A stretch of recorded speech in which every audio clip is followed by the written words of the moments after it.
Hit the go live yet again. Gonna do the quick audio check. Just make sure everything sounds okay. It should. Don't see why it wouldn't. Then we'll get this thing moving.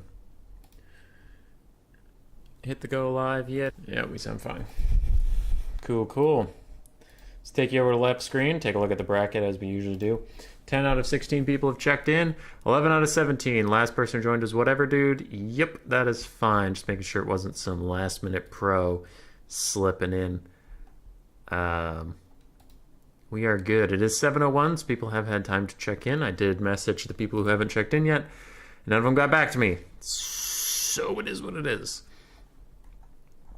Alright, things look okay. Participants. 1 shuffle. 2 shuffle. 3 shuffle. Normally I'd look for any clans fighting against each other in the first round, but I don't think new players really have a clan. Yeah. This seems fine. Let's give it a go. Start the tournament.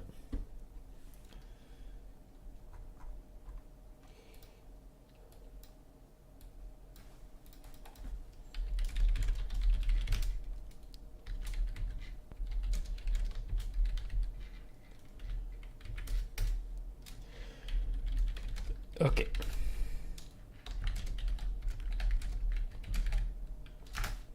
Boom. Alrighty, who do we want to see first? Whatever dude in Oster could be pretty fun. Super Mario Fried Chicken I haven't seen for a super long time. And I haven't also gotten to see Boojalicious in a while. So let's pop down there. You know, we love whatever dude, but he's on the stream once in a while. I haven't gotten to see Oster on the stream, but Boojalicious, it's been so long. We'll see which of them makes the lobby first. I was signed up on Tourney, but not on bracket.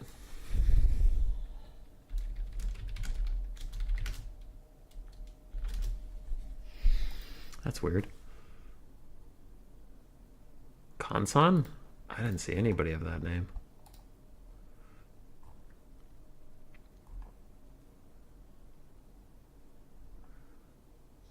Yeah, I don't see anybody like that. What?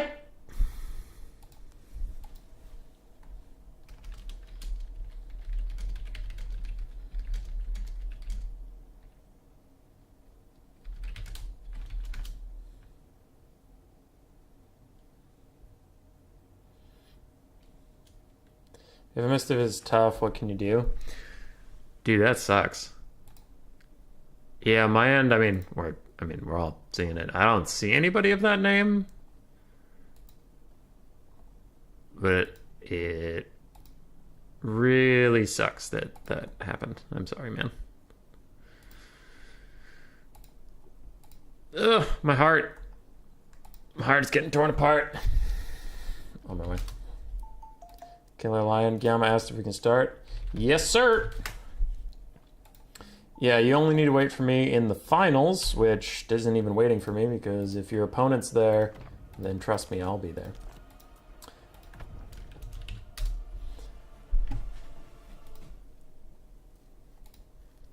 You know what sucks about these new player tournaments?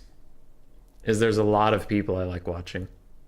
And it sucks, because we're also missing, apparently, Guillaume versus Killer Lion, which I am very interested in both of those players' progression. But you can't watch everybody. Stop being interesting, people. All right, I'm going to update the scoreboard, then I'm going to look at chat. Boojalicious. It's been a rising star in the community. Super Mario Fried Chicken. I saw him a bit, a very, very small bit at the start of Warhammer 3 before Immortal Empires. And then he disappeared after everybody got bored with the game, and I don't blame him for that. How does this work once I lose because I'm off of video games? What do I do? If you lose, your opponent will report score and move forward. And you will enjoy your night/morning. Alright, Back to chat. How's chat doing? I haven't checked in with you guys for a while. Ayano, I do wish you luck. I hear Zesty is a hard combatant, but I've never seen him before, so he qualifies for my tournament. New player tournament because he's new to me. And if he wins the whole thing, I'll probably get to see a couple of his games. If he doesn't win the whole thing, then he deserves to be here, you know? Rooting for the Greenskin main, Killer Lion. Killer Lion's a G. What up, Doom Sage? How you doing? Human Boy, will you do a push-up for every lost in battle on the spectated? For every unit lost in battle on the spectated matches. Yeah. I might do the workout stream tomorrow morning after I get my COVID shot. The lab's going to be busy, so I won't have any time on the machines. So I've been unfortunately busy with work the last few days and getting streams done, as you've all seen. So I'll have an on-stream exhibition match with them as a consolation prize. By exhibition, I mean I would be naked in public throughout. I mean, how could you not? Anyway, at the behest of whatever dude.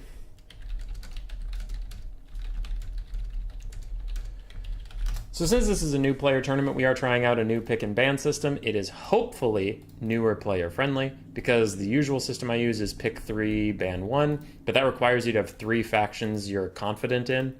So this time we're trying, each player gets a global ban. That has been pretty widely popular. Not everybody loves it, but a vast majority of people seem to like it. Since there are a couple factions that are way too strong, at least you can take off one, so neither player can play it that you don't want to fight at all. So global ban is each player goes through. Boojilicious says, I global ban tacos. And then Super Mario Fried Chicken's like, I global ban pizza. Neither player can have tacos or pizza, right? Right. Then, this is the new pick and ban that hopefully is new player friendly. You pick 1, ban 2. Pick 1 because not a lot of new players have 3 factions they're confident in playing. So let's just have it, pick the one you want to play. What do you want to play? I want to play Greenskins. Great. Ban 2. With the 2 global bans in mind, what else do you want to ban? So in total, there'll be 4 factions the enemy can't play into your Greenskins. I don't know if that's completely competitive optimal. Personally, I think that really favors the counter-picking player if you know the meta, if you know all the matchups. But for a new player tournament, in theory, it's fine because new players don't usually know all the matchups super well. So even if it is favored on paper, doesn't matter if you don't know why it's favored on paper or how to exploit it, that sort of thing. So we'll see how it goes. Could be a disaster, but I'm hoping not.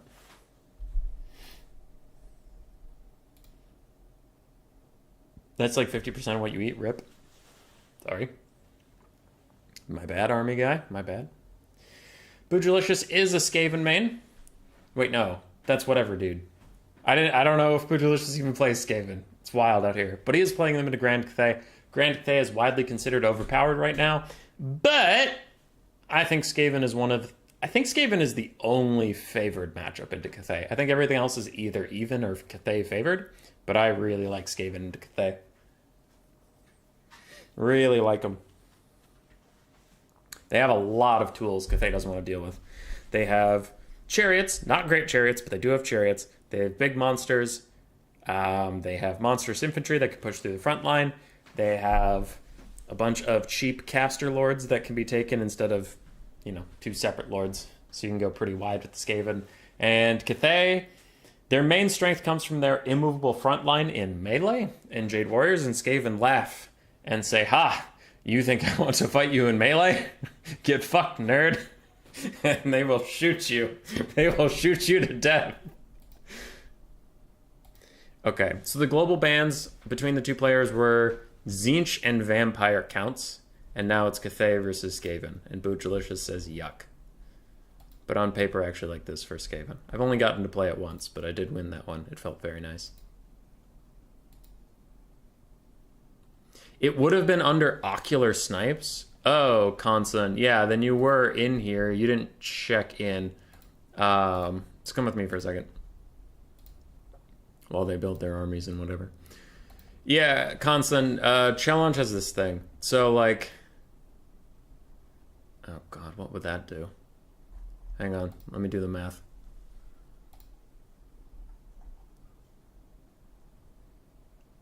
If I add one... it would create one back here, right? Oh god, let's try. Here we go. We're risking it.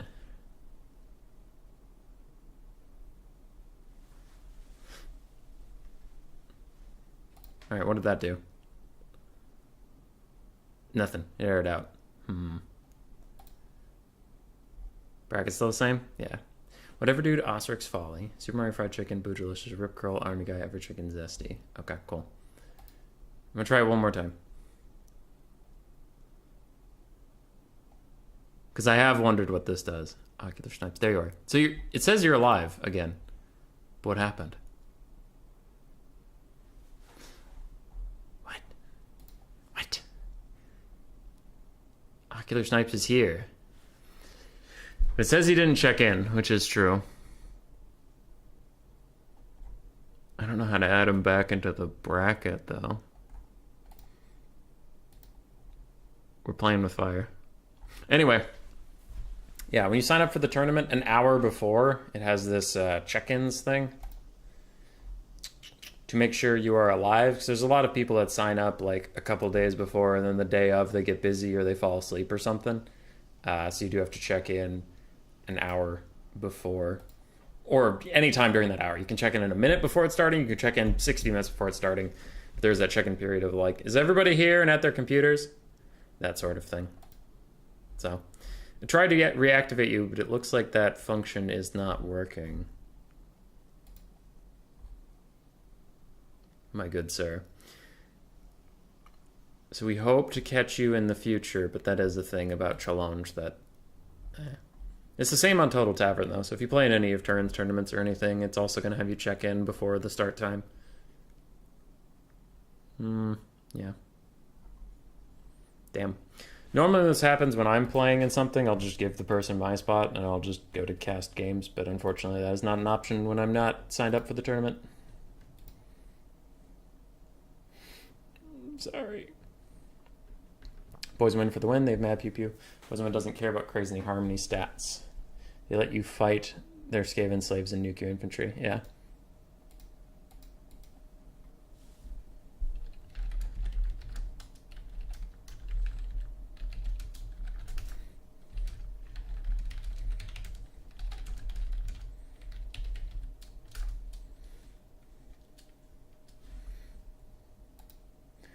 Also, Constant doesn't have the Eshin Initiate role.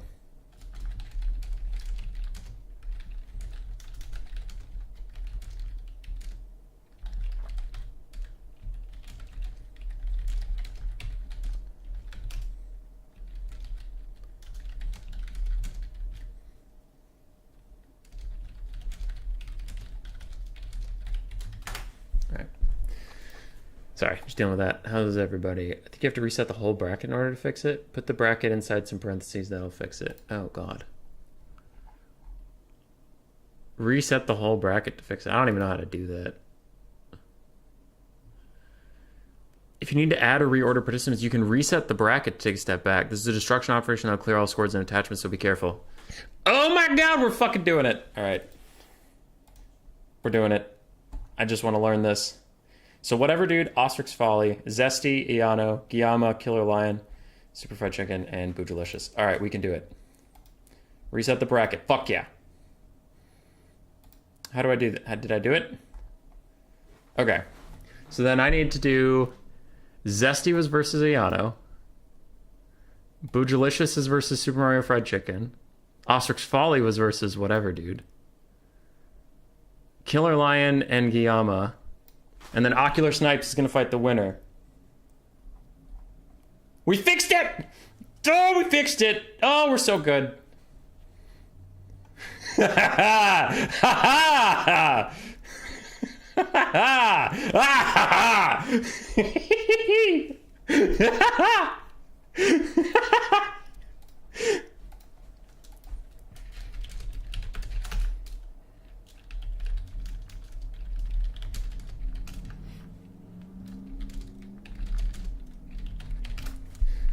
All right.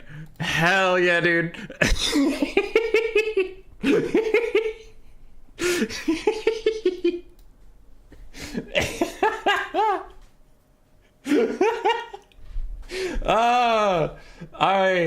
This is partial laughing because I find it very funny. This is partial laughing because I was nervous. I just broke everything, but we're fine.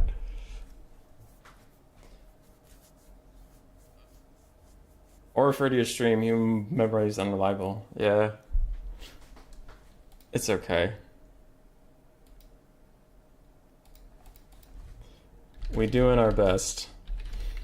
Okay, I do have to cast the things. So, hang on. But I'm going to finish up what I do here. Eshin Initiate. And then Eshin Chat. I'll describe what an Eshin Chat is in a second.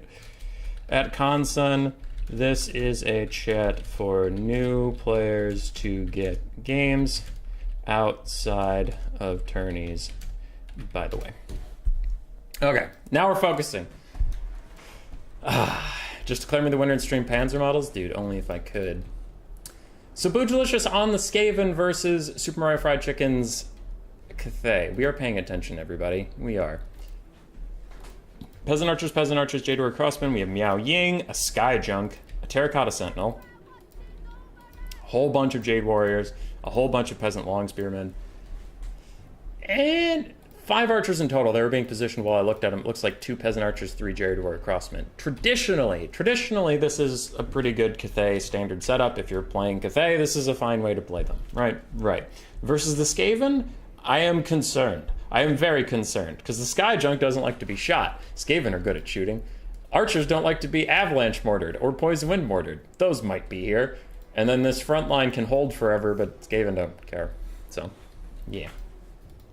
On the other side, ooh, Doom players. Hey, the avalanche mortars. Those guys are going to be MVPs if they don't get Talons of Knights. Wait, does she have Talons? Ooh, she doesn't have Talons of Knights. She only has Regrowth. All right, this is going to be a fucking Skaven game. We have some Death Runners. Hell yeah, love to see it. Wolf Rats, Rat Ogres, Doom Flayers, Skaven Slave Spears, Clan Rats, Poisonwind Globadiers. Then we have some Warlock Jazales, Wolf Rats, Rat Ogres, Skaven Slaves. So it's a pretty good mix of Skaven Slaves, Globes, a couple Clan Rats, and then we have some flavor pieces of 1 Jazale, the Avalanche Mortars, 1 Death Runner way off on a flank. We have Icket Claw on his Doom Wheel. With Warp Lightning and a Howling Warp Gale plus the Brass Orb, lots of infantry clearing tools. We do have a Foot Plague Priest with just Vermintide, which is fine. And yeah, it's overall a good Skaven build. I like it. I hope they don't go too crazy with the Doom Flayers and run them in just to die. Like, if you have all this range pressure, you can leave the Doom Flayers at home until the archers get into range, and then you can go. But if the Doom Flayers just go while this wants to sit back here, they'll get isolated by the Terracotta Sentinel and killed. Yeah, we'll see. I'm sure no one will weep a tear if Cathay gets bodied. So, we'll be okay.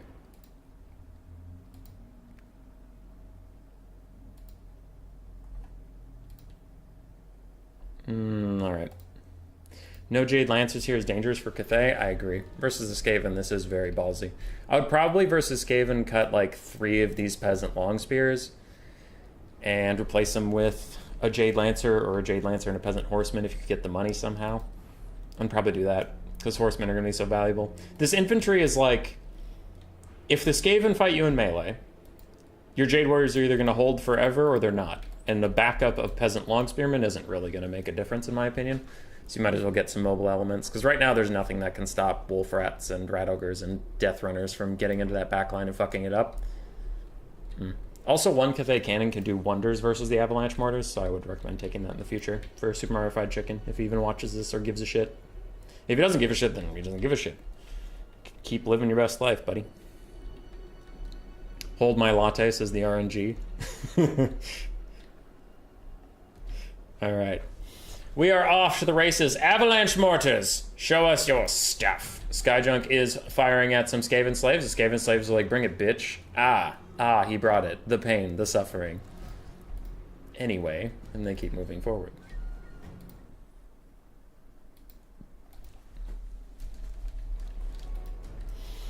Claw's moving up. We have a little touch of lag, but it'll probably be okay. And the Skaven are advancing. This Warlock, Warp Block Jazales should shoot the Skyjunk until it is dead. Don't really want to let that thing live because you have nothing else that can pressure it. Globes won't really do that much damage effectively. Neither of the Avalanche Mortars, no other ranged assets at all, so Jezzail should just take out the Sky Junk. Maybe the thinking is that Peasants take the range, Poison Wind in the face, saving the Jade Warriors? Maybe. Then the Iron Human's House just happens to arrange itself in a perfect replica of Hubby. He's statistically unlikely. I see. Quick little Warp Lightning cast to poke down some Jade Warriors. Seems fine. Wolf Rats are advancing on the Jade Warrior Crossman now. These are the armor-piercing magic damage variant, but this is still a little aggressive before the rest of your army is even in range. There's a Terracotta Sentinel and other archers supporting, so it is best if those Wolf Rats just back off and don't take damage for a little bit. Let everybody else get in range for now. Don't throw away a 550 gold unit on that. Inca Claw is getting sniped out by some very crafty gunners up in the Sky Junk, but it doesn't seem to be doing too much damage to him just yet. And the Avalanche Mortars are heading for the trees. I would rather prefer that they just got into the melee combat and got it over with, as Rat Ogres are going to already attack some Jade Warriors. And this does seem a little mismatched from the Skaven at the moment, where their rush tools are getting put into place before anything else is even around to help. Now we do have... Are the Avalanche? No, okay. I thought the Avalanche Mortars were targeting that. Howling Morpgale is going to lock the Sky Junk in place, but it wasn't trying to move anyway, so are the Jezzails going to punish it, or where are the Jezzails? Oh, there they are. Yeah, they're going to punish it. Okay. I think it's such a slow unit that you maybe don't even have to Howling Morpgale it, but to each their own, I suppose. Wolf Rats do get a rear charge on these Jade Warrior Crossmen, and like we said, these are the armor-piercing variants that can actually get through that nasty 90 armor, and good for them. Rat Ogres and Death Runners are pushed off by the Terracotta Sentinel, and a whole bunch of Archers and Doom Flayers are sitting nearby, ready to activate if the plan calls for it. Other Wolf Rats get a nice flank on the Jade Warrior Crossmen. So far, pretty good play with the Wolf Rats. I think you could be a little more patient, wait for the rest of the rush to catch up.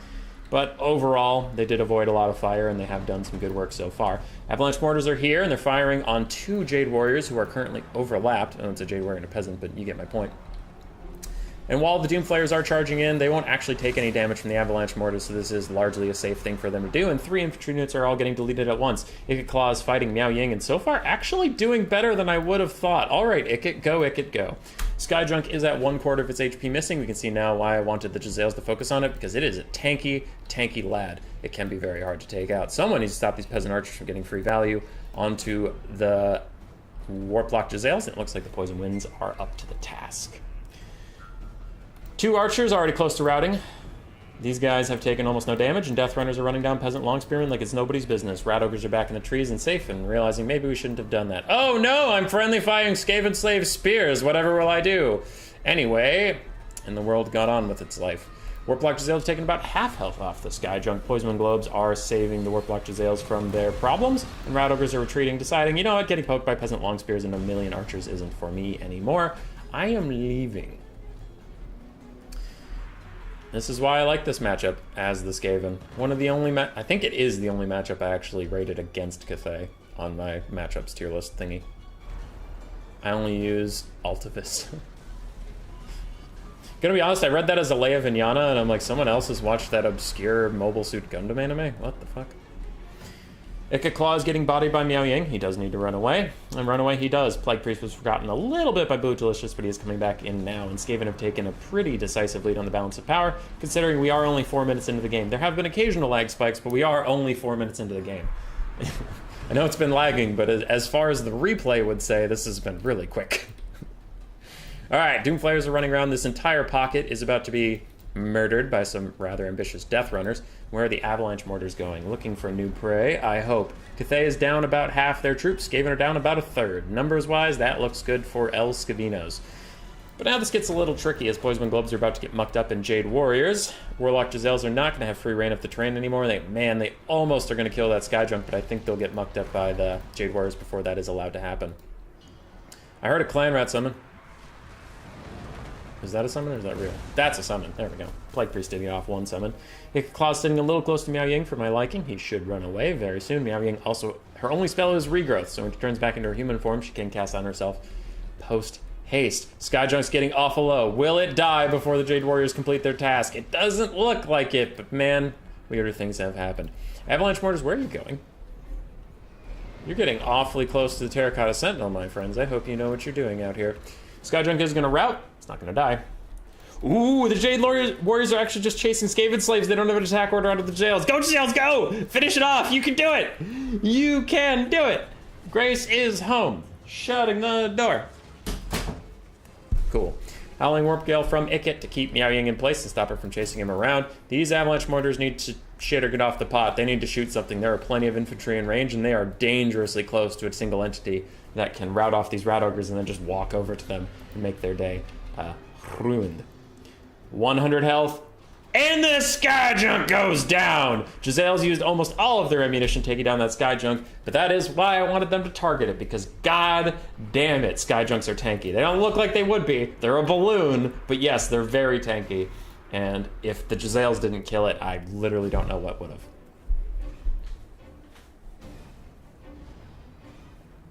Anyway.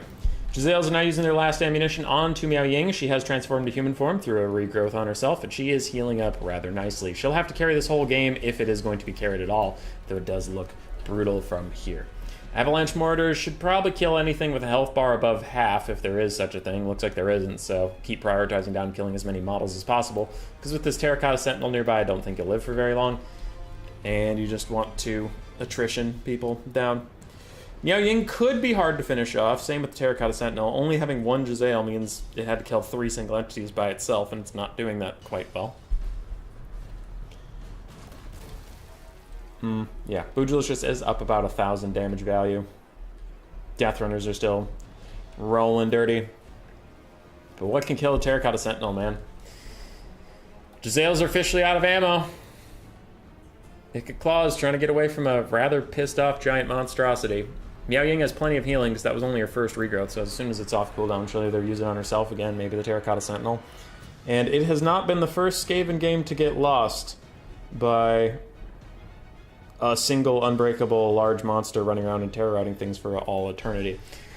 Miao Ying is extremely low on leadership. She's contaminated by the Plague Priest's melee attacks, and she's getting rear charged by Ikit Claw. She will tear her out, even though she has a dragon, a literal dragon inside of her. She is still scared of a Doom Wheel. And that route, I thought she was naturally routing for a second, but I don't know if it's actually going to apply after the terror route finishes up. No, she's holding steady.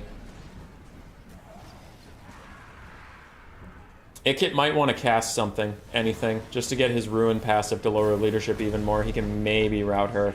She was trying to throw a regrowth on herself, but he keeps knocking her over, which is good. The Contaminate Aura is back on. She routs, and the regrowth is going to go off. It's overcast, so she'll get a ton of healing off that. They have to walk her off the map. She cannot be left alone for a second, or that healing will bring her back into positive leadership. She's already back in positive leadership, and if she comes back, this game is actually looking rough. I know the balance of power looks really, really bad, but just trust me. If Miao Ying comes back, this is very losable for the Skaven. If she doesn't come back, slowly but surely the Terracotta Sentinel will get ground down, but if Miao Ying comes back, it's not good at all. Cathay is running out of troops. Avalanche Mortars still have 3 volleys left. They can throw out that Peasant Long Spearman and that Jade Warrior. Okay, what are we doing here? Catching up on chat. Honestly, you can use whatever search engine. That's probably not the crucial part. I only use Ask Jeeves. Does Ask Jeeves still exist? Oh my god, she rallied! How did she rally? How? Ikit Claw was right on her ass! That is the most fucked up thing I've ever seen. That is not okay. That is just not okay. There's a lot about that, and none of it okay. I was too young for the Netscape. Netscape was hipster before Game Boy was. Yeah, I think Netscape was already dead by the time I was in school. The Alt Abyss searches for innocuous turn to save search on. Classic Doom Sage. Alright. Another regrowth is casted onto Miao Ying. Now, the only good news I have for you is she's going to healing cap. Is that helping? Did I help? I feel like I helped. Balance of power is getting back closer to the center as it realizes, wait a minute, you Skaven don't have anything left. And she's back in the sky. Now her healing cap isn't hit anymore, but if she ever transforms back into a human to get some healing out, it'll just, her old healing cap will be back, so she can't actually heal anymore. Guillaume? We have a problem with attacking roll. Okay. Okie doke.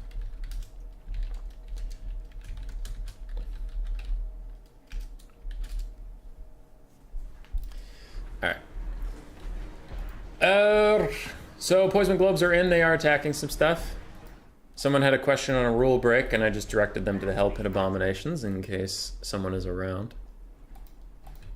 So I can focus on this stream. Miao Ying is back. Terracotta Sentinel's at half HP. We have some Doom Flayers killing off more peasants. Avalanche Mortars are gonna murder these Jade Warriors in short time. And Nickit just needs to stay alive. He's running. He's running for it. Oh god, if he kills himself with unlimited power, that would be hilarious, but also a huge mistake.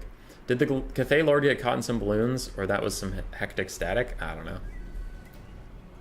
I think what happened is she was in the forest and Ikit was in the forest and Ikit wasn't touching her at a moment or something, so he went stalked maybe, and then she couldn't see anybody around her, so she rallied. Ikit is getting awfully close to that dragon, but he does go right underneath her and then routes, and routing actually gives him scurry away, so he will be a little faster at routing, but yeah, that's not great.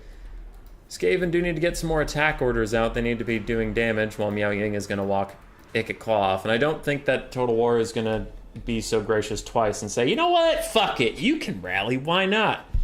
Like it did for Miao Ying. Did I say something about if Miao Ying came back, this game is actually losable? I feel like I might have said that. Did I?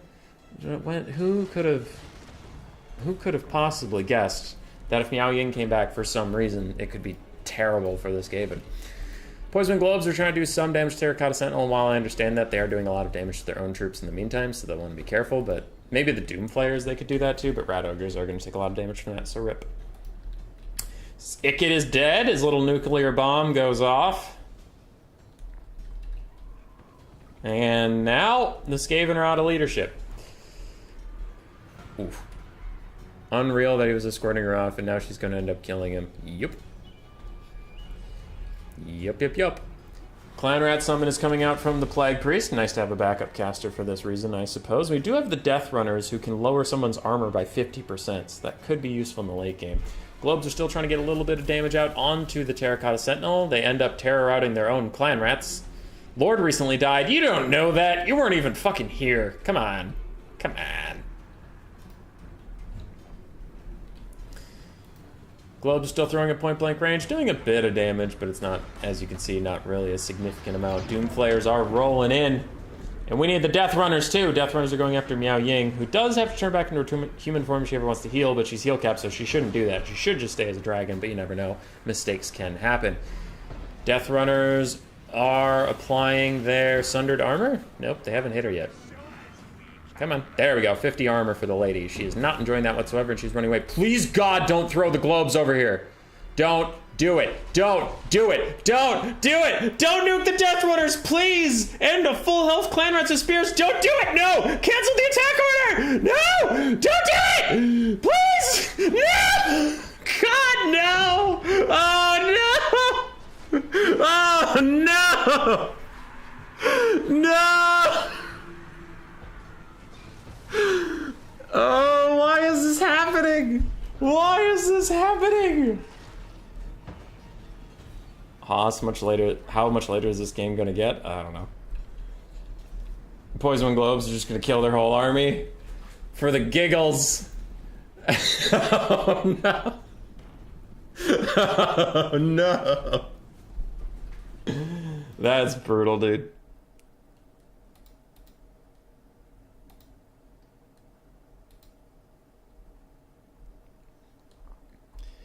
All right. Focusing back in, Doom Flayers are kind of the last remaining hope, as Poison Globes are going to nuke their other Poison Globes. So that is actually fine. They were kind of dying anyway, and a little bit of poke damage on a Miao Ying is all right. Poison Globes won't do that much damage to the Doom Flayer. And I'm still wondering if the Skaven even have enough tools to kill anything. 2,000 health left on Miao Ying, 3,500 on the Terracotta Sentinel is brutal.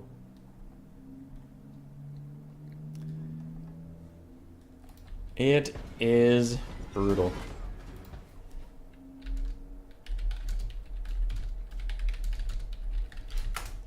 Okay. Miao Ying is coming back. She's turning into her human form, which actually makes the Duke players do more to her, because they do have anti-armor. And she is still heal-capped. You can see that that is true. Plague Priest is in here. Everybody's piling up. Death Runners are back, but they're currently just chilling. And the Avalanche Mortars are coming in for a melee attack. Plague Priest is fighting with Miao Ying. Miao Ying's fighting with the Plague Priest. A whole bunch of Clan Rat Spears are coming, and please, God, no more Poison Wind Globes. Don't kill any more Skaven. You need all the Skaven you can get. I wonder if we have enough Winds of Magic for another Clan Rat summon. That could be pretty clutch as the Doom players try to finish off Miao Ying. It is a nail-biter for our first game of the day, as the Skaven have killed 1.5 armies so far.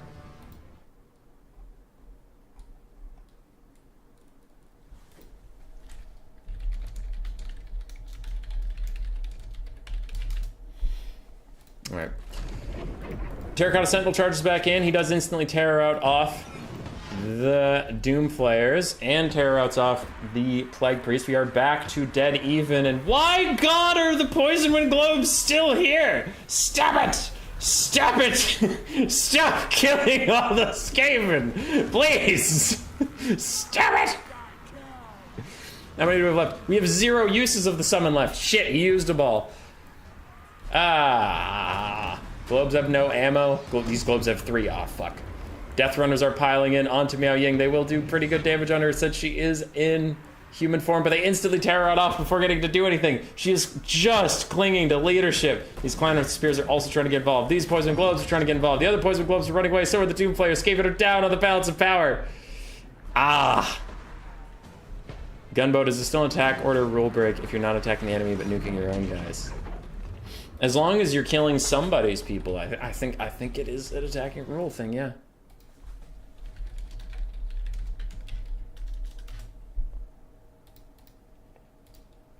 Alright. Plague Priest is back in there. Oh shit, she got a regrowth onto the Terracotta Sentinel. Yeah, they might be fucked. In fact, I'm not gonna go with might. I think they are. I think they are just doomed. Doom Flayers, speaking of doom, dive in head first, but they instantly rout before doing any damage to Miao Ying. And that is gonna be it for the Skavinos. Wasn't that Sentinel at way lower life? Yeah, it got regrowth. It got regrowth.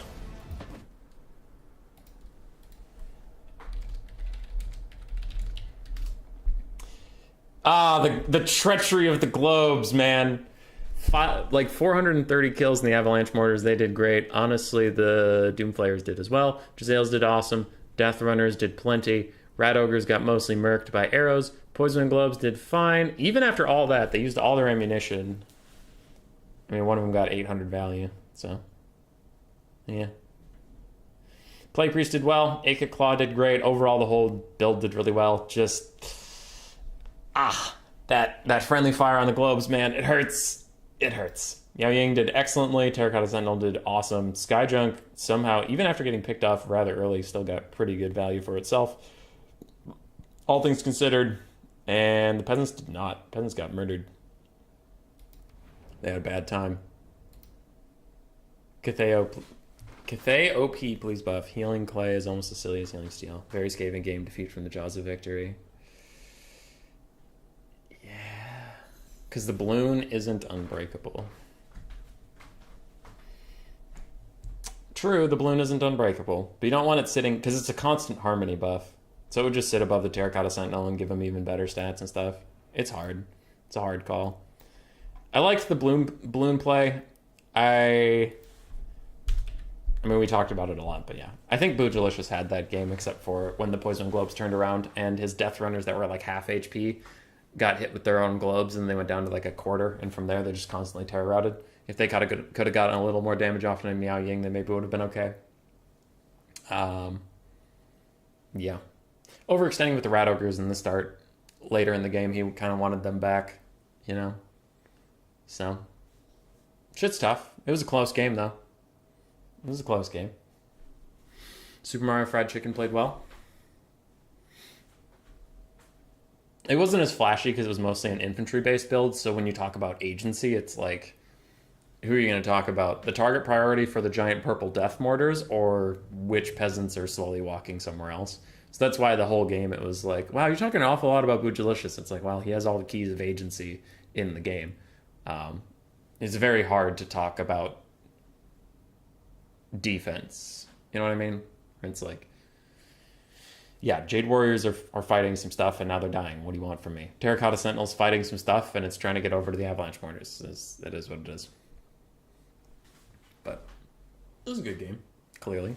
Came down to the absolute wire. Went from almost army losses for Cathay into Skaven being defeated. Cath Bay, pretty poggers. Murph! Not allowed. Not allowed. So in human form, shouldn't be able to walk on anything less sturdy than stone. I can't need to zap. True.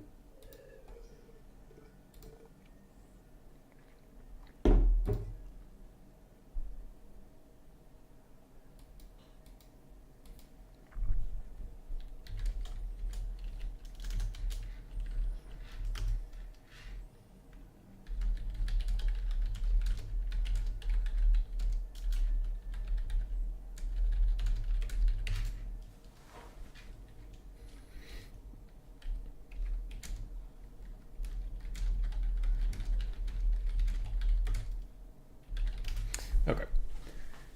Answer some messages. Boojilicious picks Dark Elves, bans Warriors of Chaos, and Tomb Kings. So Super Mario Fried Chicken is picking from the entire roster except for Tzeentch, Counts, Warriors, Tomb Kings, and then he already played Cathay, so we can't play Cathay. I'm here supporting Bougie. What up, Murph? It's a good choice. He played well. He played well. Let's see if Boojilicious can rally. He can definitely rally. For sure. The amount of stuff I can tell you from experience of being a filthy Skaven one trick that there are plenty of times where you go up one game and then you lose the next two. If going up one game meant you win the series, I would have been a world champion. No Counts and Tzeentch, are they banned from the tourney? Nope. Just the pick and ban system, Murph. Pick and ban we use on the Vermin League ladder is a little different, but for this tournament, each player global bans a faction. That just means, listen, neither of us is going to play this shit. Just neither of us are going to play it. Okay? Cool. And for that, Counts and Tzeentch were banned from this series. And then Boojilicious picked Dark Elves and he gets to ban 2, so we banned 2. IDK if Death Runners could have killed Unbreakable Clayman. Maybe Boojilicious. Maybe. It would have been tough, for sure. And, like, I would have to rewatch it to know how the fuck Miao Ying came back when Ikit Claw was literally chasing her off the map, like, sitting on top of her, rolling her over in a doom wheel. And after a while, she's like, you know what? Rally. I don't know how that one flew. But yes, if she hadn't miraculously rallied for no reason, you would have won that game.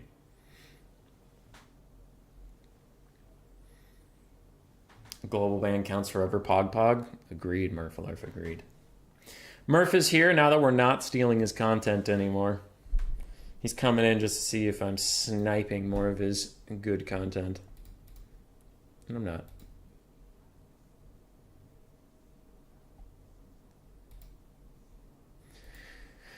Slaanesh versus Dark Elves. Already like the old pick system, to be honest.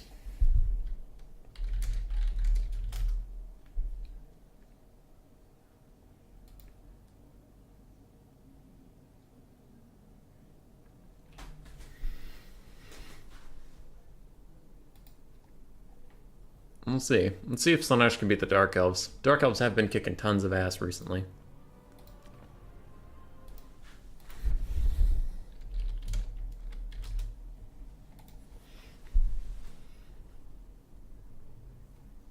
How's the bracket doing? In the time we played one game, have there been any 2-0s? No. All right, cool. That was a long game. Also, the lag went away. I just realized that game started off laggy and then stopped. That's good.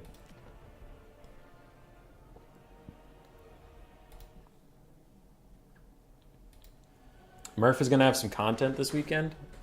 What's he doing this weekend? I'm out of town. What's the Murph doing this weekend?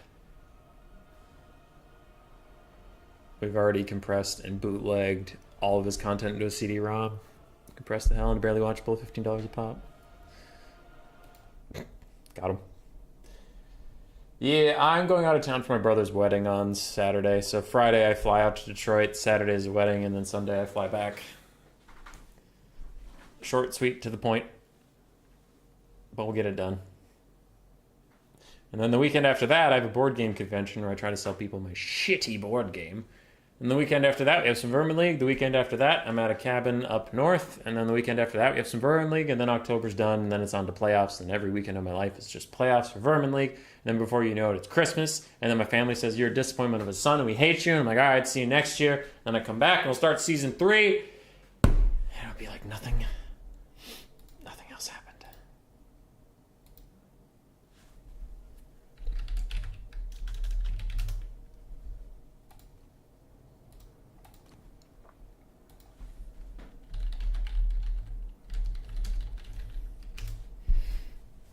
All right. One of the Slaanesh player was just asking me if unit caps being on was intentional or not, and I said it's intentional. Stupid plan. What convention? Osticon. It's in Austin, Minnesota. Small little town. Can if it's a V8 mounted to a glorified tractor. True. Oh, yeah. So supposedly if you're here, you're a new-ish player, maybe, possibly. If you want to find other newish player games, you can go to my thing. Yeah, this. Give Eschen roll. You can type your name in here. If you're a newish player, we can give you the Eschen roll. And that allows you to go into the Eschen chat, where you can ping other Eschen initiates like Cool Umbrella has done for games. This is only for new players. And yeah, there's some people in here who give advice and stuff and like to train with newer players, but you know, they're vetted. So if you're a newer player and you want to find some games that isn't quick battles or you're just getting shit stomped, go there. Ton of friendly people usually hanging out. Right. Slaanesh is ready. Boojilicious is thinking about it.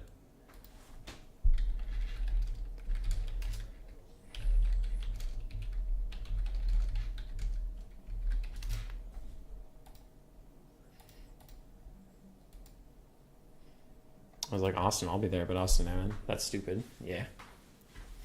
I am, in fact, stupid. This fucking Slaanesh army.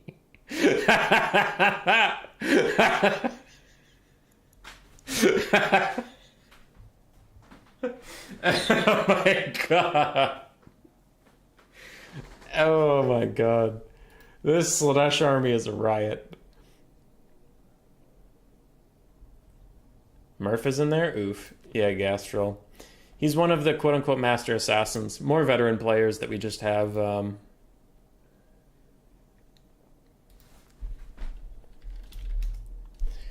Anyway. Master assassin is a role for people we have that are nice about their advice. Like, it's hard. It's hard because there's a bunch of veteran players that would love to, and they might be upset if they're not included, but it's like, I don't know. They're people that I have had a vast experience with, and I know they're like super friendly. Like even on their worst day, they're really friendly. And there are some people, man, where like they're not having a good day, or their opinions can come off as a little too intense, or maybe their English isn't super great, and they can say things that sound really rude or like mean. And yeah, it's just tough. Also, there might just be people that I forgot when I was racking my brain for like, who's every nice player I've ever run into that's also good at the game and patient? And then just racked them off, so I might have missed some people. But there are certain people where like you ask them a question, they're like, stop being bad, idiot. What? Why don't you want me to help train new players? And I'm like, I feel like maybe stop being bad, idiot isn't constructive criticism. It might just be criticism. Interesting the factions that don't get banned in new player tournament. Hubby's ass made the original multiplayer advice person the same rank as all other people. It's pretty sweet. You know what, Murphalurf? I'm doing my best up here. Man, you're giving me a lot of credit, human boy. You deserve it, Cool Umbrella. Watch as now Cool Umbrella's gonna go in that chat and just fly off the handle on somebody, and then I'm gonna have to remove the Master Assassin role and be like, alright, well, we tried. Looks like both players are ready. Super Mario was readied up, and then the map changed. You're a pretty good teacher. Killer Lion, if you're talking to me, thanks. If you're talking to Murphalurf, no, thanks. That guy's a jerk. That guy's a jerk over on twitch.tv/Murphalurf. That fucking guy. We're into game. I think the Dark Elves have probably got this one. I don't believe in this Slaanesh army, but it's bold, and we like bold. It's just demonettes. All right, I got Nakari. What else do I want? Demonettes? Sure, all of them. How much money do I have left? 1,200? Hellstriders, I guess. That's the build. It's the whole build. It's demonettes. I covered it all. Jeez. As soon as I saw it, I'm like, he's memeing, and then he fucking readies up on me. Oh, okay, he's serious. It's just demonettes. That's funny. Going full Gordon Ramsay, Mark? Yeah. Oh, you were talking to Umbrella. Yeah, Umbrella's a great teacher. He's a great dude. As for the Dark Elf army, I didn't pay as much attention to its construction because it wasn't so one-note and obvious. Like, as soon as I saw that, I'm like, oh, I know what this is. It's a lot of the same unit over and over again. So let's look at it. Malice Darkblade. Okay, that's a solid choice. Can fight Nakari all right. Won't really get into too much trouble. We have a Pit of Shades caster. That's going to be useful versus those demonettes. And Enfeebling Foe. Also fine for helping Malice win some duels. We have Scourge Runner Chariots. Those will also be very good against the demonettes if they can cycle charge through them and not get caught up in Hellstriders. But I will tell you that infinite amounts of infantry can get killed by proper chariot cycle charging. So we'll see how that goes. We have Dark Riders with Peter Crossbows. If they can stay safe, they will also do great versus Nakari or her demonette friends. We have some Golden Knights and Dark Riders that are going to need to deal with the Hellstriders and keep them off of the ranged assets. And then we have a bunch of Bleak Swords and Dread Spears that are going to have a pretty bad time. Like a really, really bad time. Like the worst time you could imagine twice. Imagine it 2 times in a row. That's how bad of a time. Oh, there's actually 2 Golden Knights and 3 Dark Riders. So yeah, that's more doable. Efficient Cav cycle charging, good Pit of Shades, and Boojilicious has this. So I think he has a pretty distinct build advantage. Now that being said, his build is more difficult than Super Mario Fried Chicken's. Super Mario Fried Chicken's is, hey everybody, attack the nearest person. All right, Nakari, 1v1 Malice and try to win the game. So, like we said the first game, the Dark Elves have all the agency, like the Skaven have all the agency. So we'll see. If Boojilicious makes 0 mistakes, he wins this game 100 times out of 100. Bath salts are nasty.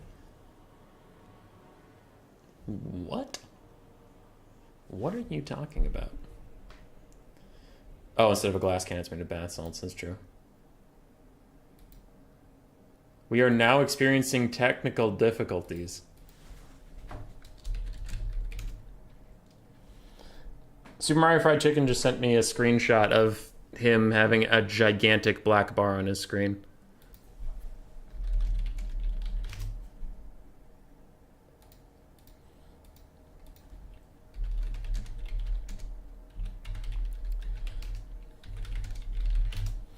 All right. My friend, my IRL friend also has this problem with the game sometimes. So Super Mario Fried Chicken's screen looked like that. He had a giant black box on his screen, so he's going to have to reload. That happens, but it'll be the same build, so hopefully we'll get into game rather quickly. Right. What are people talking about in general? All right. We'll get him back in just a second. I'm not going to put the blocker back up because people shouldn't be changing their builds, so there's nothing to hide.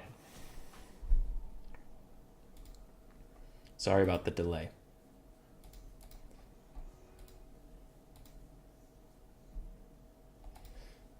Super Mario has to FF, 1 win to Bougie, Pog. Oh, yeah, Murph. Oh, yeah. Easy. Nakari loses that duel, right? I actually have no idea because I see so little of Nakari.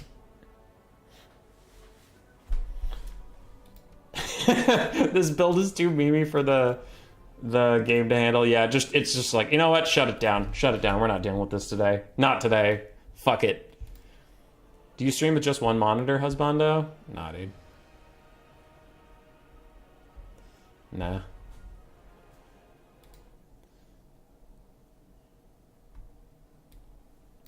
Can I even turn this around? That's my setup. So I have the game over here, and then I see chat on the other screen. So that's how I usually do things. And then I have Queek watching over me at all times. I have this scuffed ass... I mean, the Mass Effect poster's great, but the way it's hooked up to the wall is scuffed because behind there is some real disasters. One of the nails I put in to the wall, like, sunk into the wall, and it's a rental, so I didn't feel like fucking up the wall anymore. So I just, like, attached these little... They're things we use to secure the doors so that Ed can get upstairs and downstairs, but Hazel can't because Hazel would eat all of Ed's food that's downstairs. So we had a couple extra lying around, so I'm just like, well, what does that nail function in physics? It is to hold it up and is to hold it right, okay? Well, if I position these two things up and to the right, works. It's super scuffed. But we're not going to live here for too much longer, so that's fine. Are those child-proofing latches? Yes, they are. Yes, they are, Evan. It's the life we lead over here. It's classy. Also, I've been standing at this desk for an hour. I'm going to sit down. You can't stop me. Who made the arts? Grace got me the Queek one for Christmas, so you'd have to ask her. The Hollow Knight one, a friend got me for his birthday. And then the Mass Effect one I bought at a Pride rally in Denver when I went there for a friend's birthday. So none of those are ones I commissioned, though my house is full of commissioned art about Skaven. And Grace is a huge fan of that. She's like, great, another picture of rats fucking. I mean, doing normal things. They're fucking. It's all over the house. It's all over the house. Whenever we have company, they're so confused. We're having your mother over for dinner. Can we please put away all the pictures of rats fucking? No! Leave them up. This is who we are. All right. Harvest their immaculate muscle mass and provide our prince with its precious product. My escape is the eternal enduring dance of the damned determined. I must have those muscles, man. I'm assuming that's a Nakari quote? Where in Denver? I mean, the Pride rally happened in like this big central square, but I don't live there, so I'm not super great. If you mean where did the wedding happen? It was in a suburb just outside. It was like this big concert hall looking ass venue, but they had some cool rocks, like a little waterfall going down the rocks. You took one game off your opponent. I'm proud. You should be proud. You should be proud. Though you make it sound like you lost. So did you lose? I'm guessing. Or are you guys on game 3? Or are you on game 2 and game 1 was very long? We covered all these builds before. You know the deal. Shit ton of Demonettes, Nakari, 2 Hellstriders. You know how it is. Austin's gonna be in Austin. That's hilarious. Has he not seen TTS? I have not seen what is TTS. God damn it. You people are keeping secrets again. Red Rocks or Morrison? I don't know. I'm sorry. I have failed you. I knew to put on a tie and show up on time. Those are the things I knew. And all of Grace's 13 friends' names, and that was stressful. All right, Nakari brought Lash of Slaanesh and Phantasmagoria. The net with the minus leadership. And Lash of Slaanesh just for a little bit of armor piercing. And to proc the Blissful Rapture passive. Cool. Very cool. Demonettes are Demonettes. You know what they are. There's a bunch of them. There's 3 Exalted. There's 5 Normals. Then we have 2 Hellstriders. Cool.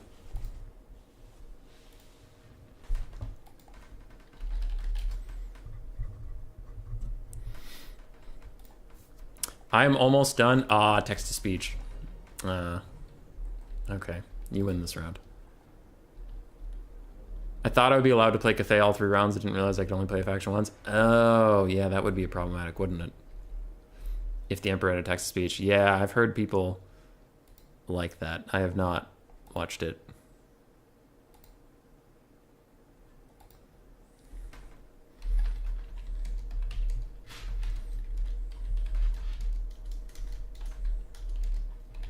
Sorry, one sec.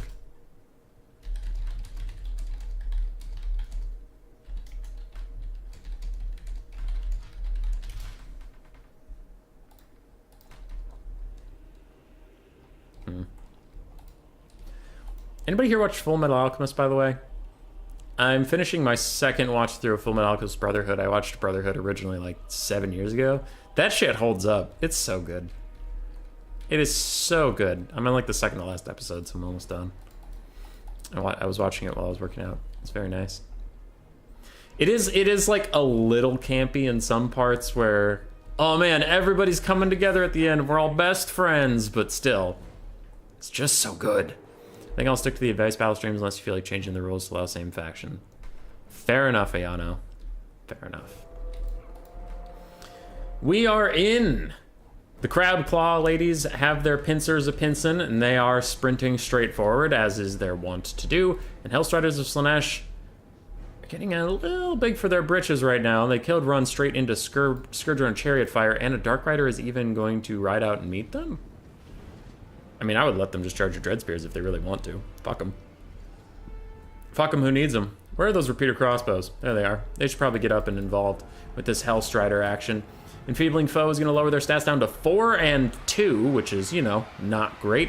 But Demonettes on the side will deal with the Dark Riders, even if the Hellstriders of Slaanesh are incapacitated. Otherwise, other Hellstriders are currently fighting with Dark Riders and doing well, but we do have repeater crossbow fire helping this fight out a little bit. And once again, if those Hellstriders of Slaanesh are taken out, the Dark Elves will be actually in a pretty decent position to win this game, because any form of cavalry will be taken out. And you can see Nakari just gets completely destroyed by one shot from the repeater crossbows. Takes out a quarter of that guy's health, or her health. I don't know. Its health. I think once you get a giant tentacle arm, we can agree that you're safely in the it category. Nakari's out down to half HP, down to 1/3. Oh, why don't people take this lord? Why wouldn't you take this lord? Gigantic 5 armor and very limited healing. Why wouldn't you just take Nakari? Oof. Boojilicious is off to a gigantic lead. More Dark Shards are just tearing Nakari apart. And he's even starting to crumble. Oh god, it hurts so bad. Alright, Malice is chasing him down. He should keep him crumbling and keep everybody out of trouble.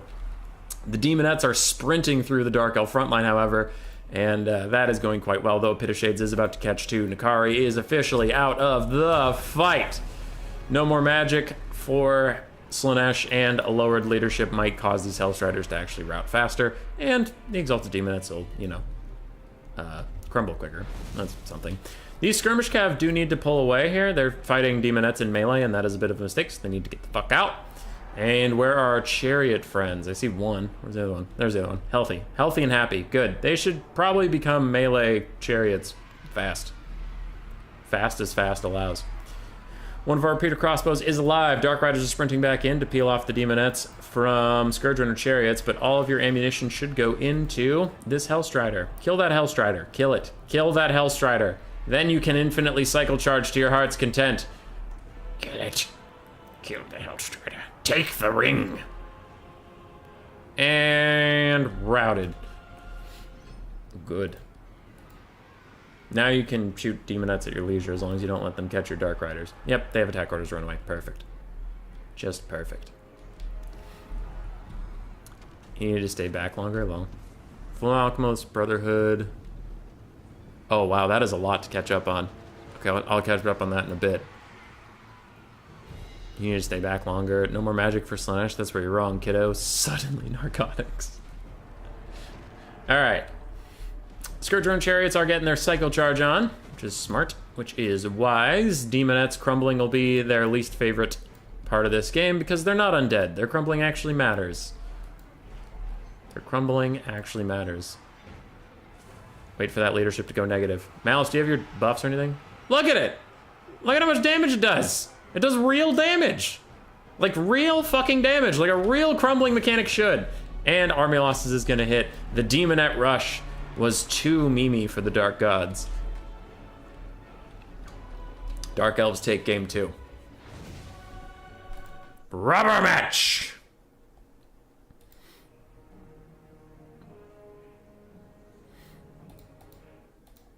That is usually why you don't see Nakari, ladies and gentlemen. I was excited for it until repeater crossbows just did the thing. Nakari died.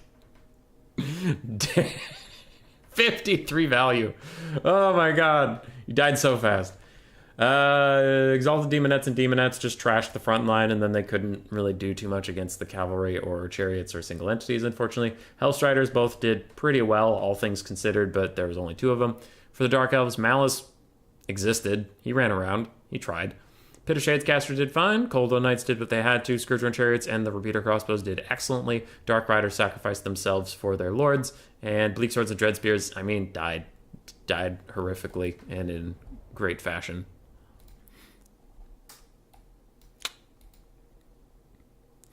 GG, I'll update the score and then I'll catch up on the chat. That was apparently very Fullmetal Alchemist heavy.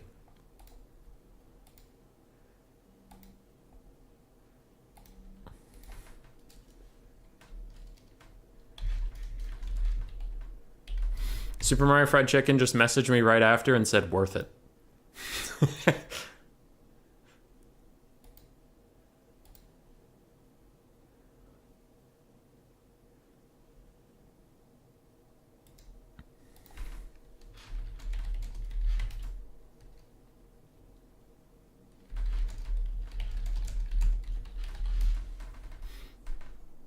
Okay.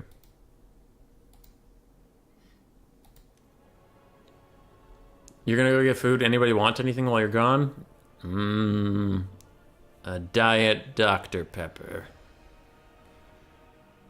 You load into the Dark Elves kill zone. It was a new sensation for it to experience. It's not wrong. Okay, let's see what's going on. FMA is amazing. I agree, Harbeck. Also, hi, Harbeck. Good to see you.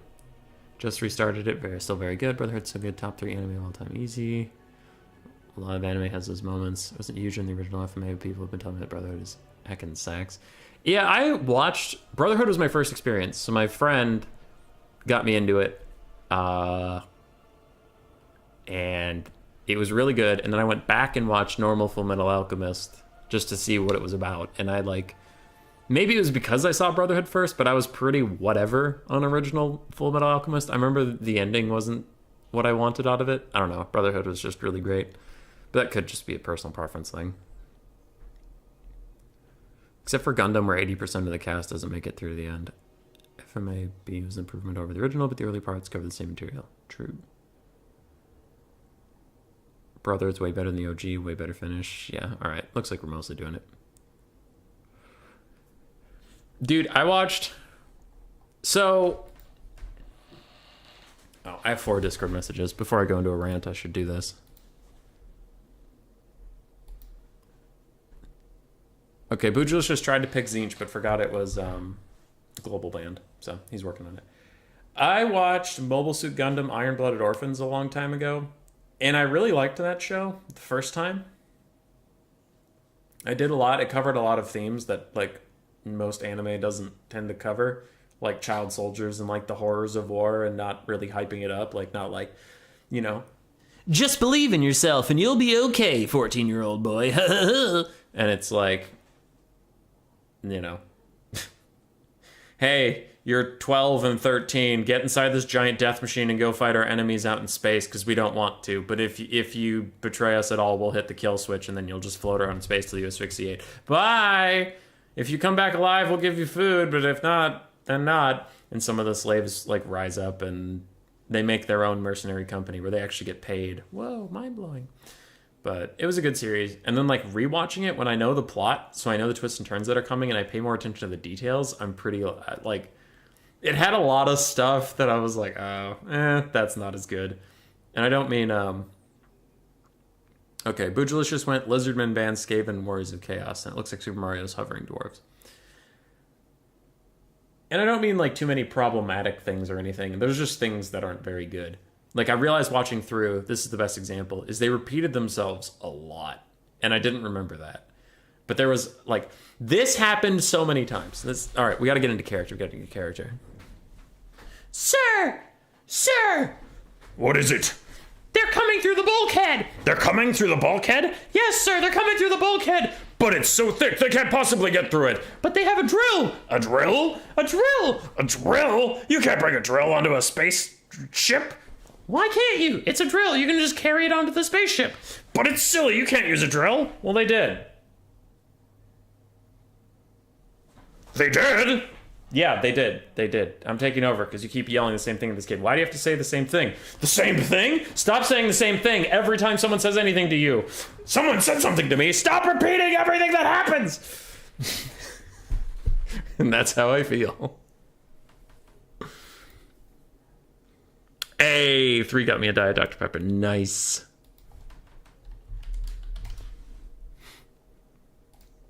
That anime, like, it has a lot of that dialogue.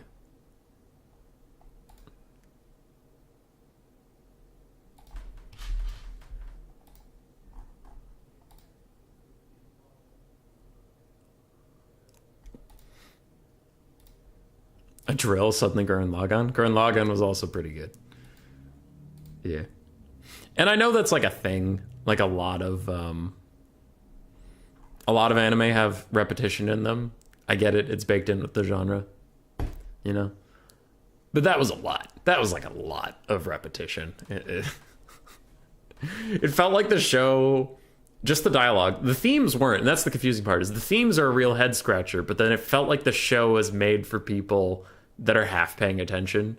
You know, like people painting a miniature or reading a book at the same time or talking to someone. You just have it on in the background and it's like, what's going on? Oh, thank God they repeated themselves so I know what's going on. But it's like, this isn't that kind of show though. Like it's super gritty, really dives into themes of like child soldiers and poverty and like imperialism and all these big topics. And they're like, but what if someone's not really paying attention? Gotta explain it for them. Or that, like, too, you know, that's another thing, is there's just no nuance in some of the dialogue where it's like, listen, if you kids don't stop raiding all of our space transports, we're gonna maybe have something happen to you. You know what I mean? We're gonna shoot you in your body parts. We're gonna kill you. It was implied. I was implying that I'm gonna kill you with bullets from my gun into your body. It's like, I got it. You didn't really need to parse that one out for me. There was a couple of those.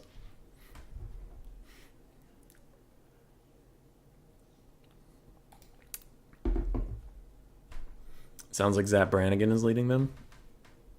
Wave after wave of my own men at them.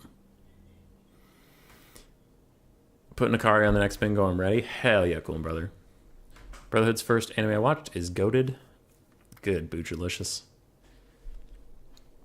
Murph is here rooting for you, good sir. It is Dwarves versus Lizardmen. I do think this is an even matchup. I have a build I really like versus Dwarves, but I'll talk about it after we get into the game because it would feel a little unfair for me to tell one player exactly what I think they should bring.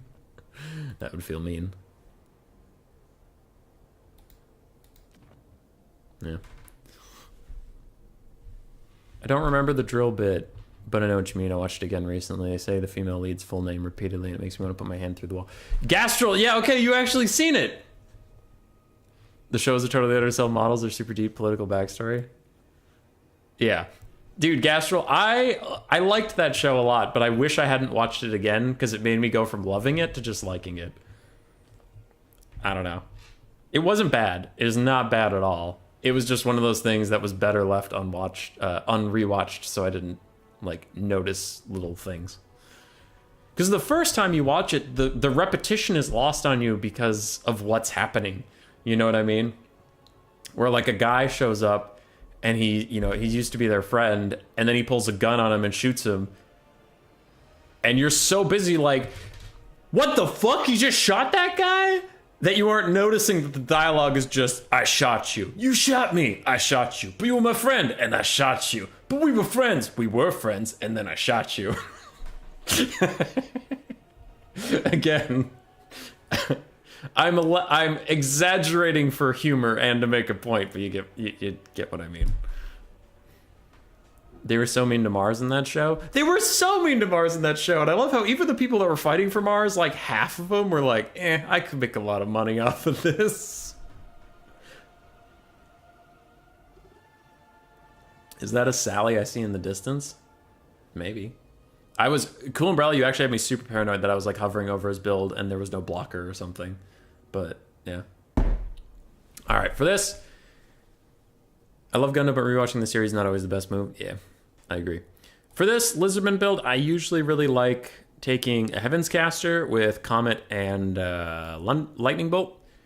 I do like taking Mazdamundi on Zlak for Apotheosis, but also Ruination of Cities and his Bound Banishment are both super good. And then you could take 2 Feral Bastildons, or a Bastildon with a Rev Crystal and a Feral Bastildon. But you just want them because they're cheap and they're going to run around, and they're only like 650 gold. They do have armor piercing, so they do well there.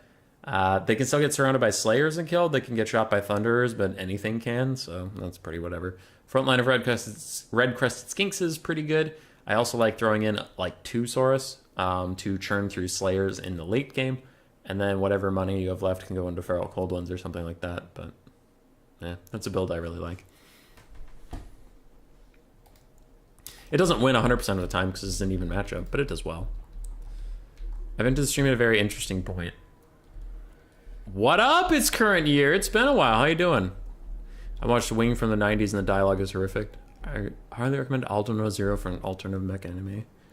I like the BSOP mechs that are all enemies and the heroes have to overcome with clever traps. That is pretty good. Yeah. At the end of season 2, at least Mars gets independent as for politics. Alright, I'm going to focus on this game now, but it has been a pleasure, ladies and gentlemen. So for the Lizardman build of Boojilicious, we have a Saurus Old Blood with Horn of Kygor and the Amulet of Itzel. It is a one-time use, 60% damage resistance, but this is an AoE leadership and melee attack thing. We do have a Skink Priest of Heaven with Comet and Arena's Thunderbolt. I do think this is a really good choice. Comet doesn't have incredible armor piercing, but it just has such raw high damage that actually there's 900 damage of armor piercing in there, roughly. And then this is 100% armor piercing, so I think these are just incredible, incredible spells. Feral Cold Ones, Colden Riders are also alright. I don't personally like Colden Riders. I think they just, like, suck. Because, like, look at the stats. Look at the stats on these two. 5 less melee attack, 3 less melee defense, 4 less weapon strength, 4 less charge bonus, 19 less leadership. That unit is half the cost of this one. I have such a hard time justifying Feral Colden Riders, dude. After the Feral Cold Ones buffs, it's like, well, I mean, these are pretty bad stats for cavalry anyway. But I digress. They'll still do okay. Cold Ones, Colden Riders. Then we have Double Razor on Hunting Pack. This is a viable way to play this matchup. I've heard some very good Lizardman players sing the praises of the Razordons in this matchup. I know I am bad at making them work, so I usually don't take them, but if Boojilicious handles them well, I know they are factually a very good unit. Red Crested Skinks, Skink Cohorts, and 1 Saurus, 2 Saurus. So overall, the build is very solid. Ooh, we also... Ooh, that's a Razordon Hunting Pack. I got excited. I thought it was maybe a big dino. For the Dwarves, Triple Cannon. I thought I saw 5 Thunders in the load screen, but I guess it's just 4. Oh, also we have a Ripperdactyl. That's cool. 4 Thunderers. We have 1 Slayer, a whole bunch of Dwarf Warriors in the front line. Miners with Blasting Charges as well. Thoric Bullshit Brow is here. Ever since Trader GG told me that this guy has a fucking AoE Vigor Replenishment tool that gives everyone around him essentially perfect Vigor all the time. That's fucked up. And when I say essentially perfect Vigor, that's actually better than a perfect Vigor aura, because perfect Vigor aura stops your Vigor from going down. This brings it back up, so you can take an exhausted unit and make it fresh while it's still fighting. Why did he get a buff? Why? I mean, the dwarves in general needed buffs, but not him. He was the only thing making this roster viable. And then they gave him a buff, and they're like, keep making the roster viable in game 3, my friend. And it's like, no! Buff something else! Anything else! Grombrindle, for God's sake, please! Oh well. We're here. 1,500 more HP 2 hubs. That too screwed. High screwed. Wasted potential if you ask me. Money's on the Lizzies. Aw. My favorite move on this map is the artillery's used just knock out outside of the crater on the approach. Thork is broken as shit. And they saw his Warhammer 2 performance, like, nah, not enough. I personally wouldn't run this Dowey build. I see. Anyway, sorry, I got distracted. The merits of this Dwarven build, the cannons are going to do quite well. Thunderers will do great. The front line is going to hold for quite a while, and it's honestly a very wide build, which is good. I mean that in a good way. This game is entirely on the backs of the Cold One Riders and the Feral Cold Ones. They're going to have to win, because the infantry aren't. They're just outnumbered. Minus blasting charges will do a ton of damage to the skinks unless they're microed perfectly, which is just an accepted cost of doing business with the dwarves, but there's just not enough infantry to get through. And the Razordon hunting packs will be murdered by the cannons and the Thunderers unless the Cold Ones can do something about it. Yeah, Cold Ones are going to have to win this game. Win or lose this game on the back of the Cold Ones. Ripperdactyls, I mean, they're going to be good for one disruption. Don't get me wrong, but there's only one of them, so I don't think, like, the whole game is going to be decided if these Ripperdactyls can kill 3 cannons by themselves. It's like, no, you're going to need the Cold Ones to get in between the cracks, get onto the Thunderers, stop them from shooting the Razordons, let the Razordons actually get in range and shoot. These Razordons are going to have to be careful. They're not stocked. For some reason, I tend to think Razordons get stocked, but they don't. So they're entirely visible by the cannons.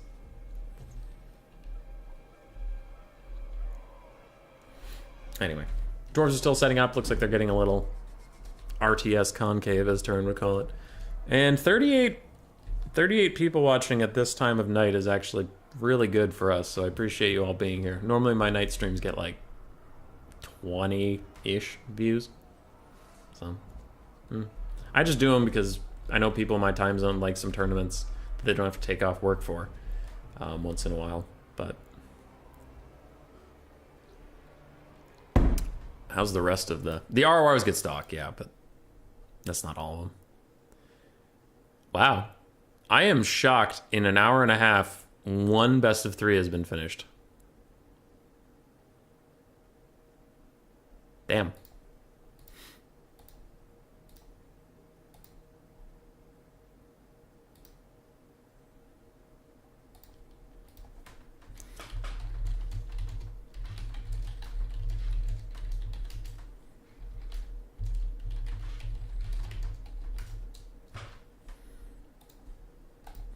Have we been on the grind lately?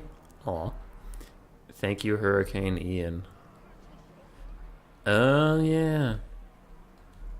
Hurricane Ian's coming. If anybody's down in the south part of the country where that's going to hit, take cover.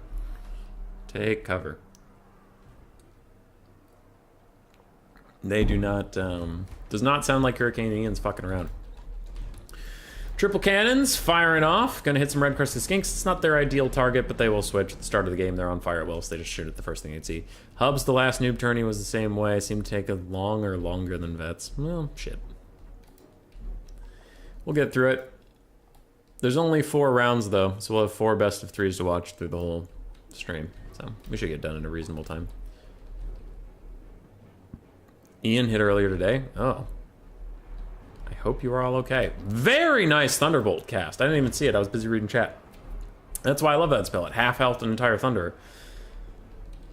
And then that thing's, I mean, Thunderbolt's only like, what, 6? Yeah, it's 6 winds of magic. Now, it's not OP in every circumstance. You can dodge it if you're watching, and not every faction relies so heavily on armor to keep them safe, but it is a really good spell versus armored factions. Hubby, be careful. Minnesota is famous for hurricanes. I know, Murph. I know. And the fact that you would bring it up actually is just mean. It's mean that you would bring up hurricanes.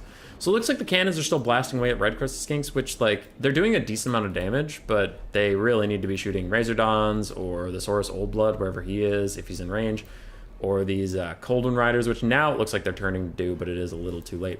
We do have Feral Cold Ones plowing into the back of miners with blasting charges. This will stop them from throwing their blasting charges forward, so maybe now the red crested skinks can get involved. Ripperdactyls are also flying in, so are Cold One Riders. One skink has been routed with the help of Thunderers and Cannons. That sounds about right. Unfortunately for Boojilicious, the far side cavalry flank is a little late to the party, so currently we just have a 1 flank advance going on, but Ripperdactyls did manage to find a Thunderer. They are killing it rather effectively. and the Cold Wind Riders took minimal damage in their efforts. One Miner's Blast and Charges is going down. Another good cast of Lightning is going to damage some more Thunderers and get them out of place. But where are those Razor Dawns? Oh, one has been forgotten! Boojilicious, no! Get him up here! Get him up here! The other Razor Dawn is here and firing sideways onto a Thunderer. Now that will still apply to the Thunderer's shields, but a rear charge from these Cold Wind Riders. Shields won't help you with that, my friend. You are going down. All 3 cannons are still online. All 3 cannons are still online. Ripperdactyls are getting shot by Thunderers as they run away, but how are we doing overall? This Thunderer is still healthy, but it wasn't currently firing. One Thunderer is looking like they're down. These are basic Dwarf Warriors. The Cold Wind Riders aren't too nonplussed with that. But we have something getting cast? Something? I thought I saw a spell coming in, but I guess not. Maybe not. Ah, the Razor Dawns and the Source Old Blood have been remembered. They are coming back. These Cold Wind Riders need to keep running from the Dwarf Warriors, especially with Rune of Fear. Rune of Doom? Yeah, it's Rune of Doom. Rune of Doom was popped, giving everybody some melee buffs for a while, which is why Thoric is so beloved by dwarves everywhere. And this Razor Dawn hunting pack is in the face of these Dwarf Warriors who should have attack orders onto it, but don't. A little bit of a slip up there, but it looks like both players won't really notice that it's happening, and these Razor Dawns are going to get away from danger. One Thunderer has shattered. The other Thunderer is routing, but so are the Cold Wind Riders. Bounce power is about even, going slightly in favor of the Dwarves. And the Dwarves are currently up on the balance of power, but a nice Comet is going to nuke down some Thunderers, really focusing them down heavily. Another cannon is mucked up. More Thunderers are turning to try and shoot, but they will get attacked by swords. Razor Dawns ended up in melee with these Miner's Blast charges. That cannot be allowed to happen, but we did mention at the very start of this that Razor Dawns are a rather difficult unit to use correctly. Thunderbolt cast does some more good damage to these Thunderers, and that plus the Razor Dawn should get them out of here post-haste. Post-haste, says I. We're down to 2 cannons are the only ranged units really still functioning. 2 cannons, and this one's under attack by red-crested skinks. But do the lizards have enough to hold on to? Do have a pretty healthy Cold Wind Rider that keeps getting caught out by Dwarf Warriors, and now it looks like a cannon is turning to fire at it. We do have 2 fully functional Razor Dawns that, same as the Slaanesh game, if all ranged units are taken out, the Razor Dawns could carry this entire game by kiting, but that is pretty micro-intensive. Ripperdactyls are diving for the now unprotected cannon, but it looks like they are instead going to turn around and go fight the other cannon, but they should be going after these Thunderers, though it is a hard call. That cannon also needs to be taken care of. So there's a lot of things. There's a lot of things that need to get taken care of, I understand that. These Razor Dawns are getting too close to danger again. I'm scared. Mommy, I'm scared. I want to go home. Other Razor Dawns got caught by Dwarf Warriors. They are now trying to kite. Ripperdactyls did kill those guys. Now you have some Thunderers to go kill. Please, please go kill the Thunderers. Don't get shot too much. Please don't do that. Oh, no. We are down to 1 cannon alive as far as ranged units go. Ranged units in general, we have 1 cannon and technically a Thunderer, but hopefully the Ripperdactyls will go over and stop that. Hopefully. He said. How are we doing on Razor Dawns? Where are they? This one's getting shot in the face by a cannon. It's not going to love that very much. The other one needs to keep running away from the Dwarf Warriors. We talked about it, man. Razor Dawns, they're good, but they're a lot. They're a lot. We can see them getting frequently caught out, unfortunately. Source Old Blood got caught out by Slayers. Didn't even notice this happening, but he's not having a good time at all, and he's now trying to run away. And the last cannon is stopped. Lizards, unfortunately, Dwarf Warriors are going to catch their Razor Dawn hunting back, and another Dwarf Warrior is going to catch a different Razor Dawn hunting pack. I liked the build. I liked a lot of the play, but just it looks like too many mistakes are being made, particularly around these Razor Dawn hunting packs. They just keep getting caught. Column Dwarf Warriors is going to get caught in the spell cast, and Cold Wind Riders and Feral Cold Ones are going to take out the last of these Thunderers and get them off the map. Oh god, this Razor Dawn needs to get out of there. Good day, good sirs. What up, Black Knight? How you doing? This Razor Dawn needs to run, dude. Come on, run away, little Razor Dawn, please. The Source Old Blood should get it far enough away to rally, and then he could just run away as a leadership piece for the rest of the game. Lizards are cleaning up the backfield nicely, but their own backfield... Oh, that is so tragic. It hurts. And these Razor Dawns are running back into melee combat. No! No, don't get into melee combat with the fucking dwarves, please! I'm begging you.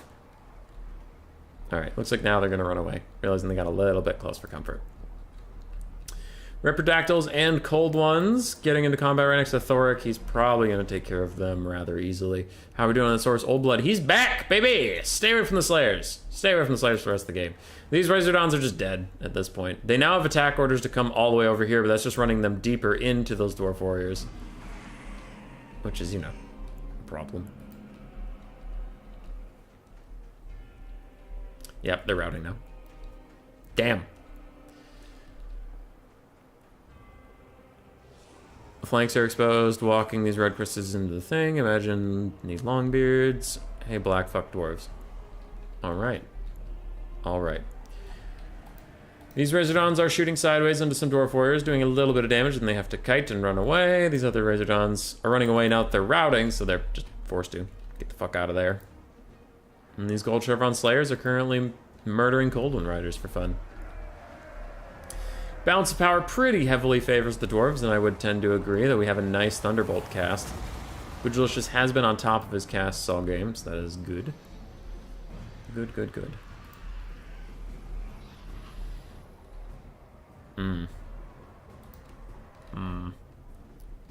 Razordon has rallied, but doesn't look like anybody's going to notice, and the Dwarf Warriors will finish it off. Rip.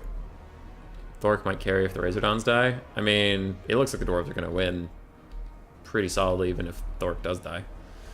I mean, if Thoric died for literally no reason, yeah, then maybe the Lizards have a chance, but there's just a lot of bodies left, and all we have left to kill it all is, like, one Razordon. This Razordon is thinking about shooting some Dwarf Warriors. And get some decent volleys off, but it's firing from a downhill to uphill position, so it's not really going to have the benefit of much. But another nice Thunderbolt cast. Achoo! Tons of damage. Tons of damage. And a big Dwarven break on the far side. So we've got some Dwarf Warriors and Miners routing / shattering. Another Dwarf Warriors at half health. Razordons are trying to carry it. And these Razordons were eventually pulled away from the Dwarf Warriors. Can you even shoot over that? Oh wow, they can. They are shooting over that dune. Alright, good for you, Razordons. Balance of power just keeps getting worse for lizards, though. Feels like the more stuff they kill, the worse the balance of power gets. And these Slayers are now just sprinting after the Razordons. They know their fate. They know how their doom's coming.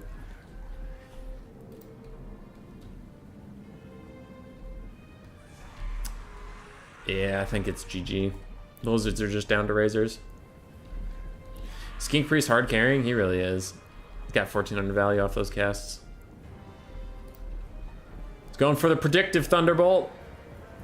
The dwarves are walking into it. Nice side shot. Cold Ones of Reprodactyls are still trying to fight Dwarf Warriors. Bujulicious goes to the very end. No one ever calls Bujulicious a coward. No one! There's too many dwarves. There's too many dwarves, my lord. Razordons are back. They're thinking about firing at Slayers. They're thinking about firing at Dwarf Warriors. They're thinking about firing at a lot of things, but they're not firing at a lot of things, and that's kind of the problem, ain't it? They now get a decent side shot in, but the source Old Blood is going to rout again, and I wouldn't be surprised if army losses took over at this point, as another Rune of Doom is cast, causing fear and increasing the melee attack of everybody in this blob. Lizards are going to mass rout, and army losses will hit. I promise you that. That is a promise from old Hummus Lad. And that is it. GG to Super Mario Fried Chicken and Bujulicious.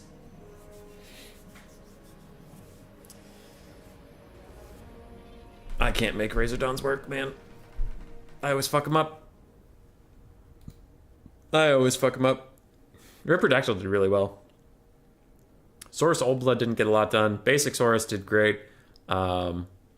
Skink Caster did well. Cold One Riders honestly did better than I would have done with them. Red Chris's Skinks died, but they just had to. Somebody has to take the blasting charges, right? Overall, I like the build. Thoric was around, did Thoric things. Those Slayers got 2,000 value. Yeah, Slayers are clutch in this matchup. Most matchups, honestly. Thunderers got almost no value because they got shut down like right away. Dr. Licious was on top of them. If non-single digit IQ lapses in micro, I could have taken that. You could have, Boosh. You could have. And we were all proud of you. Still are. We still are. Now it is Rip Curl.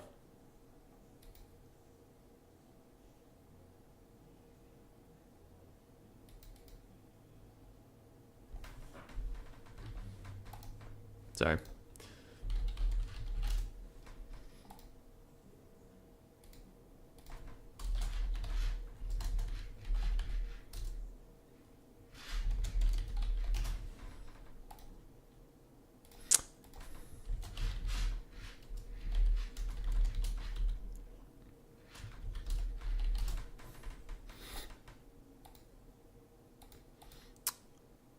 All right, so we have a game to go to. We have Rip Curl versus Super Mario Fried Chicken. We are going to go to that because it's the only one that's ready right now. If you look at my left screen, Whatever Dude in Ostric's Folly and Killer Lion and Guillaume are going on 1 hour and 40 minutes for their best of 3, and that's getting a little concerning. Should not take that long.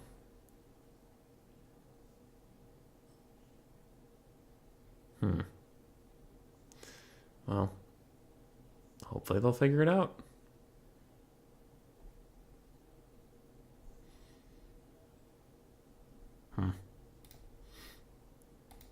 We'll see.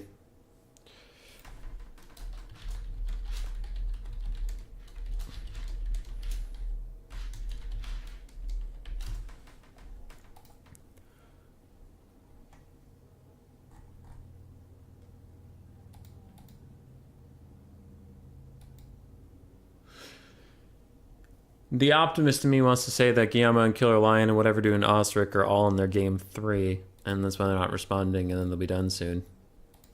It's the optimist in me.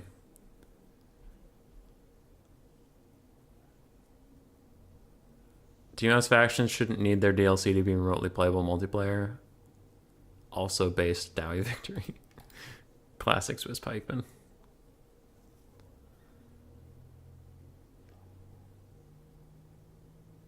Classic.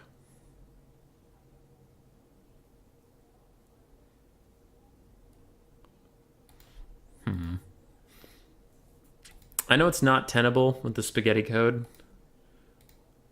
but I am wondering. Oh, Whatever Dude is back in his lobby, and they are on the Lost Crater. So I'm hoping that means that they are done. And not just starting.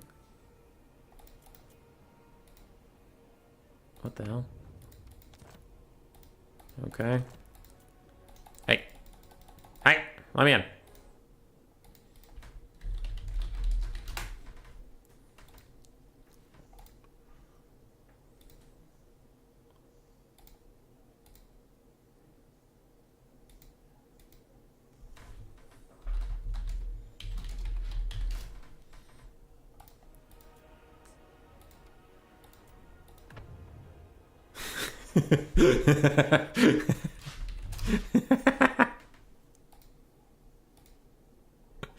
Someone joined before I did, apparently. All right. I have not seen Rip Curl on stream, but I have seen Rip Curl occasionally playing either on the Vermin League or in random new player lobbies and stuff, so I am curious to see how they play. We just saw Super Mario Fried Chicken. I usually try to bounce around a little bit more than following someone through, but I have no idea what's going on with those other games, and I'm currently prodding them to see where they're at, but I will not make you wait through that same fate with me.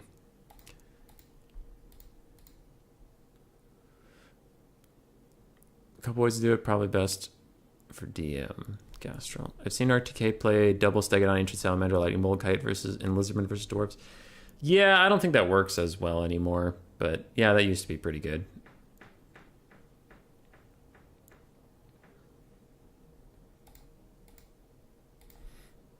Could be pretty good. I think it is time to deploy the ultimate tactic.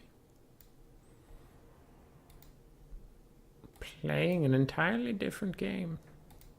No. Maybe. Maybe if the build phase is going for a while, but for all I know, these players are just going to bang through it. And I'm so concerned about the other games getting blocked up. Holy shit.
Okay. Sorry, still trying to track down those people. All right, Osric did advance over whatever dude. That is done, and Army Guy has an opponent. Army Guy and Osric are up. Good, good. Osric and whatever dude must have had a banger of a series. It went to all 3 games, it looks like.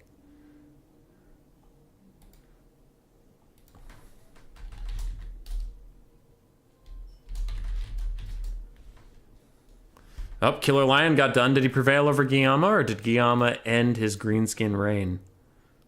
Scores haven't been reported yet. I can't be as snoopy as I want to be. I guess I can work on my Warhammer FB army list. What is FB? Am I stupid? One of my highlights of all time in Warhammer, Murph shooting his own Oxyotl with his salamander, losing an army loss is legendary. Oh god. That sounds pretty horrible. Kind of want to replace my Warlock Master with a Grey Seer, but IDK. Are you talking about like tabletop stuff? Because that's also fair. I'm conflicted on Killer Lion. Already won. Okay. I mean, god damn it. It's hard to root for someone when you like both players. Killer Lion and Guillaume are both G's.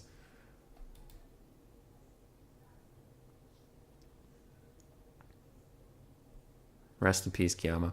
And it looks like all 3 round 1 matchups went to game 3.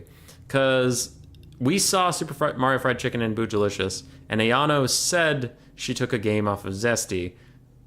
So both of them that were reported as 1-0, I think, was just a mistake.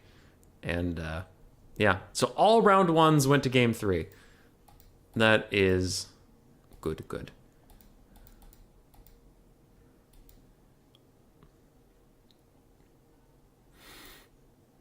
Killer Lion and Khansan are getting matched up now. Army Guy and Osric are also getting matched up. Hopefully things go okay. Cross your fingers. Hey, cross your fingers. Cross it. We wish Army Guy the best in his first tournament. We also wish Khansan the best in his first tournament. But also, if your best of 3 takes longer than 25 minutes, I am going to kill both of you. So, you know, fucking sprint it. Sprint it! Pick band. I pick Empire. Band none. All cavalry. Run at him. All right, game 1 done. Game 2. I pick Slaanesh. All cavalry. Run at him. Fuck, I lost 0-2. I didn't remember band Dowie with Empire Raffle. Ooh, Guillaume, that is tough. That is tough. Dark Elves versus Dowie seems like a great matchup for Dark Elves. Yeah. And if anybody's wondering about like the salt and stuff or whatever, it's just it's even after a year and a half of doing this, I do get nervous in tournaments of like, you know, Army Guy and Khansan just sitting there in round 2, Rip Curl 2 sitting there in round 2 like, so like what do I do with my time? Like, do I play campaign? And I just sit here, I'm like, I'm so sorry. I'm sure it's done soon. Maybe. So, don't take it too personally. I just, like, you know, just want everybody to get along, have a good time, etc., etc. So, what are we doing here? Dark Riders, repeater crossbows. Looks like 3 of them. We have some basic Dark Riders, 1 Scourge Runner Chariot, 2 Scourge Runner Chariots, Malice Darkblade for Rip Curl, a Feral Manticore, some Bleak Swords, some Dark Shards. Very mixed army, which is fine. And we have double Hargoneth Executioners to really cleave through some Dowie Hides. I am noticing a distinct lack of caster, though. Rip Curl, I know you are honorable. I know you are a true gentleman, and you know the dwarves have no caster, so you yourself will take no caster. But please, for the love of God, take a caster. Please. You don't know what these men are capable of. They're dwarves. They're smelly dwarves. There's so many of them, Malice. There's so many of them, and you can't fight them. Look at your beautiful hair and skin. Not a blemish on there, but still, you need a goddamn caster. Please take one next time. Okay. Other than that, I like the Dark Elf build. It's pretty good. Probably cut the repeater crossbows cav for that. I don't know. I think Dark Shards do just fine. Repeater crossbow cav just have lower DPS than the skirmish cav. You don't really do skirmish dwarves that hard. For Super Mario Fried Chicken, we do have 5 miners with blasting charges. We have miners, giant slayers, slayers, slayers, slayers, slayers, slayers. And I thought I saw another giant slayer, but it moved. Okay, so we have miners and slayers. We have Gotrek and Felix, and then we have Thoric Ironbrow up on his anvil, probably telling Gotrek about some shitty story Gotrek doesn't care about. And he's just like, I just want to die. Please, manling, kill me. Why won't anybody kill me? And Felix misses his wife and child. Good for you, Felix. This is not a typical army to bring into Dark Elves. I don't know if it'll work. Probably not. Probably not. I don't think this will work.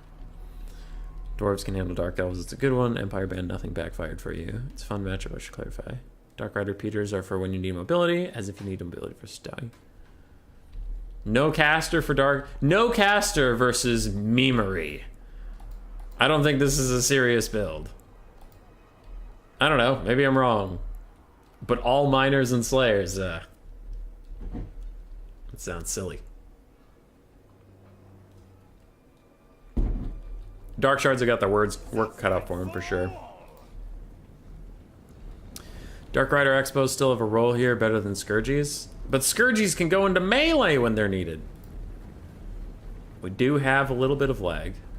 Though we had that with Super Mario in the last games, and it always resolved itself after a little bit. So let's be patient before we make any judgments. But also, if this fucking lag continues, let's ban him from the tournament. Don't tell him. Alrighty, repeater crossbows are moving in, moving out, moving in, moving out, thinking about shooting, but not quite. These other ones are also getting ready. But Bleak Swords are about to get shot by blasting charges, and ow. Oh, God, it hurts. Oh, the damage. Oh, the brutality. Even the Hargoneth Executioners are like, fuck, man. Please make it stop. Dark Shards and repeater crossbows are going to try to get their vengeance, but Slayers are walking right through the cracks, and I think these Dark Shards are about to be in for a bad time. 33 speed versus the 40 of the Slayers. Yep, they're going to get run down. Scourge Run Chariots have to get active. They probably have to get into melee, and we have Dark Riders with shields flanking the Slayers, but I don't know if a rear charge is really going to matter that much. Hargoneth Executioners are making quick work of the Miners, but the Slayers will be a much harder task, especially with the Rune of Doom popped. And these Miners with 44 melee attack and armor piercing actually have a higher melee attack than the Hargoneth's melee defense, so they will start taking a good amount of damage. And our repeater crossbow kite has begun. Dwarves are off to a huge advantage at the start as their minus the blaster charges do minus the blaster charges things. And Malice is now starting to run away from Gotrek, Felix, and Thoric. He decided this was not a good idea, and he's actually going to leave this place immediately. Which, you know, can't say I blame him for that. Hargoneth Executioner is still trying to kill a whole bunch of stuff, but they are now surrounded on both sides by Slayers, and there are miners with a little bit of blaster charges left behind them, which could be problematic. Where are those Scourge Runners? There they are. Better late than never, lads. Chip, chip, cheerio. They do need to do a lot of cycle charging in melee. I don't think their range attack is as important as the fact that they're chariots in this matchup right now. Jack Norman, why did no one tell the miners to bring a couple more blasting charges? Because there's not an engineer nearby to give them that benefit. Hargoneth Executioners are somehow ending up on the other side of the Slayers. I don't know how they're doing that. They must have attack orders onto something silly. Scourge Run Chariots are shooting at Thoric as they try and help Malice run away, but he'll only run away for so long. Dark Riders Repeater Crossbows somehow getting into melee with Thoric. They will want to back off and shoot him, most likely. But the basic infantry Dark Shards are actually safe, which is shocking. And they're shooting at Gotrek, which is fine. Probably want to shoot at Thoric, but Gotrek is also okay. And Malice continues his worldwide journey as the Giant Slayers absolutely murder some Hargoneth Executioners. Dark Elves have nearly caught up on the damage value as miners chase off Bleak Swords and Dark Shards and Repeater Crossbows try to find somewhere to be. Slayers murder the shit out of a Feral Manticore, and Rip Curl just tries to keep Malice alive. Thoric's taking a little bit of damage, though he will get healing as long as he's next to Felix. Slayers get charged by Dark Riders Repeater Crossbows, but Rip Curl is going to have to get out of that combat very quickly or he will regret it. I think he was just trying to buy some space for the Dark Shards, but you're gonna have to get the fuck out of there. And meanwhile, the Dark Shards have attack orders onto the Slayers, and they're going into melee for literally no reason. For literally no reason! An entire Dark Rider crossbow unit is killed as the Dark Shards go into melee to start firing. Oh, the woes of Warhammer 3 ranged unit pathing. God damn. Scourge Run Chariots are still firing at Thoric. They're doing a lot of damage, and I swear to God if this is Spectrum again. Hello? Hi, this is Katrina Simmons calling from Spectrum on a recorded line. How are you doing today?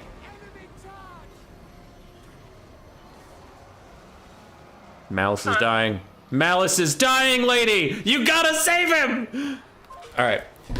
Malice is dying. Malice is routing. He didn't actually transform into Zarkan. We have one very confused Spectrum lady, and they need to stop calling me. Stop fucking calling me all the goddamn time! Anyway, I digress. We have some dark shards, we have superior crossbows. The balance of power is about how I feel about this. Malice being killed without even transforming into Zarkan does spell the death knell for the Dark Elves. I don't think they have enough repeater crossbows to save them in this point. Yeah. Yeah, it's looking doomed. That lady's confused, by the way. That was inappropriate. I shouldn't have done that. But in my defense, that is... This is not a joke. This is not a joke. Hold on. Is it 6 or 7?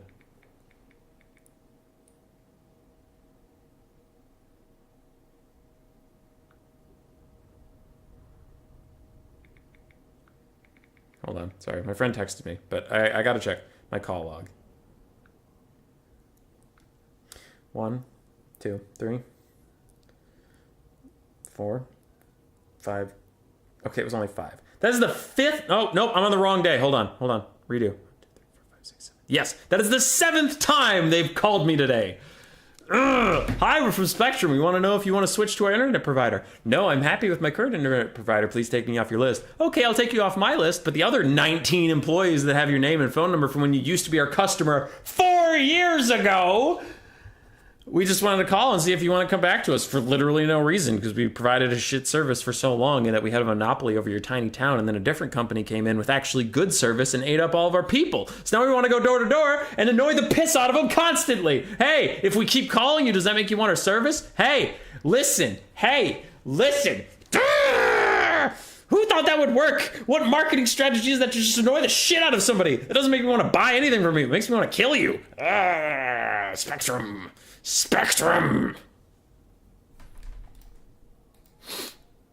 Malice had a bad time. Hardgunth Executioners did alright. Scourger and Chariots did okay. Manticores are fine.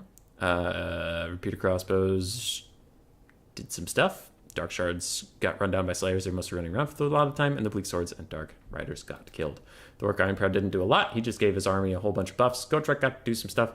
Miners with Blasting Charges did quite well for themselves. Slayers did just fine. Giant Slayers did fine. And Basic Miners didn't do very much. And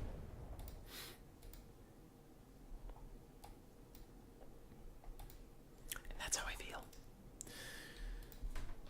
Boom. Super Mario Fried Chicken. 1-0. It's a grudging. You did it.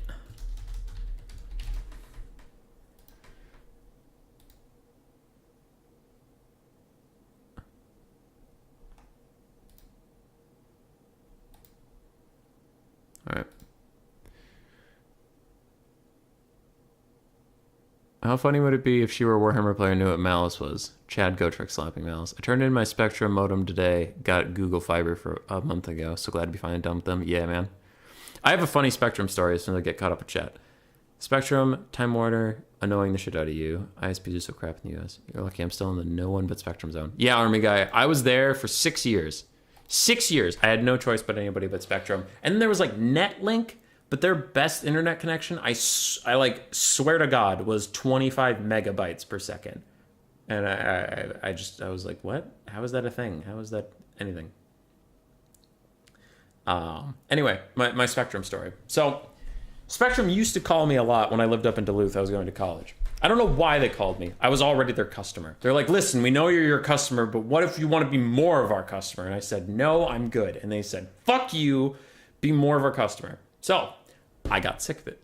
They were calling me because Spectrum released cable. They wanted to do cable or whatever. They just wanted more people to buy cable because people were just switching to Wi-Fi and streaming services and they don't get money off of cables. They really wanted to push it.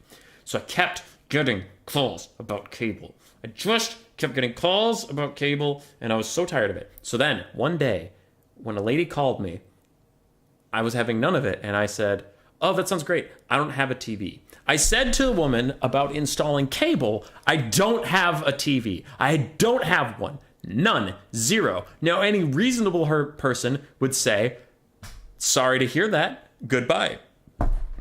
Not Spectrum. The Spectrum lady said, and this is a quote, got it. Would you like to hear about our cable options today? I was shocked. I was stunned. I don't have a TV, woman! What am I gonna watch it on? What is the point?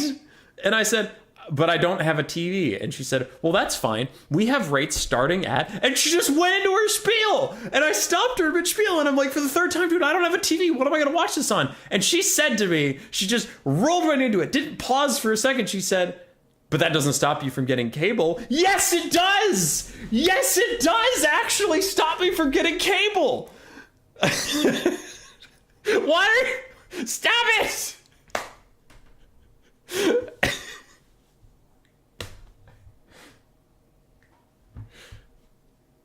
No! That's not gonna happen!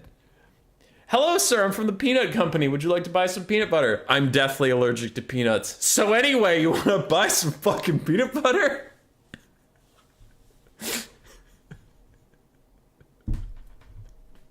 I don't have a TV! Maybe she was listening and she's just very confident about her ability to sell cable. She's like, listen, I could sell cable to a man with no electricity. I'm the best goddamn cable saleswoman alive. All right. Spectrum is as unstoppable as Kemmler. Yeah.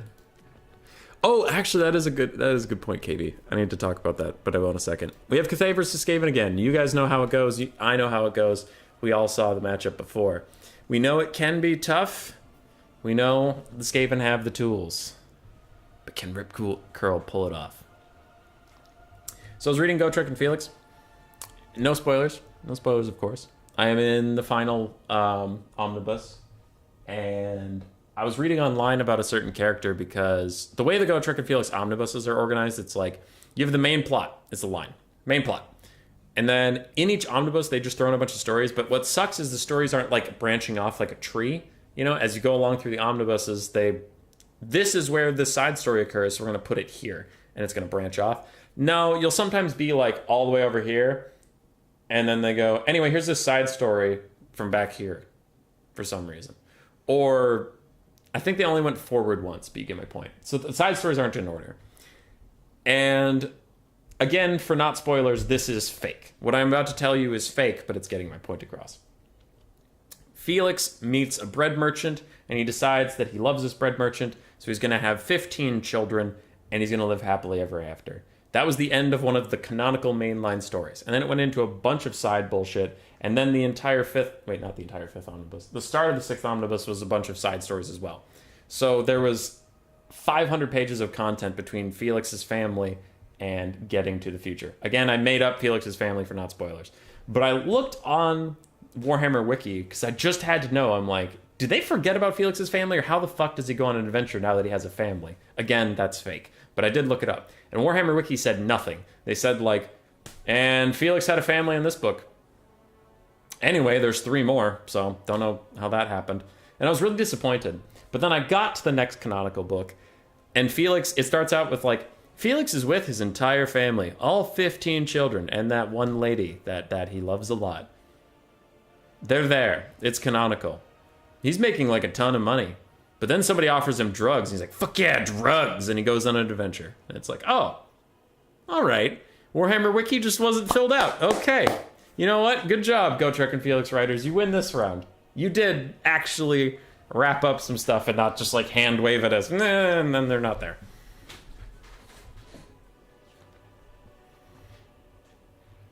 It's for when your friends come over with their flat screen. Just have that cable hook up ready to rock.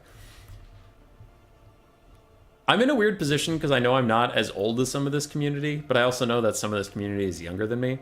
Does anybody else remember when flat screens were new and the TVs had like the really big backs where like the TV was 90% back and then the screen?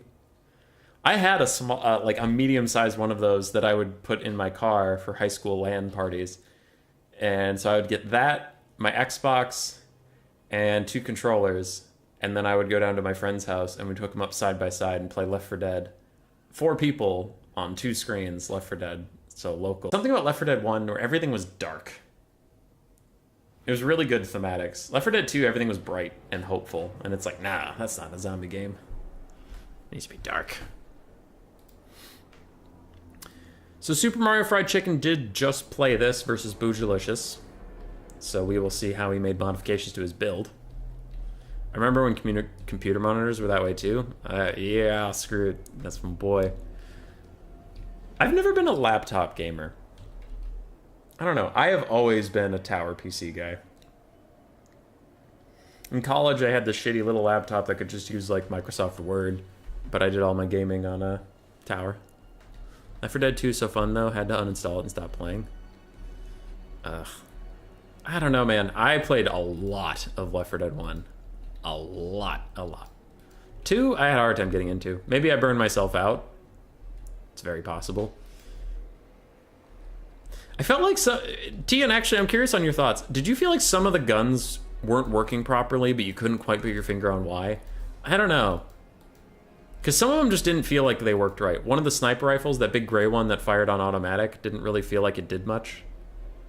I remember the AK-47 was good, but one of the other assault rifles didn't feel like it did anything. The Spaz 12 shotgun, the auto shotgun, felt like it was missing some hitboxes, because it was like, it didn't just not spread, it also didn't do that much damage, so it really just felt like a single shot assault rifle. I don't know, I'd be curious on your thoughts. Anyway. Super Mario Fried Chicken does have the Sky Junk, Meow Ying, and a Terracotta Sentinel, does have some Jade Warrior Crossmen from before, and does have the Jade Warriors, but he cut 2 Peasant Long Spearmen and 2 Peasant Archers to buy another Terracotta Sentinel. If it worked, double down. On the other side, Rip Curl.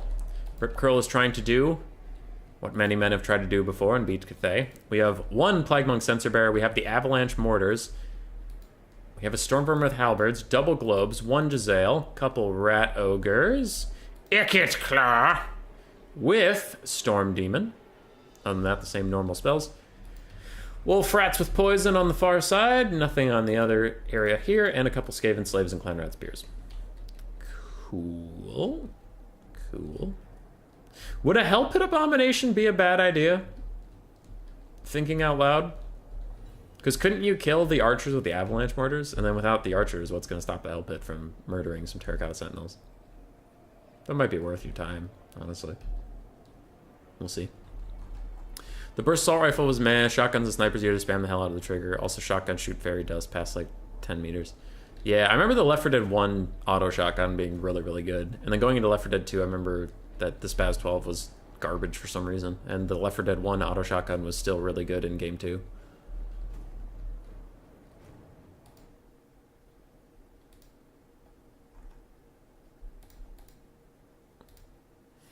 Ever Chicken and Zesty are taking a while on the top of the bracket, thankfully, slowing down for the rest of us, because whoever wins that will have a bit to wait, because Ocular Snipes and Killer Lion just started, so give them some time.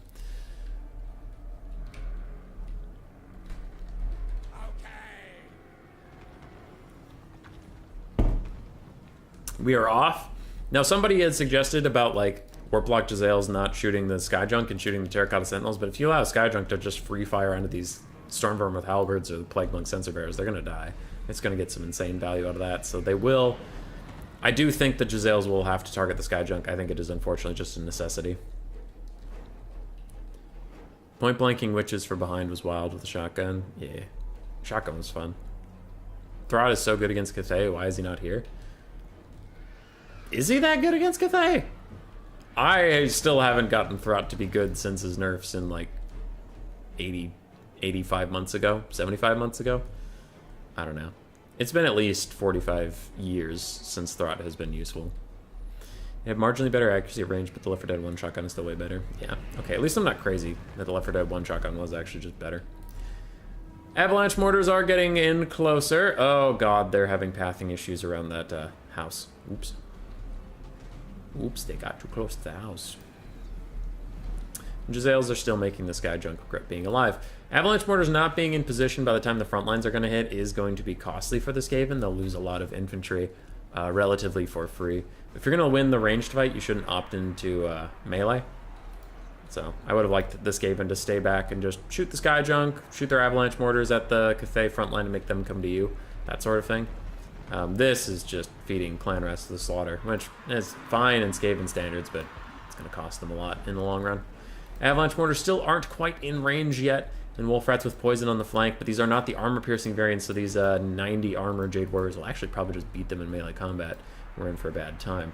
Poison Globes are here at last, and they are going to throw at Rat Ogres and Storm Vermin. Oh, no! Oh, no! Ouch, ouch, ouch, ouch. Big ouch. Peasant Long Spearman might break fast enough that maybe this won't be such a huge problem, but owie. This is one of the reasons you don't see Storm Vermin a lot, is not because necessarily Storm Vermin are a bad unit, but you just don't want to kill your own Storm Vermin. So they need to be, like, backline, which kind of sucks. So you don't see a ton of Storm Vermin because they get killed by their own globes. They do punch through the Peasant Long Spears, and they will soon get onto the Jade Warrior crossbows, but we can see Poison Globes are really doing some good damage to those Rat Ogres and Storm Vermin, so that's not ideal. Plague Mouse Sensor Res and Ica Claw are trying to team up on Meow Ying, currently doing alright damage there. And the Sky Junk is getting shot by the Jezzails. It looks like the Jezzails are having a tough time shooting from their little pit. And these Rat Ogres are still chilling back with them. The Rat Ogres probably have to move up from Rip Curl. Avalanche Mortars have taken out one of the crossbows. They will probably move on to another. Meanwhile, dogs are here. And while normally dogs would kill archers, these dogs will have a very hard time. Globes are throwing at the Terracotta Sentinel, it looks like, but they're accidentally hitting their Storm Vermin with halberds. And Meow Ying is getting completely bodied in the backfield, so we like to see it. Skaven are currently about even in damage value, but Cathay is taking a bit of a lead as more melee fights progress. Wolf Rats with Poison are pushed off. The Jade Warriors are just fine for the effort. These other Wolf Rats with Poison are pushed off, and the Storm Vermin Halberds are now stuck fighting the Terracotta Sentinel right in front of Jade Warrior Crossmen. They're shooting them in the butt. They are not liking that whatsoever. Jezzails are running away as Rat Ogres peel off Peasant Long Spears. The Peasant Long Spears will actually delete those Rat Ogres if the Rat Ogres are forced to stay in combat with them. The other Poison Globes are getting mucked up by a Terracotta Sentinel. So things are looking a little rough for the Skavinos right now.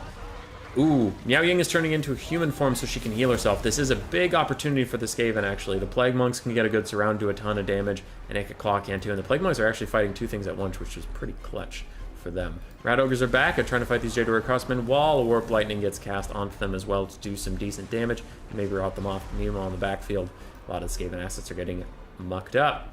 Avalanche Mortars are alive, though they're shooting. Ooh, they don't have guard mode on. Okay, so they're chasing and shooting after a shattered Jade Warrior.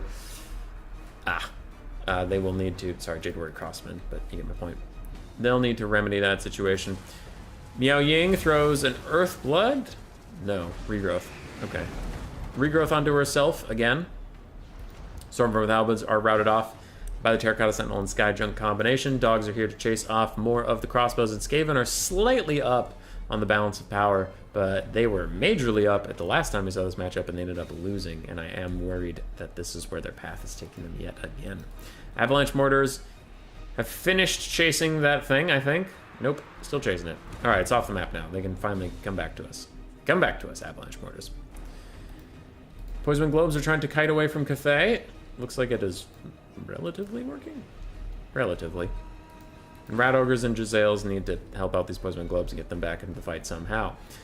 One Terracotta Sentinel is at half HP. I did like the Storm Vermin with Halberd inclusion. Unfortunately, they got killed by their own Poison Globes. But overall, as an inclusion, it's fine. And that is the damage the Sky Junk can do and why it needs to die. Oh, that was like a third of their health in one volley. Fuck you, Sky Junk. You're a piece of shit. Killing my glorious Skavens. Oh, it hurts so much! That's an 1,000 gold unit, it's just getting murdered. It's just getting murdered. Poison Globes nuking down their own dogs, but also hitting some Jade Warriors that are running away. And the Rat Ogres are here to save the Jade Warriors, the Globes at last, while these Globes make a final stand in the forest against those Jade Warriors. Jezzails is shooting something, I don't know what. At this point, it's probably not worth it to shoot the Sky Junk because it is almost out of ammo, but yeah. I think the Skaven should have hung back at the start and just let their Jezzails and Mortar teams force the enemy into them, get a bunch of free damage value off. They're a little over-ambitious with the rush and lost a lot of infantry in the trade. Globes have almost saved themselves from these Jade Warriors. Rat Ogres will have to come over and deal them off more officially, though. 2 volleys left from our friend, the Sky Junk. Avalanche Mortars also don't have a lot of targets left. The infantry was cleared out pretty effectively by globes over the course of this game. And once again, we'll have the 3 single entities largely uncontested. Anything that can kill them is so low that I think they'll just rout. Skyjunk should probably be shooting at the Stormvermin halberds at this point. Probably. Rat Ogres and Skaven Slaves will get rid of those Jade Warriors for our friends, the Globes, and they'll be fine. Crush the Sentinels and the Dragons, someone dropping the box. Chases everything off. There's definitely a tier list for weapons somewhere to crap. Really? Like throw a lot of smell into the bingo square. Maybe. I don't know. Basic Brood Horrors have been doing better. Maybe Throt, but he's like 2,400 gold. He's so expensive. And he lost his ITP aura, which sucks and blows. Skyjunk's finally out of ammunition, so now it's just a mobile gun platform that'll still poke at Iga Claw throughout the course of the game. Jezzails are getting stomped on by Miao Ying and the Sentinels right now, and I just don't see what's going to kill Miao Ying and those Sentinels. Skaven are slightly ahead on the balance of power, but I'll believe it when I see it. How effective is snipe / stalk versus enemy artillery? I mean, pretty good, yeah. Rat Ogres and Ikit are trying to fight, but Ikit does use unlimited power on himself, causing a little bit of overcast damage, and he's now going to throw out a Warp Lightning. It looks like he tries to hit Miao Ying and get a little bit of damage, but it's not going to quite go his way. Jezzails are technically out of combat. They should probably back up a little bit further and then start shooting. And the Avalanche Mortars, they'll just shoot at anything that tries to come back, I guess. Rip Curl does have that advantage, but it is going to be hard. It's going to be hard to kill all this. And a regrowth is coming in out of the Terracotta Sentinels, too. Oof. Oof. Does Snipe make units unspottable even when firing, or is that a misnomer? It makes them stalk when firing, yeah. I don't know about unspottable. But yeah, they don't appear. If you're at like a distance and they're a distance and they're shooting at you, you can't see them.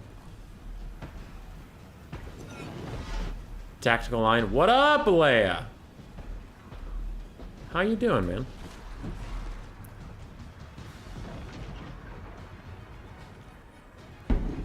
How you doing? How you doing?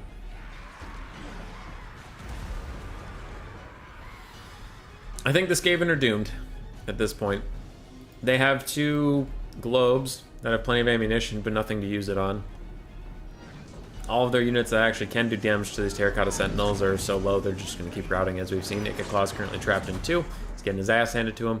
I do think Cathay is going to take a GG.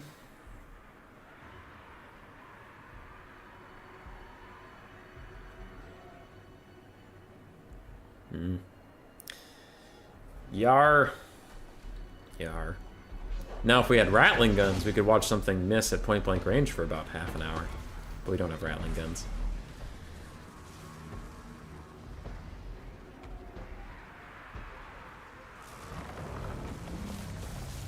Did you overcast that?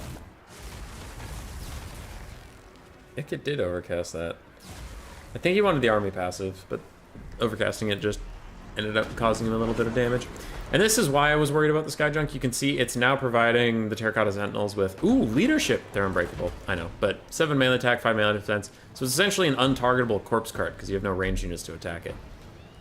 So it's just up there, ominously. It's even dropping some Skyjunk bombs.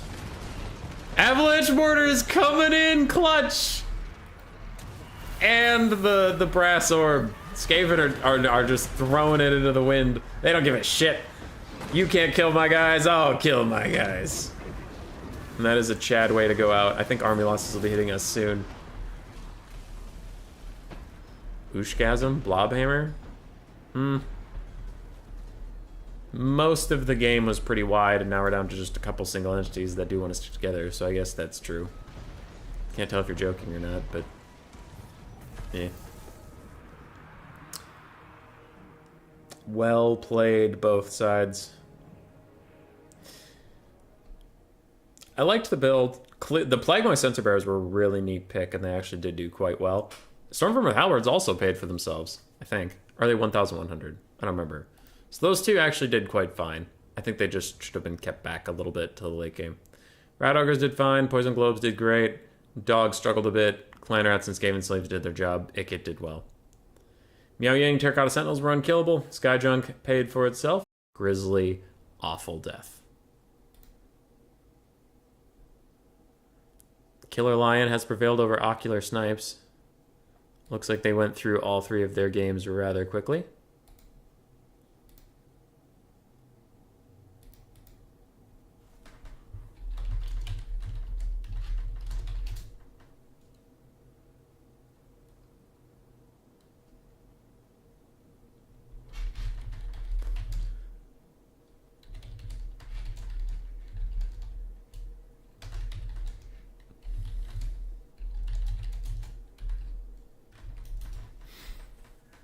All right. Ever Chicken and Zesty still going. That's kind of wild. So Zesty was the first one done up here. And he got into Ever Chicken. And Ever Chicken's apparently just been battling. Zesty versus Ever Chicken is on Bloodpine Woods right now. Is it over? I'll check. Who's this? Oh, Killer Eyes just chilling with Umbrella and Rocket. That's fair. At Ever Chicken. You in game or done? Because I see the lobby. I don't see Osric versus Army Guy.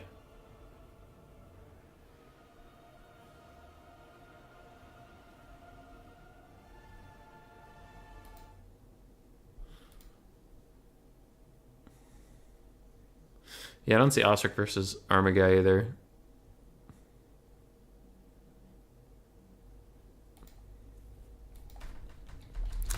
If you get to a lobby spot, I can spec. That'd be coolio. Uh-oh. Army Guy's typing. What's happening? Who dares type? I have no idea what I'm doing. I don't know if I can see that.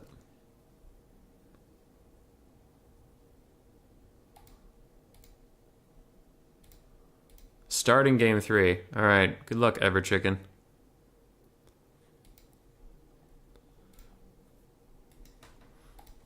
Can I have invite code?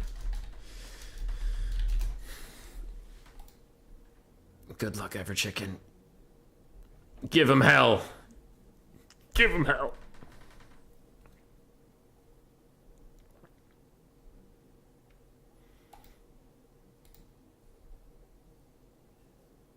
Yeah, I don't see. I have no idea what I'm doing.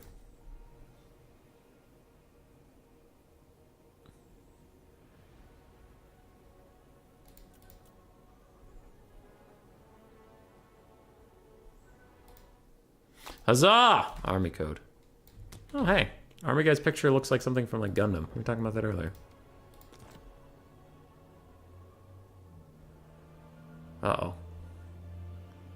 How am I joining a game I can't see? Failed to join, no response from host. That's fucked up.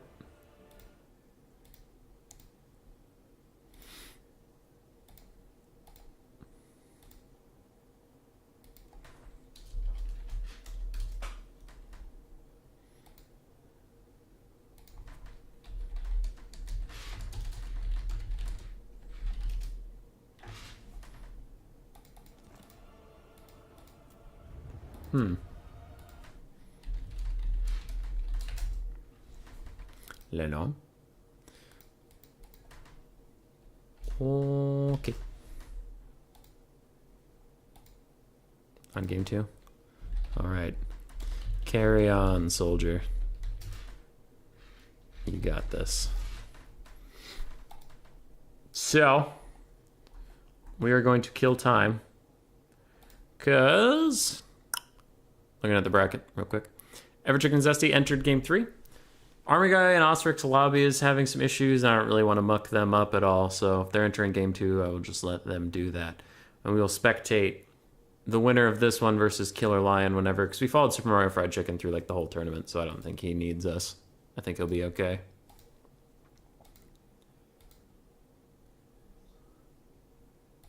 Okay, I'll give this one more try because Osric sent me something.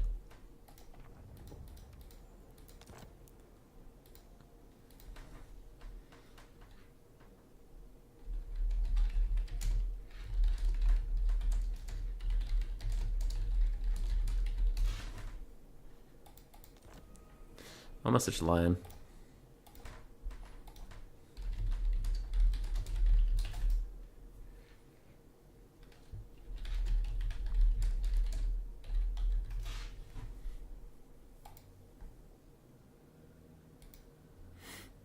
Okay. So Killer Lion and I are just going to play a game to kill the time while we wait for the others.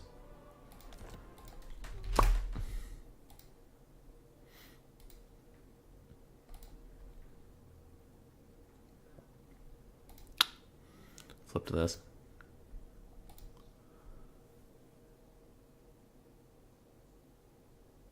Saga of Super Mario Fried Chicken. I'm not joking with my lobby name being, you have no idea what you're doing.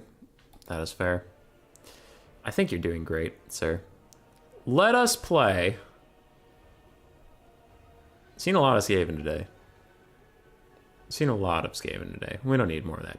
Well, let's play some Greenskins. Oh, wait. Killer Lion might want to play Greenskins. What you want to play?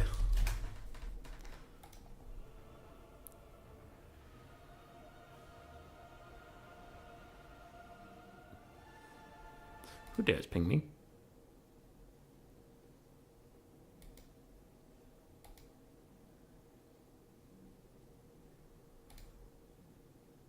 Mostly play, I've never done battle. Battles are fun. We have a good community for that. Army guy.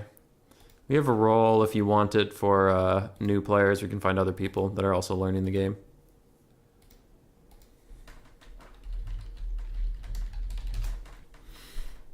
Alright, looks like Killer Lion's going to play Lizard, so I'm going to play Greenskins.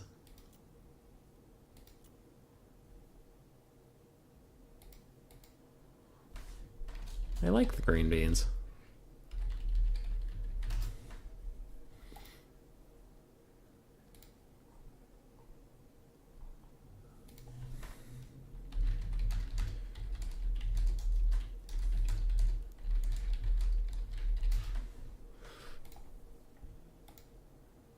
As long as you aren't subjecting war dancers to getting their asses kicked again, you'll be fine. True. So what do we want here? We'll stay serious. We'll stay serious so people don't get the wrong idea about what's actually a good build. Brainburst is solid, Headbutt's solid. Both his items are good. Power of the War Paint of Warzag. I cut that. 5% physical resist for a short range around you for 100 gold isn't worth it. I also cut Warzag's Revenge. The lizards have a lot of health and healing, so for 200 gold it's not worth it. I will keep Get back here. I'll keep at the G the Get. So Warzag, in my opinion, should be about 2,040 gold. Would be ideal on him. Frontline goblins trade quite effectively. I also like Trips Black Orc. Personally, I think they do quite well. Don't need the 8-peak loons. I do like Orc R boys, so I will get some of them. And then now we have Squig Herds that do really good armor piercing damage, so I will get some of them as well. I like both of the ROR skirmish calves. They are solid. And then Orc Boar Chariots used to be good versus Saurus, but now I have Black Orcs, so I don't really need the Orc Boar Chariots. Maybe, maybe not. I'll cut one Black Orc. Get an Orc Boar Chariot and 2 biggins. That could be something.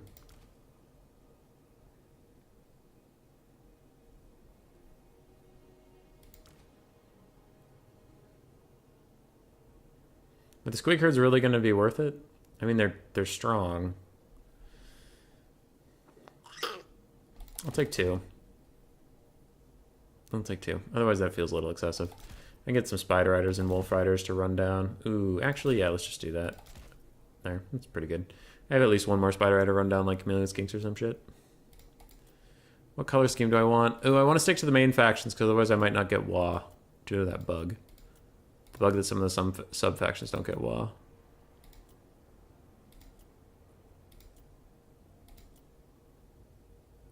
Let's do Warzag's color scheme. Let's do the bloody and. Easy to get their value back? Yeah. I think they're fine. I like Orc Armor Boys personally, but Goblins are fine. Full Gobbo army? I would need to go Scarsnick.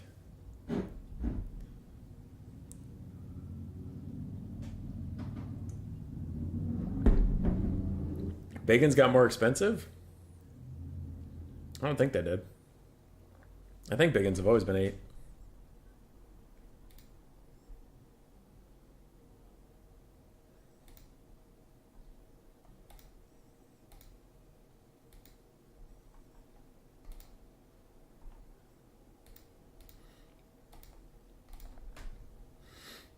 So for anybody wondering why I'm all of a sudden playing and the scorecard went away, we are just waiting for 2 games in progress to finish up, one of which is game 3, so we know Killer Lion, who I'm facing right now, will have an opponent, and we will spectate that best of 3. And then Army Guy and Osric's Folly are fighting on the bottom to see who will fight Super Mario Fried Chicken. We will not see the results of that fight, but yeah. Just got into an awkward spot, because I was going to watch Osric and Army Guy, but the lobby wasn't working, and we're already a little behind schedule, so it's like, well, let's just keep going.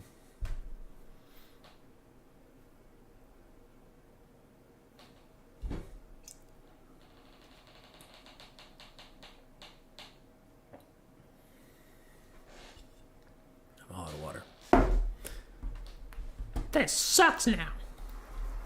Enemy troop count is tiny. Tiny, tiny, tiny. Okay. Gonna put my arrow boys on guard mode, so after they are shooting something that either routes or just goes out of range, they don't run away from me. Don't really want to be near the forest if most of my killing potential is in these archers. I don't really want to fight near a forest where my archers will do less stuff. Since my enemy is very small, I am going to go deep with my formation rather than wide. Yes. So, I have my 5 goblins. And then I will put my black orcs, I'll put them in the center. My biggins on the flanks-ish. So now we have 2 rows of infantry rather than 1 solid line.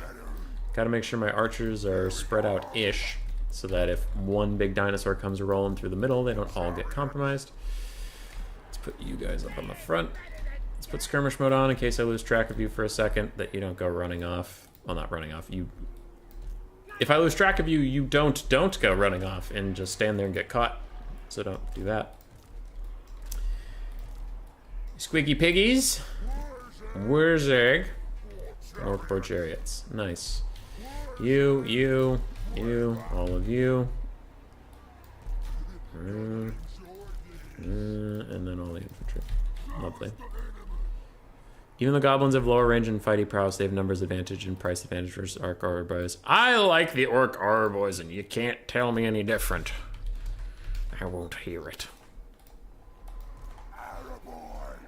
I think Arrow Boys have a longer range, but also they have slightly more arm-piercing missile strength. And they have better leadership and melee stats. I don't know, I like him. I also like Warzag. He's fun. I still think Rom is maybe the better choice in this matchup, but I do generally like Warzag paired with Black Orcs because you can give them some nice fighty prowess and they can club these Saurus to death. Okay, we'll advance a little bit and see what we're looking at. Saurus spam, some Cold One Riders, a Rev Crystal, a basic Stegodon. We have a Skink Priest of Heavens with Thunderbolt. And we have Krokgar. Okay. So you guys shoot at Krokgar for a bit. You guys go shoot at them for a little bit. More feral cold ones in the woods. Okay, I see you there. Little bit of lag. But since there's no mass near the center, I am going to go take some free charges with Chariot. And get a little bit of damage value there. You guys come with me. Run away, run away, run away, way, way. You guys are just looking out for feral cold ones. For now. Gobbos and big ones, and you go here, and you go there, and you go there. You run away, Gobbos do this, you guys shoot that. Ooh, that's happening to you. Okay, go around. You come with me, you guys go here, you get a nice little rear charge right there. And wherever you are, we need an Ed butt so we can keep that army-wide buff going from your thingy. You all come up here and start shooting that Stegodon. You also shoot the Stegodon. And Black Orcs are starting to do their business. You guys come over here, except for you that go there, apparently. So you guys just come around and hit them in the butt. Hey, go around. Go around. That was kind of an important step in that whole equation. Effigy had to get, stop him in place. You guys come here. Save me. Air boys keep running. Shoot over here, pop off everybody else. Looks like we routed off those cold ones. You guys are still fighting these guys, so you turn around and help with. No, not the unit browser! You come back here. Where's Wurzag now? Running around? Okay, sounds fine. Don't really want to fight these Saurus with spears, so let's just back the fuck off. Law is not ready. You have lied to me, and I don't appreciate being lied to. Biggins is still fighting this. You pulled through. Good job. Good job over there. I forgot to give you orders to attack those feral cold ones. That's my bad. Please do that. Alright, you guys, since you're not being chased, go fight that. You guys try and walk forward to dodge as much of that as possible, but I know it's not entirely perfect. Let's use this right here. Keep these things going. Archers are still trying to help with that fight. These archers are trying to help with this fight. Morgan's Major Marauders. Let's take a free little charge from you. You guys keep running. You're doing okay. Neither of you chase that. It's not really worth your time. Come with me. Chariots are out and alive. Those are feral cold ones. Run away from them. Ooh. Black Orcs are going to fight that thing. You guys just need to run away. Where's got left in some spears for a little bit, because I am made out of stupid juice. Activate that. Skink Priest is fighting me over here, which seems fine. You guys, you're now on this end, so might as well run away that way. Still trying to kill these damn Saurus, my god. Alright, Squigs, come deal with this. Gobbos are chasing into the trees. That's fine, just keep those Saurus over there. I don't give a shit. Let's poison this for a little while. What are those feral cold ones? Yeah, shoot him for a bit. Where's Wurzag? There he is. He's fine. Okay, so we're all shooting these Saurus. You're coming with me. I'll cast this just for the melee buffs, but I really want to hurt this Skink Priest a lot. Damn it, these Cold One Riders! You turn and save yourselves. Squigs are chasing them off, which is going okay. You guys come back here. Fight this. Black Orcs are fighting that and coming over and doing great, and we love them very much. Don't fight those. That's my mistake. You do need to run away from Krokgar. He's not a fun compatriot to fight with, and he's faster than me, so I'm going to need to use this to get out of here. Okay, use that. Run away. Keep shooting that. Run away, run away, run away. You guys fight Krokgar just to stop him from fighting me for a little bit. You guys keep shooting this. Go fight that. You guys come here. Do I need a wall right now? Sure. Sure. Spider Riders, come here. I need you to save Wurzag from Krokgar in a little bit. Archers that exist, please shoot at Krokgar's stupid, smelly face so you dodge that Thunderbolt that's coming with you. You guys come here. Chariots are sacrificing yourself to the Dark Gods just because I need you to be doing that right now. Not because it's actually a good trade for you. Get ready to wah means that actually the wah just wore off because it's currently bugged. You guys go lock him in place. You guys deal with this. You fight him there. Wurzag, throw out a Brain Burster just for the army-wide passive. I actually don't care about it that much anymore. Because there's not too many infantry for you to kill with it. Black Orcs are fighting giant dinosaurs. This is their birthright. You guys come back. You chase off these Saurus. Make sure they don't come back. You guys come over here. Help me fight this. All sorts of archers are walking at Krokgar. I think I missed an attack order on it at some point or something. Squeaks are fighting all of this. You cast this on yourself just for the army-wide buff. Again, I want those squigs hitting hard. Hit hard, my squigs! Go! Go, squigs! Go, squigs, go! Alright, Wurzag's gonna fight this for a bit. You guys need to back off. You need to get up here. This one's rampaging into Black Orcs, which is fine. You guys need to come with me. Fire over there. Things are looking good. Spider riders, come with me. Goblins keep fighting. Saurus, I just don't want to see them ever again. That guy has shattered. Hooray! Now we have the conundrum of a croc guard. Do you fight that archer or do you fight this archer? Because whichever one you don't fight is going to shoot you in the back of the head. You all come with me. You squigs are doing fine, but I need you elsewhere. Warzag, you did enough. Run. This for the army buff. And alright, dickhead. You can't just cast your stupid Hand of the Gods because you feel like it. For clarification, it is Krokgar that is the dickhead, not Killer Lion. Killer Lion is playing just fine. Run! Run, you squiggly beast! Actually, squiggly beast, Squig, save me! Tee. You shoot that. You shoot that. You come with me. You shoot that. Feel my powers. Things are shattering, and that's army losses.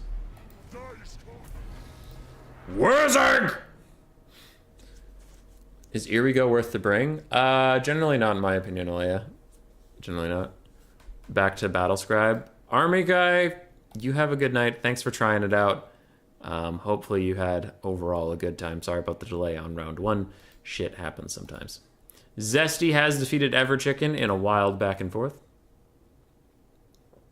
Black Orcs did great. Biggins did okay.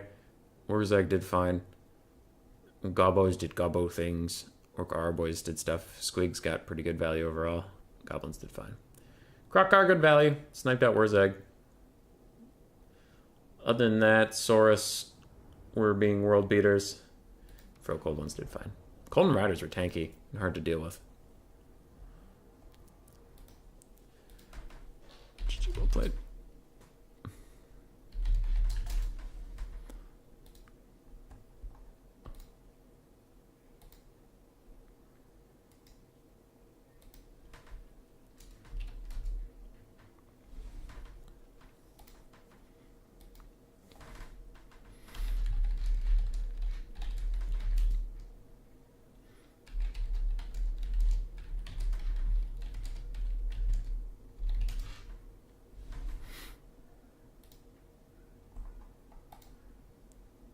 Okay.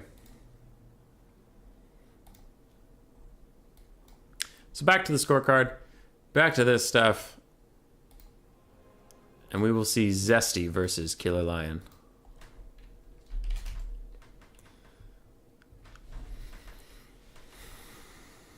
We had a little bit of lag with Killer on the start, but it got better as the game went on. We'll observe.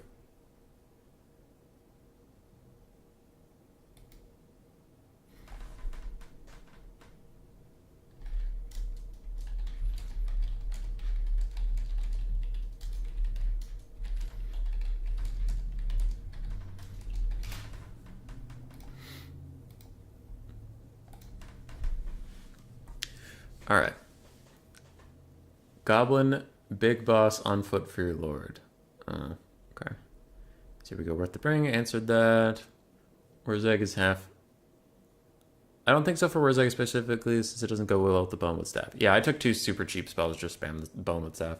After all the Saurus were dead, I was still just spamming spells for the Bone with Staff. Nuking a mob of goblins, turning them into rats was fun. Never really used the Dreaded 13th in IE. How's the tournament going, Coops? Good. Good so far. The first round was a little slow. Second round went much faster. And we are back on track.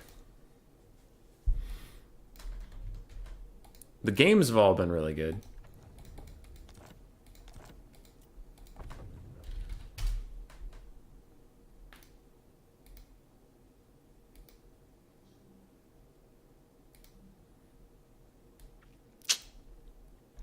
We are here. So we have Zesty versus Killer Lion.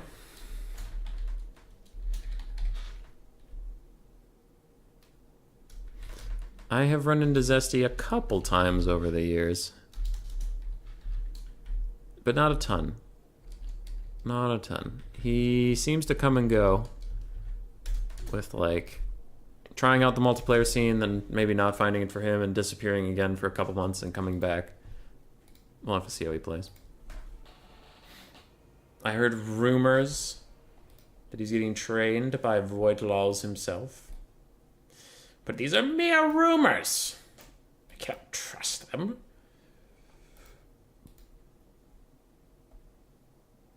Anyway, I'll come back when I feel like it.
I'm back.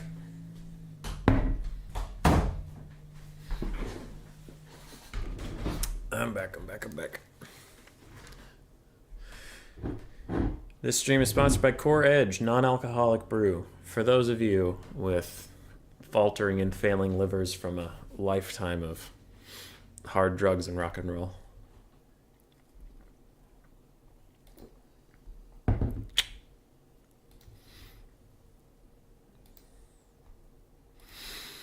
Out of the 4 players left, we have Zesty, Killer Lion, Osric, and Super Mario Fried Chicken.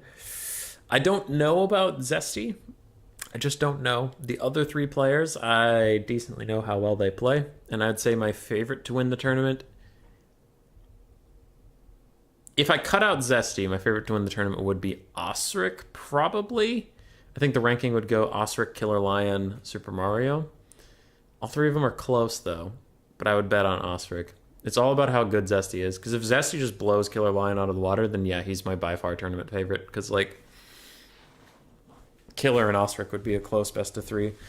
Killer and Super Mario would be a good best of 3. But like I said, if Zesty just smacks down the semifinal, then... But, I mean, Zesty did go 3 games with Ayano and 3 games with Everchicken.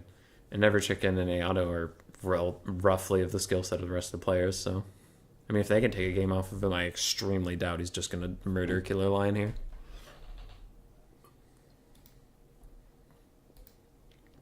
Yeah, with that in mind, I just talked myself into it. I'm betting on Osric for the whole thing.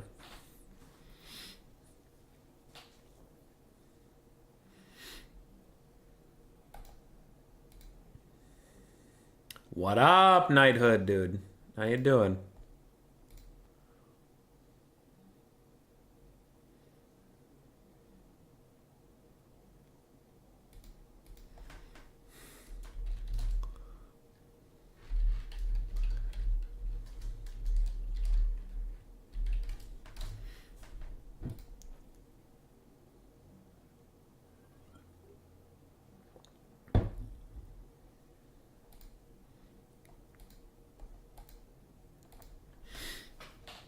Knighthood, we have not seen any high elves today. None. 0. Zip. I'm sure that brings joy to your heart, since you famously hate them. Looks like we do have Dark Elves versus Norska. An interesting matchup. In Game 2, I would have said it's Dark Elves favored. Game 3, I don't know. Norska got some pretty good buffs. Dark Elves got a little bit too, but the last couple times I've seen it, it's gone Dark Elf favored just because Malekith on a dragon has just punked nerds all day long.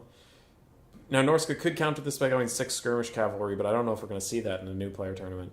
And that is one of the reasons that 6 skirmish cav is so common. Like, people are tired of seeing it in the meta and all that stuff. That's true. But there's a reason it's so powerful. Is because the factions that took it, Warriors of Chaos and Norska, didn't have great ranged options otherwise. And they could they could be transformed into a rush. You know what I mean? So if you're rushing and you don't actually need the range pressure at all, well, then you still have good light horsemen that are roughly on the skill level of like dark riders, even a little bit better if you have Marauder horse masters. But if you needed the range pressure, like there was a flying dragon or something, man, 6 skirmish cav are going to carry the day for you. So I think this matchup could be different with skirmish cav, but recently I've just seen Malekith getting completely unopposed by the for the Dark Elves from Norska. Venge, what up? Knighthood's here. No high elves. People know how to live, I suppose. It goes well, my friend. It goes well. Hosting another new player tournament. We'll see how the lag is. Hopefully not too bad. Horsemaster's just great all around unit. I agree, Cool Umbrella. I agree. For Norska, we have 2 Marauder Horsemasters, 1 Marauder Horseman with throwing axes. We do have the Beasts of Tashnar, a Skin Wolf, a Norskan Ice Wolf, Double Javelins, 1 Marauder Chariot, Marauders, Iceborne Marauders, Throg, my by far favorite Norskan Lord right now. He actually kicks tons of ass, but also Wolfric has been really struggling as of late. A Skin Wolf Werekin to support him with just Foe Seeker, and a Shaman Sorcerer of Death with Spirit Leech and Doom and Darkness. Doom and Darkness. It's a pretty straightforward Norska build. I like it. I like it. On the other side, for Killer Lion, we have Cold One Knights, 2 Dark Riders, 2 Scourge Runner Chariots, Malekith on this dragon, triple Dark Shards, all of them with shields. Then we have Dread Spears and Bleak Swords as the front line, which is standard, and 1 Dark Rider with Peter Crossbows. This is by far the most popular unit tonight. Everybody apparently loves these guys. Let's go, Lion, my boy. Oh, hey, Boojilicious, how you doing? Throg, well, that instantly decides my team. Throg, good. I'm reading a book about Throg. The Dark Elves advance. Norska advances. But who will win? I kind of think the Dark Elves. Kind of. If Malekith doesn't just sit in front of these jabs, I think he's going to be just fine. Because Norska's front line is actually worse in this specific matchup. So they're going to lose the front line. They'll do okay in the mobile game. Yeah, they'll do fine. They'll do fine there. And then the Lords, I mean, if Malekith just lands and sits in front of Throg, they'll, beat him. But if he just Soul Stealer spams them, he can take them out quite easily. So I like the Dark Elf build. We'll see how it does. Icehorn Marauders have piled into the Dread Spears now. But we do have triple Dark Shards, and they should make this a living hell for Norska. They could also fire at the Marauder Hunters with Javelins. They could fire at anything, but generally everything is a good target. We have Chariots coming in, and it looks like the Cold One Knights are also streaking by to stop them, but you might actually need Malekith to land on them or something, or these Repeater Crossbows are going to have to get their money's worth, but those Chariots cannot be allowed to get back into the Dark Shards. Scourge Runner Chariots are on the side, shooting at Skin Wolves and various Skirmish Cav. This is fine for them, and Dark Riders are chilling to protect them, I suppose, but I wonder if also maybe they had a little bit of missed micro and just got dropped or something. Cold and Knights take a nasty charge on the Beast of Tashnar and are just going to demolish them, and there's no other mobile pressure over here from Zesty to save his Javelins, so he does quickly bring everybody over. Maybe not everybody's necessary, but he does bring people over. And Killer Lion sending a Bleak Sword after a Marauder Hunter with Javelin, really putting the pressure on Norska here. As our first Soul Stealer of the night is going to get fired off. It hits 2 single entities and some Marauders. Pretty decent cast as the Skin Wolf tries to get onto Malekith. He will need to. It just gets fucking flung away. Ah, that's great. All right, Malekith is now running from Throg. Repeater Crossbow Cav is almost into melee. They will want to get the hell out of there. Maybe they're just blocking for Malekith, but he doesn't really need that kind of help, I don't think. Cold Knights do commit all the way into the fight. Looks like they're trying to stop these Javelins, and they get rid of the Beast of Tashnar, but they are surrounded, now getting shot by Skirmish Cav, so that is going to go okay for Norska. Damage values are very equivalent, and Malekith just straight up drops on some Marauders. Okay, alright, that works. Scourge Runner Chariots are running around. I wonder what they're going to do, if they're going into melee or what they're doing here, but these Repeater Crossbow Cav getting stuck in melee with Throg is a pretty big mistake. They need to get out of here. That is unfortunate. Frontline fight going well for the Dark Elves, and 2 of their Dark Shards are still firing, while the Scourge Runner Chariots are trying to peel off the Marauder Chariot and keep them online. Actually, this last Dark Shard is healthy, too. It's just these Repeater Crossbows that get messed up for free. Both javelins for Norska shut down. The Dark Riders, it looks like they were forgotten in the distance for a bit. They are coming in now. They could be useful at just chasing off whatever's already routing and keep them routing. But I guess they could pile into the fight if they wanted to. But javelins and skirmish cav are all trying to make Malekith pay, and pay he will as the Skinwolf and Throg chase him down. Repeater crossbow cav are alive, and they should value this freedom and run away for a little bit. Let Dark Riders get in here and do some helping. Skinwolf Werekin is just pathing straight through everything and chasing Malekith to the ends of the earth, but a nice 5-man Soul Stealer is going to heal him up plenty and do a little bit of damage. Scourger and Chariots are going to get a side charge onto the Skinwolf, but again should run away now that Malekith is up in the sky. Malekith might want to just chill in the sky and get a couple breath attacks off rather than committing to any more fights. We have a heated scrap though, ladies and gentlemen. We are at 5,000 damage value apiece, and we are still dead even. The Norskan front line has fallen apart. The Dark Elf back line has been harassed on several fronts, and now the Skirmish Cav are free to attack more Dark Shards, so we'll see how that goes. Throg is currently fighting a Scourger on Chariot, and that Scourger on Chariot needs to get the fuck out of there. Other Scourger on Chariot can start firing that way as well. Malekith needs to go breath attack some horsemen, charge other things, charge not near Throg and the Skinwolf, but continue to Soul Stealer them. That's nice. Yeah, maybe dive on this guy. He's a little bit of fresh fish right now. He's just out there in the middle of nowhere. Scourge Runners are shooting Throg, decent target. He is going to heal up, but all healing has its limits. And Malekith is thinking about, he's diving over towards the Mage, and the Iceborne Marauders gets a nice charge attack. And the second one misses, unfortunately, for him, but still, he can take out this annoying Deathcaster. The Iceborne Marauders are hanging in there. They do have ITP, I guess. I didn't know that. With Throg and the Skinwolf coming, Killer Lion does path away. That is good dragon play. You want to get back up into the sky whenever whatever threatens you comes near. Scourge Runners are still chasing around Throg, and Dark Shards are turning to fire as well. Malekith is back up in the sky.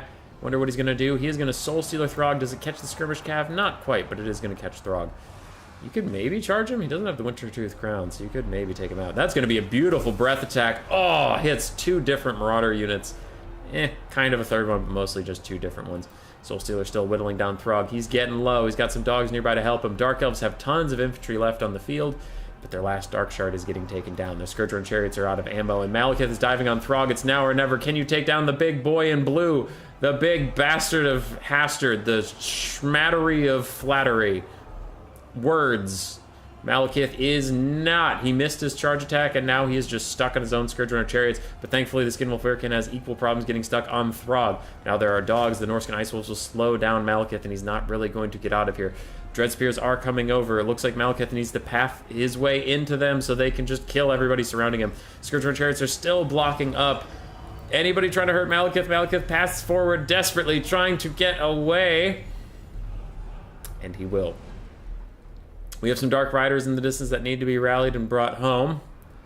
Other than that, you get what you see, and you see what you get. If we have a Soul Stealer off cooldown and with Winds of Magic for it soon, that would be pretty clutch. Malekith's trying to take off. It doesn't look like he's going to be able to. The Skinwolf Werekin is just on top of him, but there's another Soul Stealer. It's going to hit Throg and the caster. They're both going to probably go down as Throg is surrounded by Dread Spears. He's not having a good time.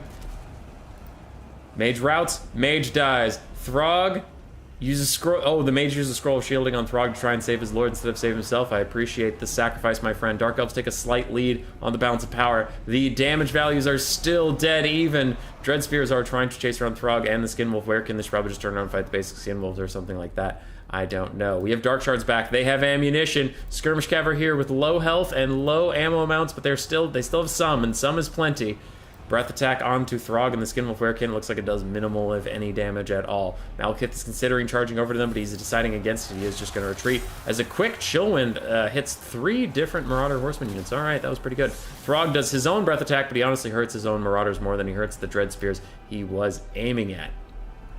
It is close. Malekith is pathing over to Throg. Now he's pathing above the Skinwolf Werekin. I think he thought about diving down, but decided against it as Dark Shards are now shooting at Throg, who's still trying to heal up. He has a good amount to go before his heal cap, considering how late in the game we are. Skirmish Cav, how are you doing on ammo? 0, 0, and 1, so it's almost non-effective. Malekith should be safe in the skies for as long as he pleases, but both heroes, the hero and the Lord, sorry, are both regenning for whenever Malekith isn't diving down on them. Now we do have a big pileup of Skirmish Cav and Skinwolves. Malekith is going to land down. He causes some terror routes. He causes some natural routes, and these Skinwolves will also get going very soon. Our last Dark Shard is poking away at Throg. Poking away. Malekith's getting big value right now onto these Skin Wolves. They did need to be taken down. That was a good attack. This is a close fucking game. Beasts of Tashnar charging the Dark Riders normally would be a good trade for them, but the Dark Riders are significantly healthier, and this dog unit has seen better days. Dark Shards are trying to help out with the fight, but they can't really see anything. They probably should just keep focusing on Throg. Meanwhile, Javelin Throwers are routing, Marauders are routing, Skinwolf and Throg are sitting in the forest just trying to heal up. And while they sit and heal, the rest of their army is being killed around them. Everything comes at a price, my friend. Dark Shards are getting charged by the last vestiges of... Oh, Skinwolves, where's their... There's their flag. Their flag is very far away from their unit. I didn't even notice them coming because I saw this freaking flag all the way over here. So Malekith is trying to peel off these Skin Wolves, but he has to be very careful. Skinwolf, Werkin, and Throg are coming in, but they're currently stocked, so maybe he doesn't even know that. Skinwolf is routed, and we have Dark Riders nearby. Dark Riders should 100%, 150% chase them off. We saw that earlier in the day that a unit chasing off another unit didn't really work out in their favor, but oh well, you have to try. Dark Shards are helping out as well. Malekith's back up in the sky. Skinwolf Werkin is fighting Dark Shards, and Malekith looks like he's going to go bail out some of his infantry instead of helping with this situation. He doesn't really want to fight Throg and the Skinwolf Werkin alone. I also think he might be saving up enough Winds of Magic for another Soul Stealer, if it's even possible.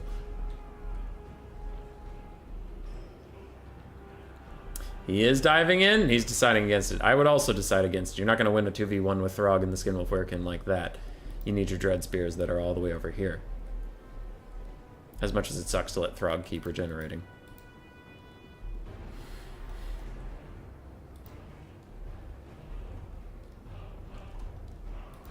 Marauder Horsemaster still healthy-ish. Marauder Horsemaster's up there, very, very wounded. We have some Marauders that are ready to break at a moment's notice. Dark Riders are completing their task of chasing down the Skinwolves. Skinwolves are very, very low in leadership, so I don't think they'll be getting anything back anytime soon.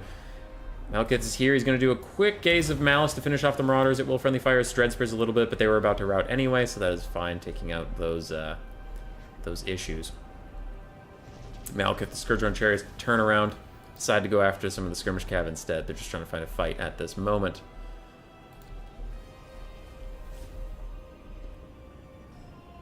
Tired and have to work tomorrow, but I gotta stay up like a dummy anyway and watch my boy rep the Druchii. You just suffered a smashing defeat with my High Elves versus Norska, oh boy. Oof. I'm sorry. Got back and visited my daughter, but the hospital needed some chill time before bed. I hope everything's alright. Usually if everything's alright, you don't go to a hospital. I'm sorry. Alright. Both sides are just kind of coalescing last of their forces.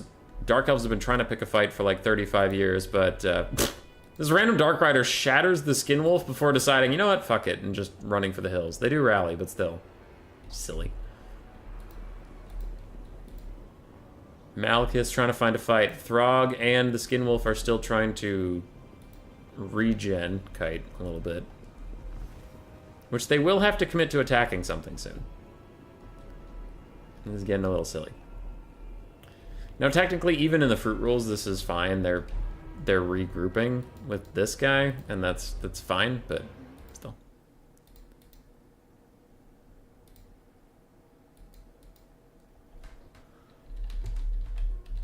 Alright, Malekith dove in. Looked like he tried to get a charge attack off on the Skinwolf Werkin, but it is not going to happen. And now Marauder Horsemasters won't really let him leave. Skinwolf Werkin is back on his ass, and Malekith is running into the trees towards his Dread Spears. If the Dread Spears can get on the Skinwolf, we saw them do really good damage earlier in the game when they surrounded Throg and the Skinwolf, but it looks like Malekith actually stops in them. He was looking for some infantry supports, though he might wanted to pull a little bit further out, get a quick chill wind across the entire formation, and it might cause a rout of these Marauder Horsemasters, but Malekith is taking so much damage. The balance of power tips extremely heavily into Norska's favor, and that is going to be army losses. He takes another beating from Throg and the Skinwolf Werkin, and that will be GG.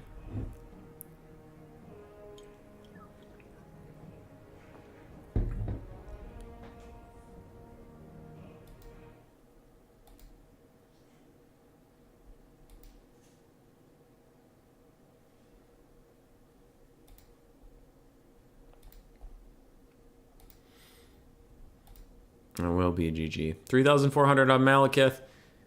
Golden Ride. The Golden Knights that like sprinted straight into the enemy force actually still like paid for themselves, which is pretty funny. Scourger and Chariots did great. Dark Shards got mostly shut down. Ooh, one of them got good value. Repeater Crossbows, we saw them unfortunately get left in combat with Throg for a little bit too long. And Bleakswords and Dreadspears did really well. Throg also did quite nicely. Spirit Leech Caster did very well. Skinwolf Werekin did great. Beast of Tashnar did okay. Skinwolves actually did also excellently. Chariots not so much. Javelins did fine. Marauders did okay. Basic Ice Wolves and Skirmish Cav did fine. So everything in this game did fine because it was a super, super close game. So value was out the wazoo. I wonder if it was Icket slowing down some trees. Yeah, Booge. That was very sad. Like, she should... I don't know. You were doing everything right. You told Icket to follow her. He was hitting her the whole time, and then randomly she just rallied. Yeah.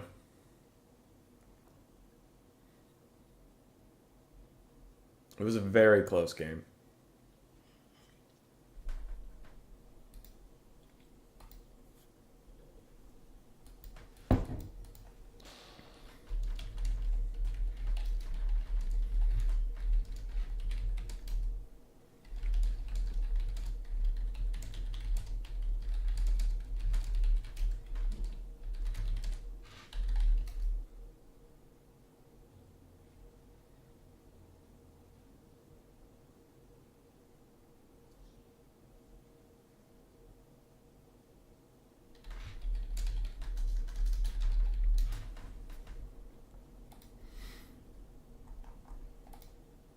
Okay, I need to give Zesty the point. Then we'll go into game 2. Good night, Venge. Have a good one.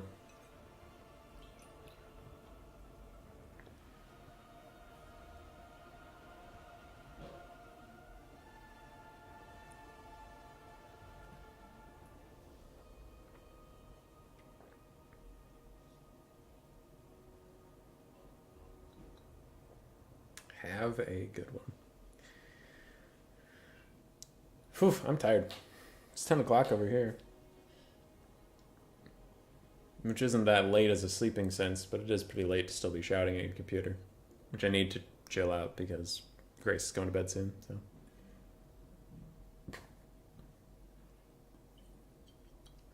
Alright, I'm gonna go to the bathroom. Boojalicious, you're in charge if you're still awake. What am I watching, Killa Pizza? If you just tuned in, you missed a really good Dark Elf versus Norska game. But you're missing land battles. It's a tournament for newer players. We've had a pretty banger stream so far. It's been a great time. Hopefully you stick around and enjoy it yourself. Simplified rules, if you don't know what that is, it's just unit caps on instead of using fruit rules limits. And then basically just don't be a dick principles. Don't corner camp, don't forest camp, and always try to attack your enemy in some way so that the game moves forward and doesn't stall out. That's the gist of it, but I need to pee, so I'll be right back.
Okay, sounds fun. It is good.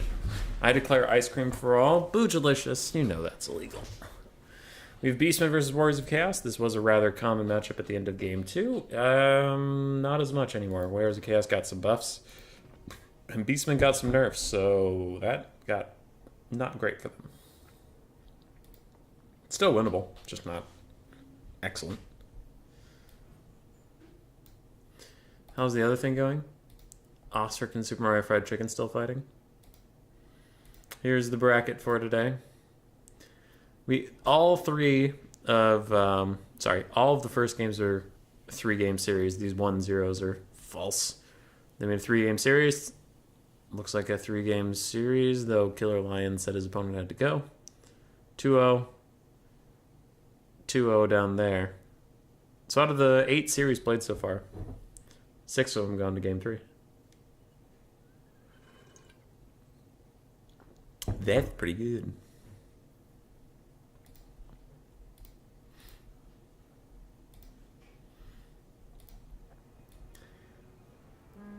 Oh no, who dares text me? Okay. Seems fine.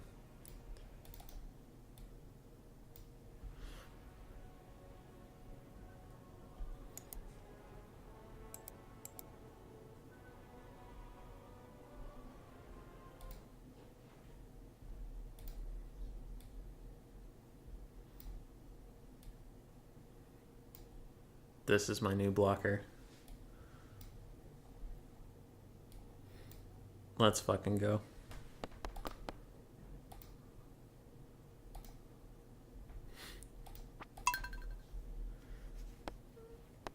Dingus Pingus. Fuck you, farm. That sounds right. I heard my text vibrate and thought, shit, who's texting this hour to my phone? Sorry. Yeah, it's mine. What the hell? Okay, I didn't mean to do that. My bad. What is this?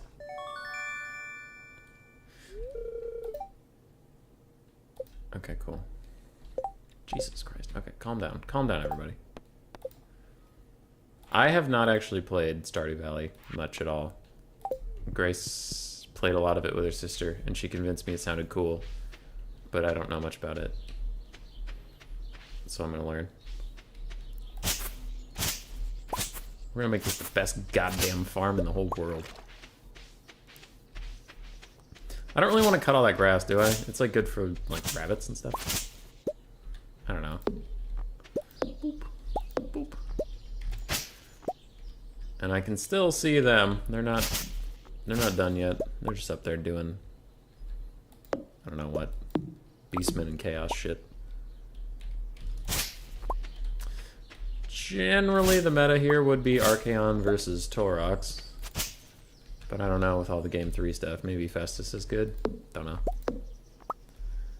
We want Hazel or date Colonel Sanders. But Hazel's going to bed.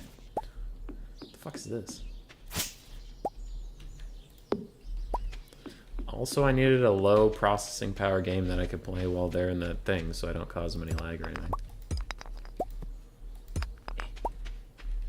What am I doing? I'm just mindlessly doing shit.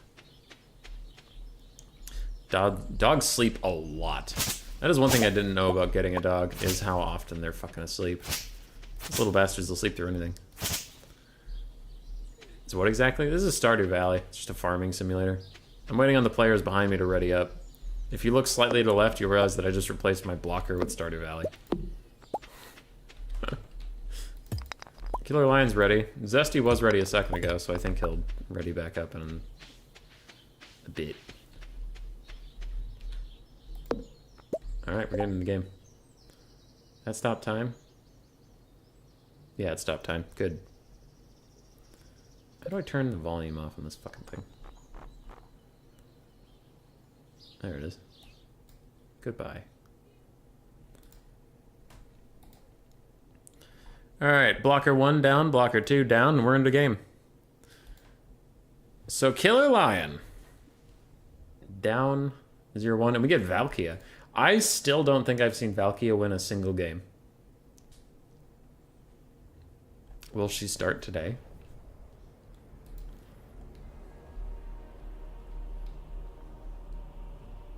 Maybe.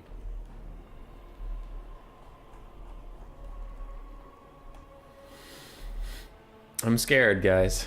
I'm scared the Beastmen won't be able to do it. And I want the Beastmen to do it.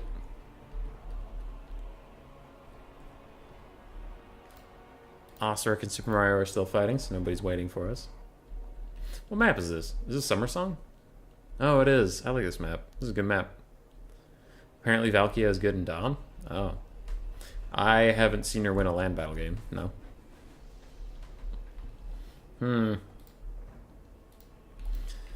Both sides are going to reposition a lot, but I'll start with Chaos. Marauder Horsemen, Horsemen, Horsemen, Horsemen. So 4 Horsemen for Zesty. Then we have triple Hellstrider of Slaanesh. They're extremely effective in most matchups, but especially versus Beastmen because they have anti-large, but no armor piercing. Beastmen don't have a lot of armor, so it's fine. Double Chaos Warhounds, neither of which with poison. We have a Chaos Warrior with Halberd, a second one, and then we have 2 Forsaken, 1 Chaos Spawn. We have a Chaos Sorcerer of Death with Fate of Buna and Spirit Leech. Then we have Valkia the Bloody with her big old spear thing, the Demon Shield that keeps her from taking damage, and the Scarlet Armor.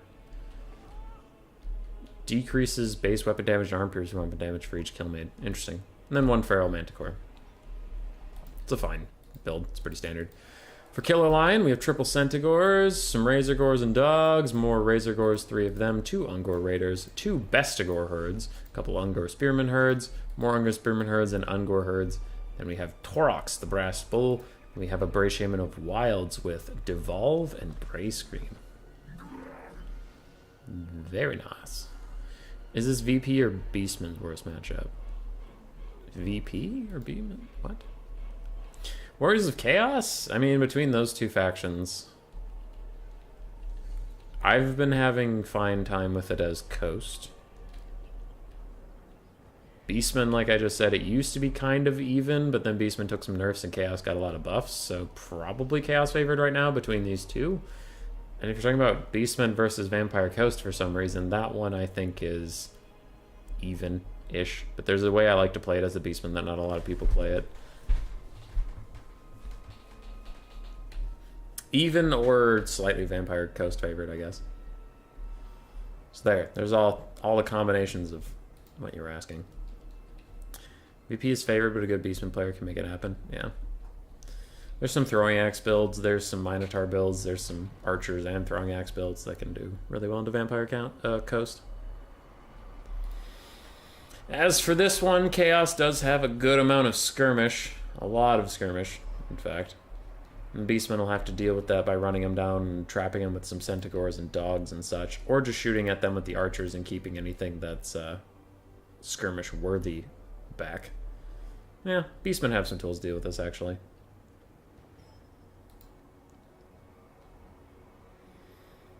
I think both builds can win. I'm looking at them. Sorry, I was saying, is Beastman the worst matchup?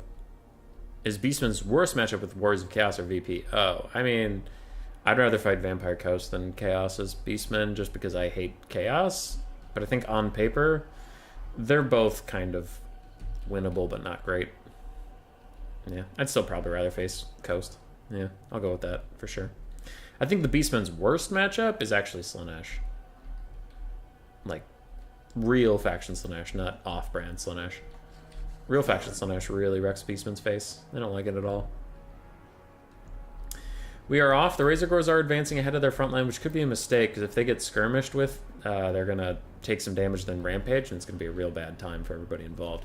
Also, their arm-piercing stats are wasted on Hellstriders, so they should not fight Hellstriders at all. Oh no, get them back! Get them back! Get them back! That'll be a big mistake.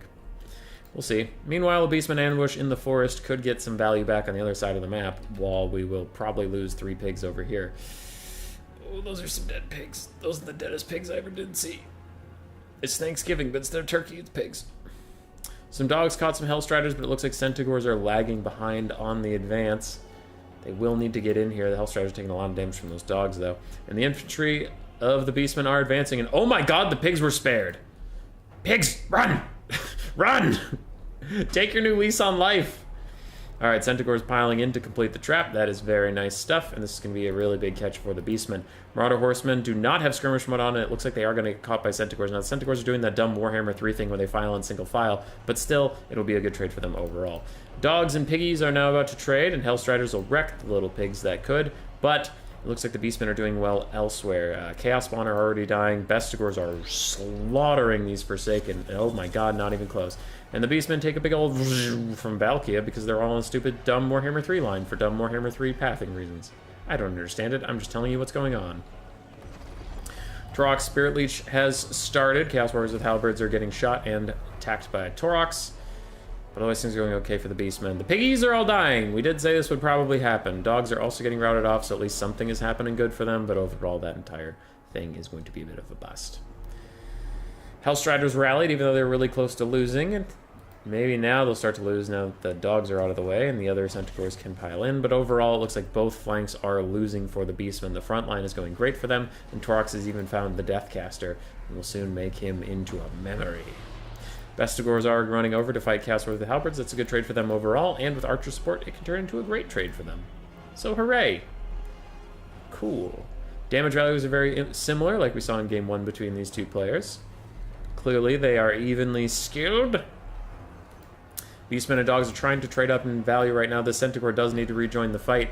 A little bit of drop micro there. Manticore and Valkia are coming to join the backline fight, take down some of the Beastmen units, but the caster of the Warriors of Chaos is dying as Torox chases him down, trying to finish him off as he starts to run away. We have a headbutt in slow motion that has paused.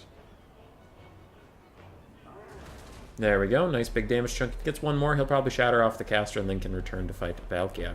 I don't know what this guy's been doing. He's probably been casting some spells, judging by how poorly the frontline fight went for Chaos. But Valkia is now trying to take him out. Caster for a caster, a life for a life. Centaurs did rejoin the fight. They're currently still trying to fight with some skirmish cav and some Hellstriders, but it doesn't look to be going the Beastman's way at all, as these Centaurs are about to rout for a second time. The dogs will leave shortly after. Razorgors are all dead.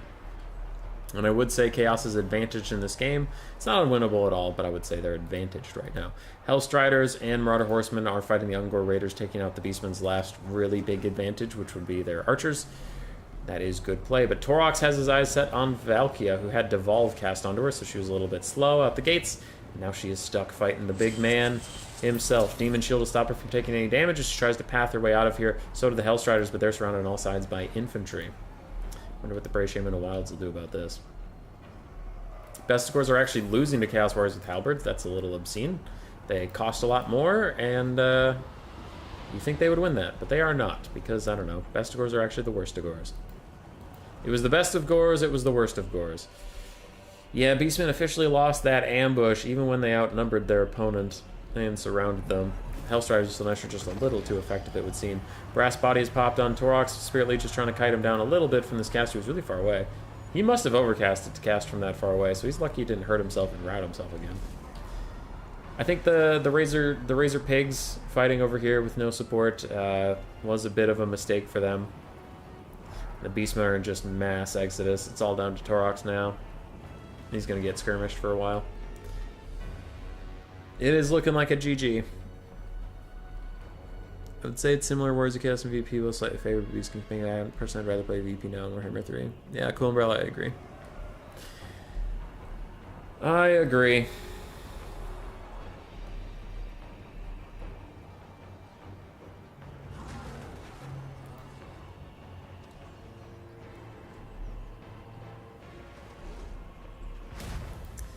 We have an Overcast Devolve onto these two units, and then Torox is just going to decide to turn around and fight him if that's the case. And he kind of waddles about for a bit, doesn't really pick his place super hard, and then he gets a nice shot onto Valkia when the game pauses. Every time the game pauses is right before Torox is about to do a cool thing. Another Spirit Leech onto him, just really draining down the Lord of the Beastmen. The balance of power is quite Chaos favored. I honestly think it should be even more Chaos favored than that. As Torox is beating the shit out of Valkia, though, I can kind of understand where it's coming from. I just don't see Torox and a single Brave Shaman beating all of this.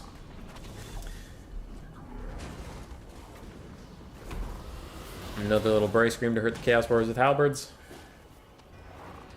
They get back up. Torox and Valkia 1v1.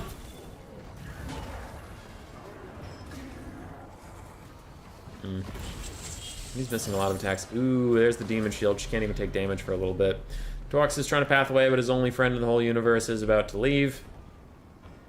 He's getting chased by Halberds. He's getting shot. There's a Manticore here. It's over, my friend. It's over.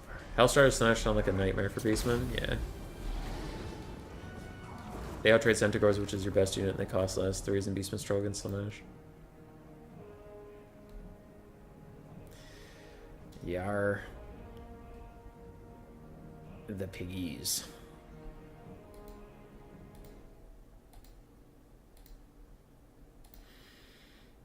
Turloks did alright. Best scores did okay. They about paid for themselves, which is more than you can ask for out of best scores usually. All of the mobility elements got trashed on by Hellstriders. Except for dogs. Dogs paid for themselves. Archers were doing fine, but then Hellstriders came. The Hellstriders... Yep. 2,700 value for 1,800 investment. Yeah, they did very well. Spirit Leech, Caster, and Valkia did alright. Chaos Wars with Halberds did fine. Manticore did fine. Forsaken got largely destroyed. Marauder Horseman did alright. Dog got murdered. Do Empire Cav do well versus Beastmen Centaurs? And a trader can exist, but outside of that. Yeah, Empire Cav does well. Zesty will move on to the finals.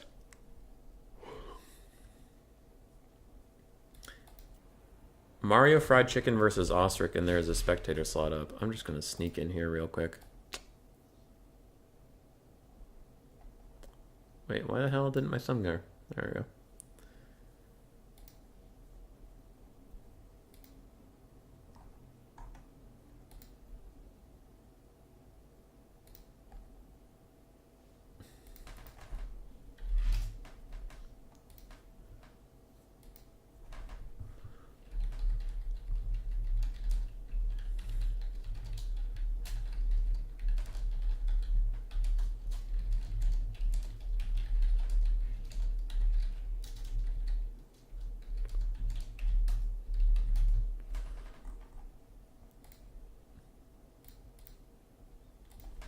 Okay. They are 1-1. So this is the other semifinal. They're entering their game 3 right now, and I'm just hopping in because we might as well. Whoever wins this game will go fight Zesty. When there was 4 combatants, I put my money on Osric to win the whole thing. And after seeing Zesty and Killer Lion go back and forth, I think that's fair. I think all 4 of these players are quite equally skilled. Because Killer Lion and Zesty had an absolutely nuts Dark Elf Norska game that was even on damage value all the way to the very end. And then second game just felt like faction diff. Because I really liked... on one flank, the Razor Gore's fucked up. Acknowledging that, cool. On the other flank, he had a really nice ambush that just amounted to nothing because Hellstriders are stupid. The center fight went fine, and then Hellstriders got to join that fight and then also killed all the Beastmen units, and Bestigors or Worstigors, so it feels a little bit like Killer Lion was just out-factioned in Game 2, where it's like, I do everything you do, but better. Which sucks, but he played fine. So, yeah.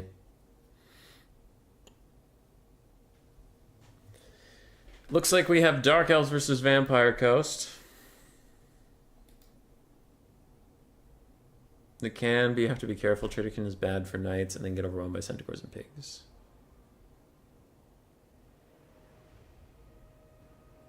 Centaurs are fast. Yeah. I've found Demigryph Knights do, in general, struggle in every matchup. I haven't seen a Demigryph Knight impress me in a long time.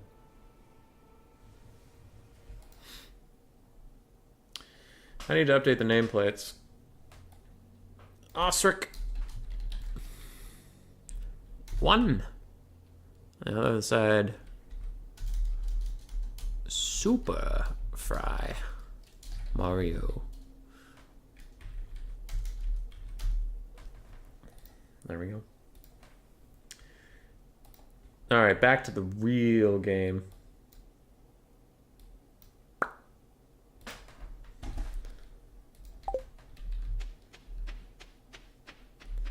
I don't like this patch of grass right in front of my house. You know what? Fuck it. Fuck it. Get out of my face. Not in front of my house. Ain't gonna have no chickens or anything grazing here. Fuck off.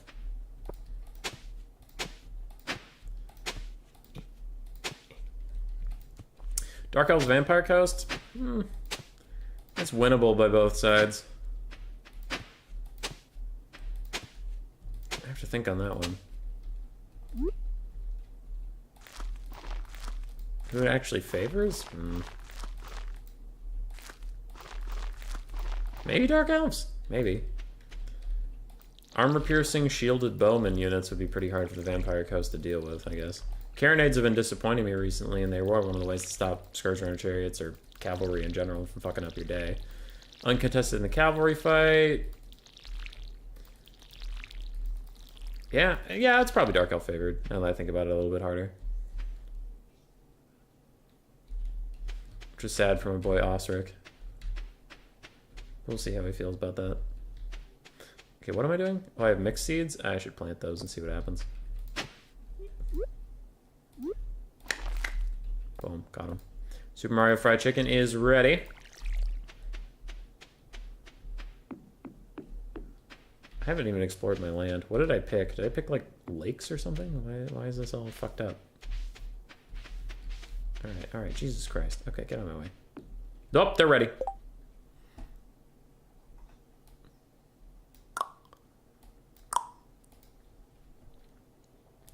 Sad times off to bed. Good luck to the rest of the people left in the game. Killer Lion, you played great tonight. You sleep well. You sleep well. Lokir, are you on Dragon? No, not with an army this wide. You're on foot. That's foot Lokir versus the pirates. It's pirate versus pirate. Ooh, that's exciting.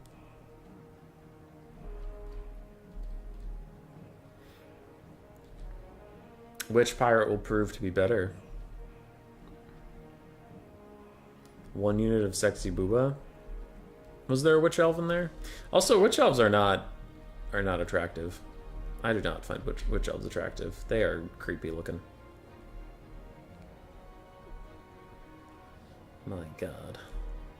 There's water beneath this grass.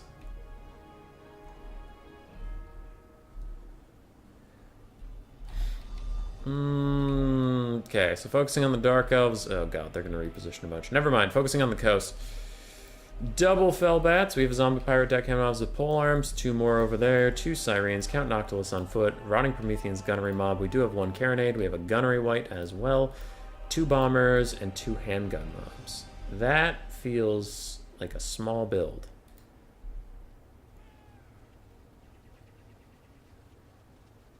It feels like a small build. Where did all of Osric's money go?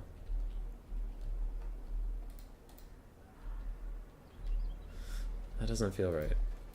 900, 2,000-ish. I mean, combined. 2,000-ish, 2,700-ish, 5,000-ish, 6,000-ish, 7,000-ish, 8,000-ish, 10,000-ish, 11,000. Yeah. Okay. I guess it is true. This coast army just looks so small. Well, regardless. Dark Elves, 4 bolt throwers. A bunch of Black Ark Corsairs. Witch Elves, 2 Dark Riders, 2 more Dark Riders, and then a bunch of Dark Shards, none of which are shielded. Unfortunately, we have a Sorceress of Fire with Burning Head, Fireball, and Flaming Sword of Ruin. Lokir Fellheart on foot. Cool. I pretty heavily favor the Dark Elf build here. Yeah, I pretty heavily favor the Dark Elf build here. I think Osric's in real big trouble. 4 bolt throwers are going to choose cannons, easy peasy, and then they'll do okay poke against the Lamprey's, the Rotting Promethean crabs. Or guns, if they go into spread shot. If the crabs get in range, we have 3 Dark Shards that can really mess them up. Black Ark Corsair frontline isn't going anywhere. I know I just did the math, but, like, this army feels so small. I don't know. Because the enemy has better infantry and more of it. They have better artillery and more of it. They have more archers than you have guns. They have a caster and a footlord, while you just have a footlord, and Lokir can beat your footlord. And then they have Cav, which you don't have. Like, it just feels like the coast has less of everything. Oh no. I don't see how they win it. I'm not seeing it.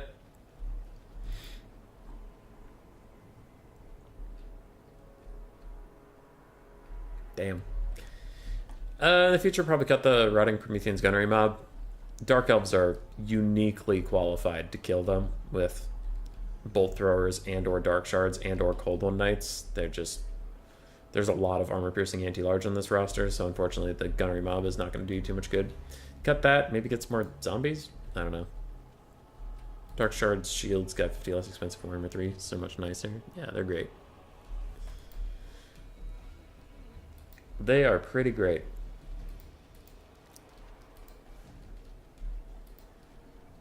I prefer Lore of Darkness. Lore of Darkness is pretty good. The Lore of Fire is also hard to skip out on. Oh, the Gunnery White's pretty expensive. He has Bomb Throw and Crackle Fruit. Crackle Fruit sucks. Yeah, definitely need to cut some abilities on the Gunnery White to make him a little bit cheaper if you are going to take him. Maybe cut the Rotting Prometheans too, unfortunately.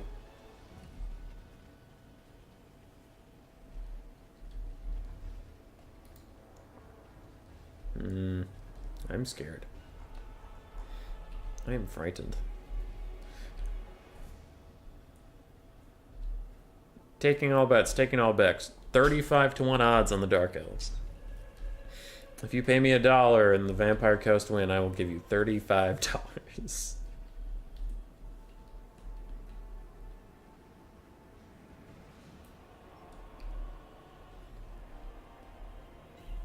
I hear him running up. Also, Blade Wind is very strong. It is a vortex spell, though, so you have no idea where it's going, but it's strong when it does things. And we're off. The cannon's firing at something. 35 to 1. Don't open a betting shop. Hey, I'm just very confident in the Dark Elves. Coast is starting to move up, realizing there's 4 bolt throwers. They will have to advance, but there are 2 Dark Riders behind them that aren't actually hidden in the trees. Like, it looks like they are, but they would have the stalk trait, which they don't. So actually, these are perfectly visible. Cannon is just shooting at some Dark Shards, realizing it can't win the artillery fight versus, 4 bolt throwers. It's just not even going to try, which is smart. In its own sense. Well, her shooting at the Crabos. Crabos gonna run away. They don't want any of that business. They don't want any of that action at all. They are oot.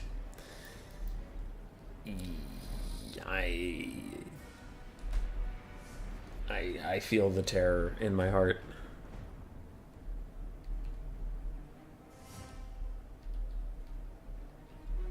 Okay, the crabs aren't just running from the bolt throwers. I think they also notice that these Dark Riders are perfectly visible. Which is still very funny to me. Dark Shards haven't even noticed that they're getting shot at by a cannon, because as I said before, for some reason recently cannons have just sucked. They don't do very much for me. Empire or Vampire Coast. Cathay's cannons are pretty sweet. The rest. Will we see multi-shots this game? Looks like we will. We are still seeing multi-shots this game. They're doing their damnedest. Sirens have reached the front line, but without their zombie helpers, they're not going much further. They don't really want to start trading for free and get burning headed or something like that. And meanwhile, Fellbats are hovering ominously behind the bolt throwers, now getting shot at by Dark Shards. What Noctilus could do is he does have his summons and his other summons, so if he gets close to the front line, he could double summon on the back area and shut down multiple bolt throwers. Looks like some Fellbats have been chilling while Dark Shards shoot at them, and they're not enjoying that whatsoever. They do need to run pretty soon. Flaming Sword of Ruin cast onto the Black Ark Corsairs will make them trade effectively into Sirens, and Osric is going to quickly back off once that is happening, trying to wait out the spell and not take the free magic damage. Other Sirens are piling into the Black Ark Corsairs. Fellbats have grouped up onto one Reaper Bolt Thrower, preferring to take out one thing better than try and take out 2 things half-assedly, but it looks like they are just going to die immediately to Dark Riders. And I don't know, man. I have not been having a good time with Fellbats or Harpies recently. Furies do okay, but still. Cannon's still firing at this Dark Shard. It's doing okay in the end.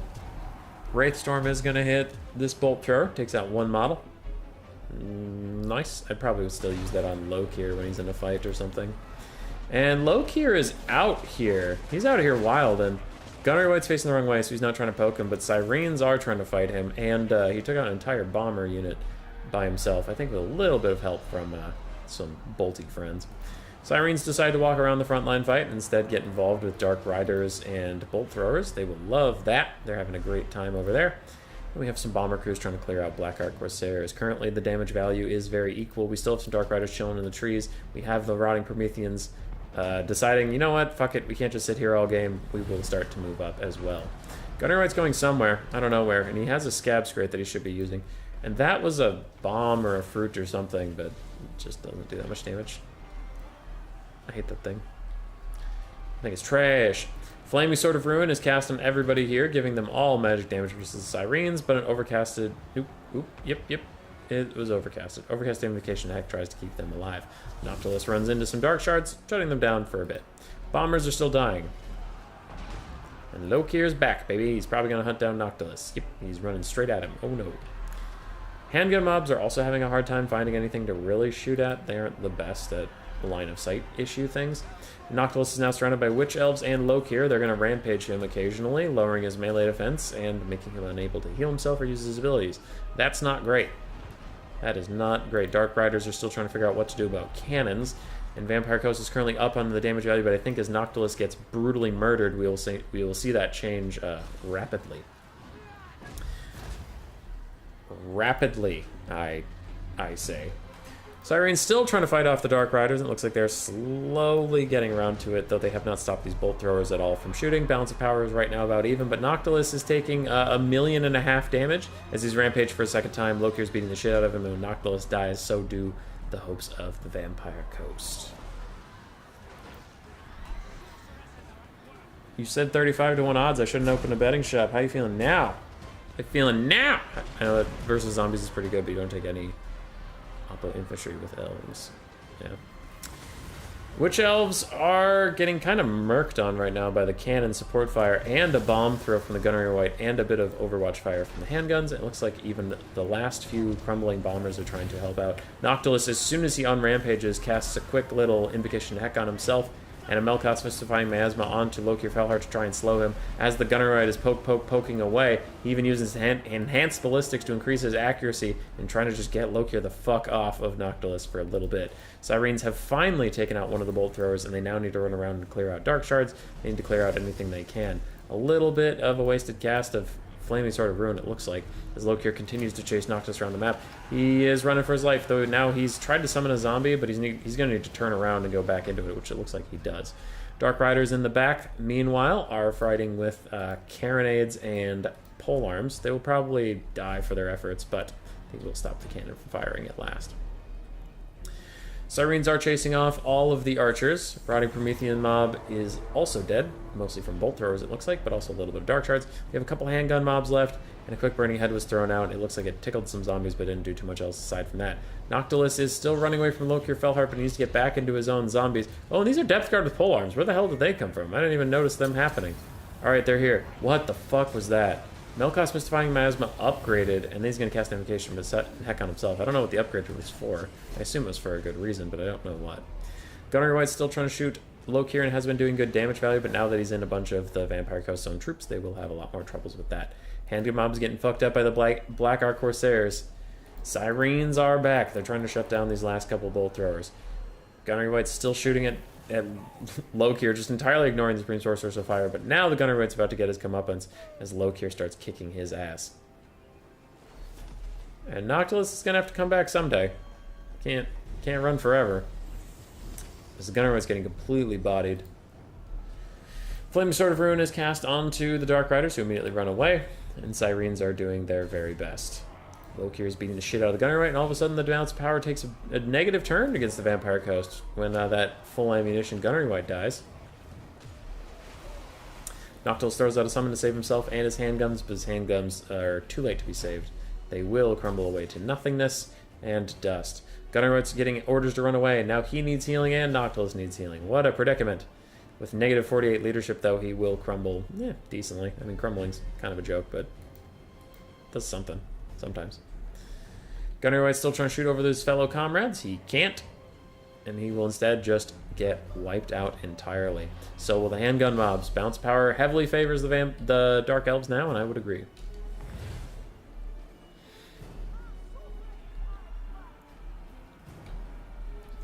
And you all said I was crazy. You all said, hummus idiot, hummus fucker. How dare you put those odds out there? And I say to you, shush.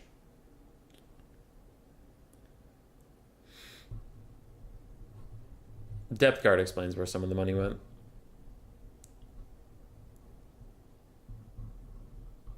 Yeah. Handgun mobs did alright. Cannon almost paid for itself. Is it 750 or 650 actually? It's 750. It didn't quite pay for itself. Fellbats didn't do much, unfortunately, for the coast. Lokir did great. Witch Elves did fine. Firecaster did a lot of buffs, but they didn't seem super effective versus Sirens. Reaper Bolt Throwers did well. Blacker Corsairs did well. Dark Shards largely got murdered. And Dark Riders did what they had to. GG, well played. So we are on to the finals. Zesty versus Super Mario Fried Chicken.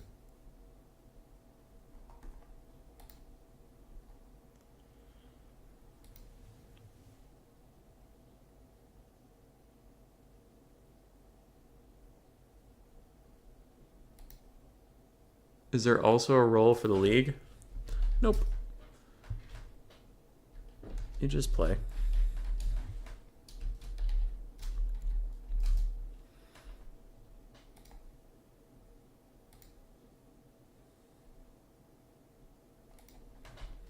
Done now.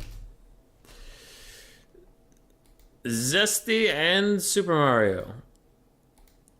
The finals. The big kahuna. Done. Alright, Super Mario's got a new lobby up. Boop. Boop. Boop. Boop. Super Mario Fried Chicken. Spectator slot. 1, 2, 3. We are in. This is the last best of 3 of the night. What up, Contende, dude?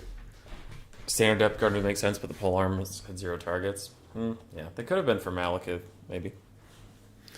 Like, Lokir is not a super common pick to see there, so I could understand being put off by it. Not ready for it. If you are on the stream right now, we have 33 people late at night. You might have heard me already make this pitch, but just in case you haven't been, we do have a lot of stuff. So in our Discord, if you enjoy new player content like these tournaments or whatever, but the tournaments aren't always in your time zone, or if you were like Conson who had to go to bed because our tournament took forever, and I am sorry about that, you can at any time, if you're a new player, go to Give Vesh and Roll and just say, hey, can I have the roll, please? And if we judge you to be a new enough player, there's not like a test or anything. It's just like, if Alfredino comes in here and says, hey, give me the roll, we're going to say no, right? But if we don't know you, you seem cool, we'll give you the Ashen roll. Gives you access to the Ashen chat where you can just ping other people of the same role and say, hey, any other new players want a game? Go play a game, have fun. If you are done playing new players, or you just feel like getting beat up by veterans, you can go to find matches in the Vermin League and find best of 3 land battles at any time. You can do that. Usually the players up here are pretty solid. They range from pretty solid to really good, but you can feel free to play in them. I just think you will probably lose, but some people are okay with that. And that's about it for those kinds of things. Also, if you're in my Discord in general, you can just see the tournaments coming up and stuff. We try to host a new player one each week. We flip back and forth between the EU and NA time zones. Platypus hosts a bunch of domination tournaments, so there's dom and land battle tournaments getting hosted that get posted on this Discord, but I usually stick to land stuff. My viewership just tanks off of a cliff when I do dom things, and that makes me the big sad. So, there's my little self-pitch. Alright, Super Mario is on the other side now. Super Fry Mario. Boop. Contende, if you're still here, how's your league going?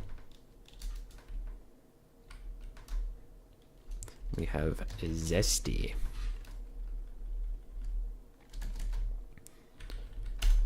Super Mario Fried Chicken, can you keep it going? He's been on the stream a lot today. Is he secretly the tournament winner the whole time?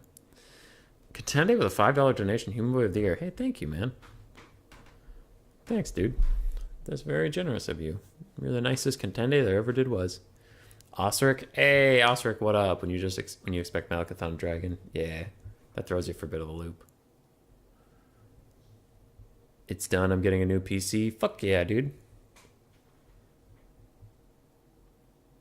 We'll be glad to have you back, Contende. Contende does stream on Twitch. I hope you had a good time with your League of Legends escapades, your adventures. Never catch Malakathon Dragon with Dragon Depth Guard Pole Arms. Is too slow, low mass.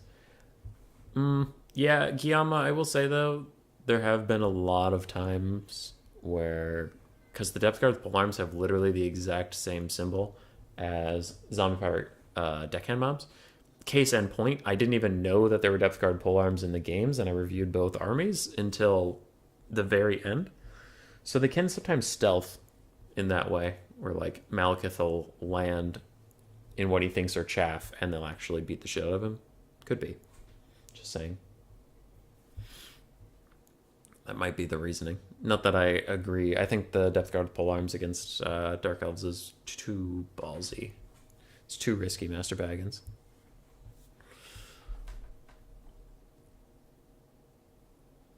Beautiful Blade win, yeah. Well, we've promoted so much shit that already we're ready. So what are we looking at here? Dwarves versus Norska. In early Warhammer 2, this was an even matchup. Then in late Warhammer 2, it was extremely dwarf favored. Norska just took too many nerfs in a row, and dwarves got a couple buffs. Warhammer 3, I haven't seen it yet, but Norska got some buffs. Dwarves got one buff on Thoric. I mean, Thoric got multiple buffs, but he's the only unit on the roster that really got anything. Which sucks Amblos, because he was the only good lord, but I bitched about that enough. Norska's Marauder Champions, their great weapons didn't get the buffs that the Marauder Champions did.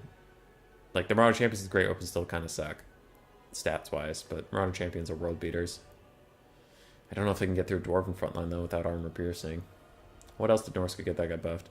Throg got buffed, and that's fine.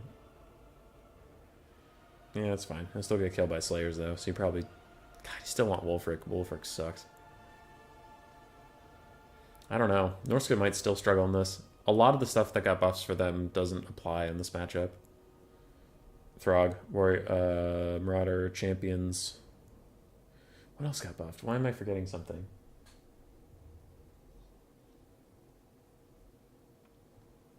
Throg, Marauder Champions. Something else got buffed for Norska, something pretty big. And that's what brought them back into the meta.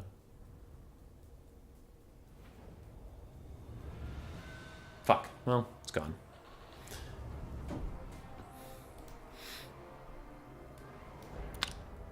We're in the game.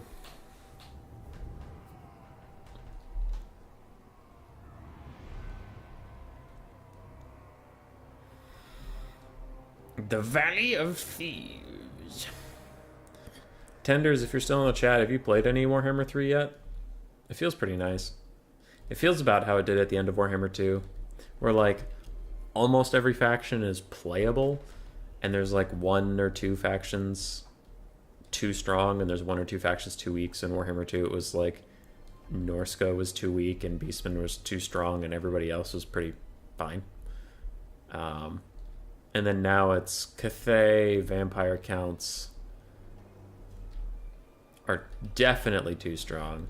And then it's debatable whether Tomb Kings, Vampire Coast, or Warriors of Chaos, or Tzeentch are too strong. Like, it depends on who you ask for that one. But those are all, like, super talked about factions. Low tier would be Demons of Chaos, and then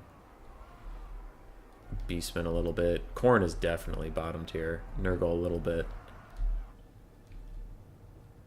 And then the mid tier is solid, but I don't know. I've been having some good series with just banning. I skip my global ban. I keep doing the same joke over and over again because I think I'm funny, even though I'm not. Where I just go, I global banned Chaos Dwarfs, and then people are like, lol. So, haha, I'm very funny, but I don't know. Just getting going, it feels good, but I'm building my armies against Warhammer 2 until I know better. That's fair.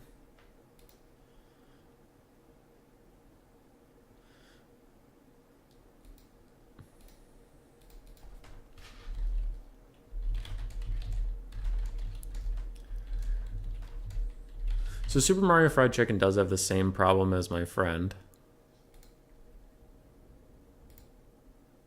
My friend also had that. This one, he got stuck in the loading screen. He couldn't load.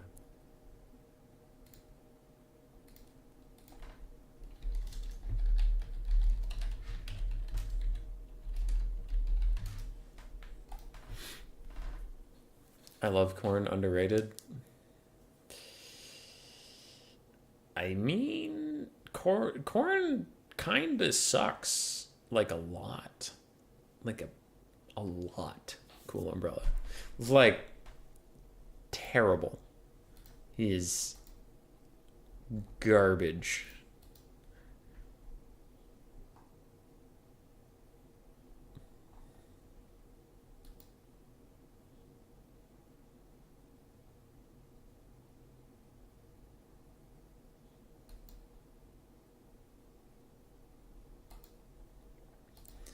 It is Contende, Coops. He returns. No. Okay, you want to have a serious conversation about corn?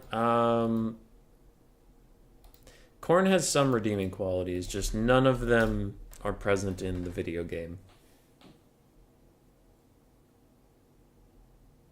Yeah. Yeah. Corn makes a mean casserole. He's a good grill master. Really knows his way around burgers. He's nice. He's well read. He's a fan. Corn's a snappy dresser. But in Total Warhammer 3, yeah, garbage. Utter garbage. Just trash.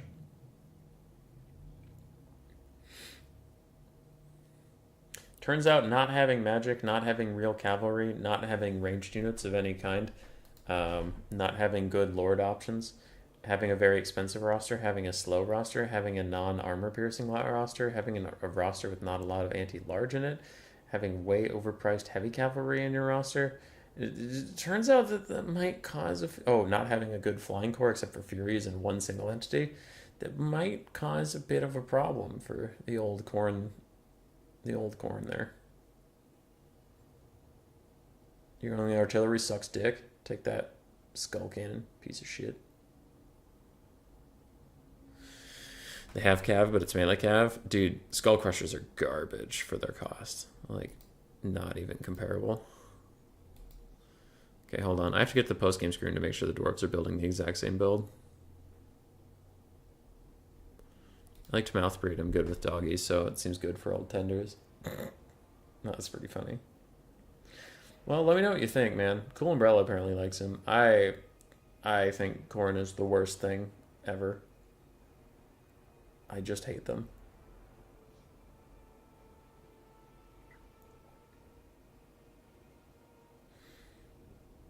Okay, the build's the same. I was watching the stream on the other screen as he built it. So we're back. Corn Chaos Knights might be decent.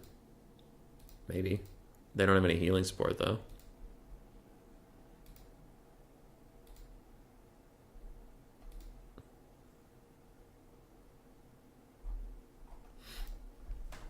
The Corn Demon Lineman seems like utter crap. Bloodletters? Oh. Bloodletters were okay in Game 3 before Mortal Empires, but then they struggled in the post-Mortal Empires world because basic archers exist and do a lot of damage. What Corn needs is, like, actual spell resistance. 25% is shit. Like, if his whole gimmick is going to be, I don't get spells, then neither does the enemy. They need, like, spell resistance of 50% or higher.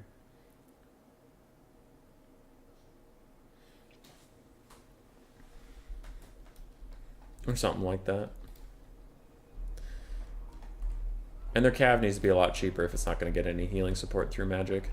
Because it's so expensive. And then it's like, well, we took a charge and we beat an 850 cav unit with our 1700 cav unit. And we went to half HP. And it's like, yeah, that other cav unit still paid for itself. And guess what? It's going to go heal and come right back. Anyway. For the dwarves, we have triple slayers, Thoric, Ironbrow, Felix, and Gotrek again. And 5 miners with blasting charges. I did say triple Ironbreakers, right? Triple Ironbreakers, triple slayers, 5 miners blasting charges, Thoric and the boys. So it's blasting charges time. For Norska, 4 Marauder Horsemen, all with throwing axes. From Zesty, we have some Marauders with great weapons, Marauders with great weapons, Marauders with great weapons, so a bunch of them.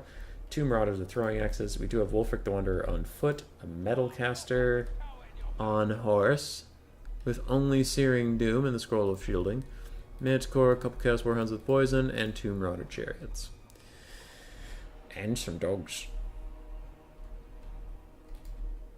Stats don't make up for lack of armor and shielding. Yeah, it's not great.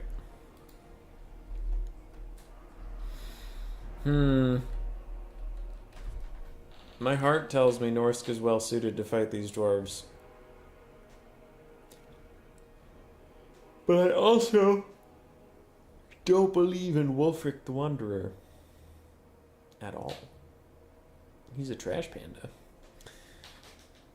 Do the Khorne Demon Cav have armor? If Skullcrushers don't have any armor, how do they fare against Knights of the Realm Slaanesh tribes? They do. They have a ton of armor. They still don't fare very well, though. I think it's their low model count, because they usually get outnumbered in Cav fights. Not even just 2 units to 1, but like within a unit, I think Khorne is a low model count, though I'm not sure on that. It's just how it feels. Yeah.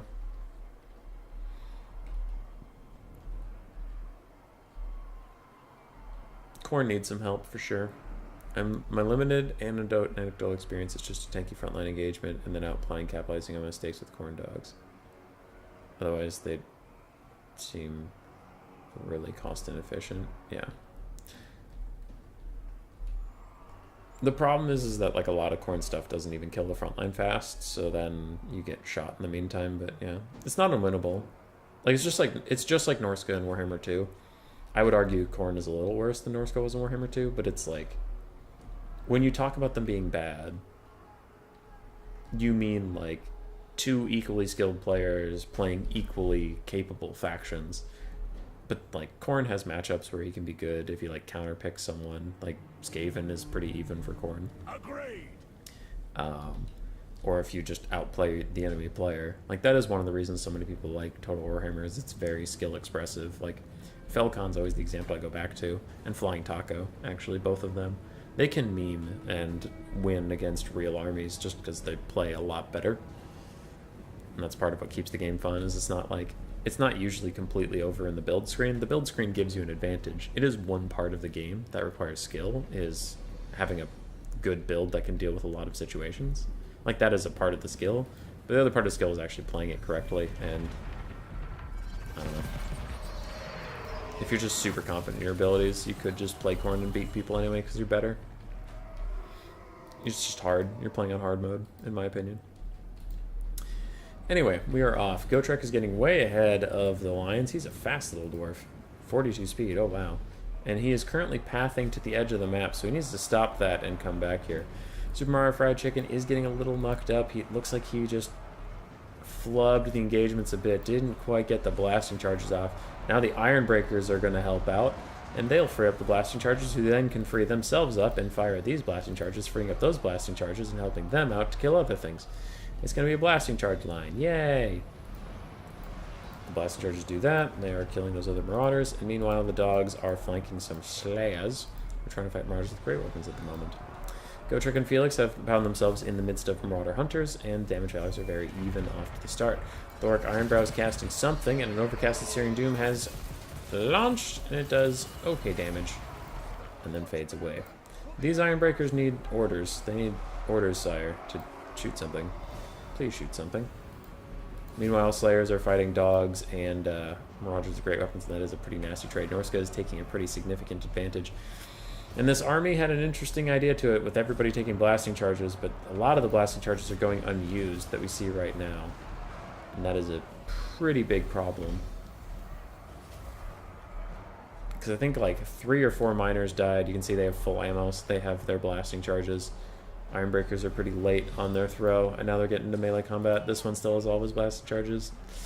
Yeah, that is a bit of a misplay. Dogs and throwing axes getting routed off by the hero squad. Hero Squad could bring it back in the late game. Slayers are just fighting dogs, and meanwhile these throwing axes are wrecking some Ironbreakers, good god. 11 players have a unit that would normally be kind of worthless in a fight from the build screen, then get used in creative matter. Yeah. That is pretty cool. Double overcast there, because he overcasted and then Thoric got his little overcast damage, so that mage took 2 hits. And I really don't think overcasting Searing Doom is worth it. I've seen a lot of people do it, but it just seems underwhelming for basic Searing Doom doing as much damage, but in a concentrated space it doesn't miss as much. I don't know. Norska takes a slight lead on the balance of power. Gotrek's still taking some damage. And Wulfric overcasts? Seafang counts as a spell for the overcast? Okay, that's also fine. That's also how things work, I guess. Wulfric does not want to be here. He has Foe Seeker and Fighter die popped, but still, Gotrek's whooping his ass without Thoric, and now Thoric is Rune of Speeding after Wulfric, and they're the same speed, so charge bonus usually helps him a little bit with that. Though, 4 units of Throwing Axe Cav and 1 unit of random Throwing Axes are going to make him regret that, and he is going to run away for just a little bit. Ironbreakers and Miners of Blasting Charges are still fighting, Slayers are still fighting, but Norska has a lot more bodies on the field. It's 2-1. Can the Hero Core carry it? The Dowie forgot out a Blasting Charge? Yeah, that is a bit of a tragedy. Thankfully for the dwarves, throwing axes are running out of ammo. I think the Cav are almost out. 2 volleys and 3 volleys for them. The stationary throwing axes have tons of ammunition, but maybe they can do something about that if the Ironbreakers ever get to throw their blasting charges or something. Maybe. Don't know. Thoric is a little isolated. He does need to get back home, especially if he's going to be targeted by all these throwing axes. He needs to get closer to Felix, who can heal him up and try and just tank him through all of this ammunition as all his throwing axes follow him. His balance power is about even.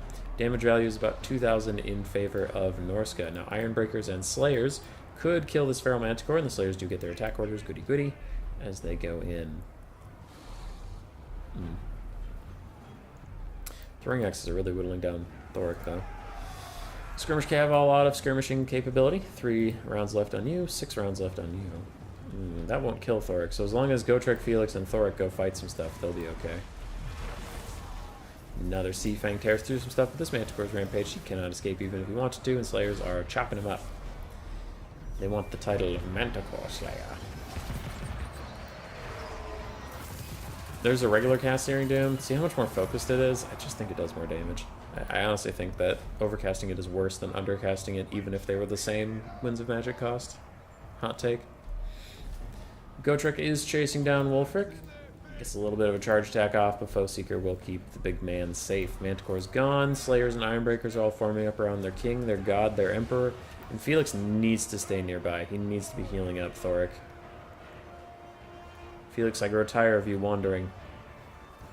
Heal the lord of the dwarves or be gone. Quick little blasting rune. Does a ton of damage to those Marauder Hunters and even makes them consider leaving for a little bit. Ironbreakers are holding. Balance of power is still exactly where we saw it before. And another fucking overcast. Why? It just doesn't do anything. It's a waste of Winds of Magic, and you risk hurting your caster. I hate it. I hate overcasting Searing Doom. I think it's so bad. Blasting charges are trying to shoot at horsies. Wider circle, less concentration. Usually want the concentration. Yeah, I agree. Throwing axes are currently hitting some Ironbreakers and Slayers, but that is not Thoric. And the Ironbreakers chuck their last little blasting charges, and the Miners chuck their blasting charges. Lots of collateral damage. I don't know, Chief. Norska's running out of juice. They're going to throw their last throwing axes right here.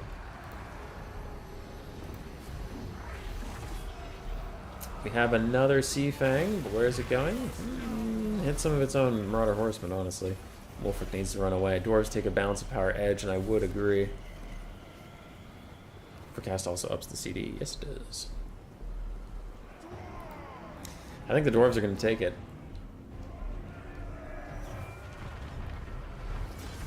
There's another Searing Doom. This one's just regular cast. But it was unfortunately regular cast on most of its own models. Not actually the Ironbreakers. It's easier to hit a moving target, I guess. Yeah, I just don't know if it's worth the Winds of Magic. 10 more Winds of Magic. Increase number of missiles, wider strike area. Eh. Couple chariots. Some wounded ass horses. I don't think all these can kill these dwarves. Especially not with Felix healing up Thoric. And all of them are perfect vigor because of Thoric. Oh, Katende, that might be something you missed. Thoric Ironbrow has an AoE vigor replenishment aura. It's not perfect vigor, because it doesn't hold them in place. It gives them vigor back.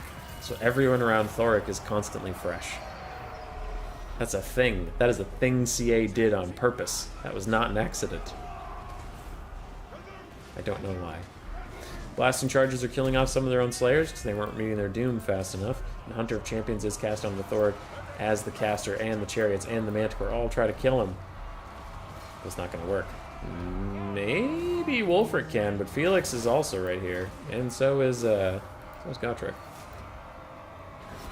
I think this is the end of Norska. It's the end of days. Dwarves are routing and dying. But as long as you have Gotrek and Felix, I mean, they'll be fine. Ooh, very nice cast. I always forget what that one is called. Rune of... It's not the Rune of Wrath and Ruin anymore. It's the... Oh, it is the Rune of Wrath and Ruin. They changed it from that slow. Okay, cool. The Fresh Prince of Barak Air. Karak. It's Karak Air, yeah. +4 WOM means you're getting like half the total number of casts. Thoric's hanging on by the little hairs on his chin. Wolfric is honestly doing his best. As much as I like shit on Wolfric all day, he actually did do okay here. Never mind, he sucks ass. Alright. Thoric is such bullshit. Doe played this pretty poorly with the blasting charge mishap. Yeah, Thoric's just wild.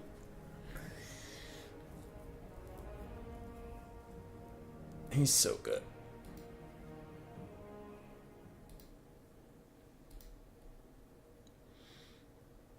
Gotrek, Felix, and Thoric did fine. Ironbreakers did overall well. Slayers, ooh, actually struggled a little bit. Miners of Blasting Charges overall struggled. Wolfric also struggled. Bastard. Manticore struggled. Caster did well. 1300 through just casting Searing Dooms over and over again. Skirmish Cav did fine. Marauders with Throwing Axes did really well. And Marauders and Dogs did fine. But no one can kill the dwarves. He changed the build. Didn't he have Berserkers instead of Throwing Axe Hunters? No, he had the Throwing Axe Hunters.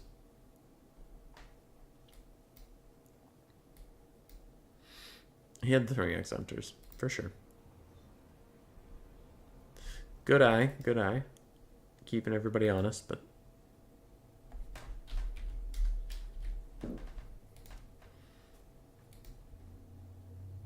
Hard matchup for Norska, yeah.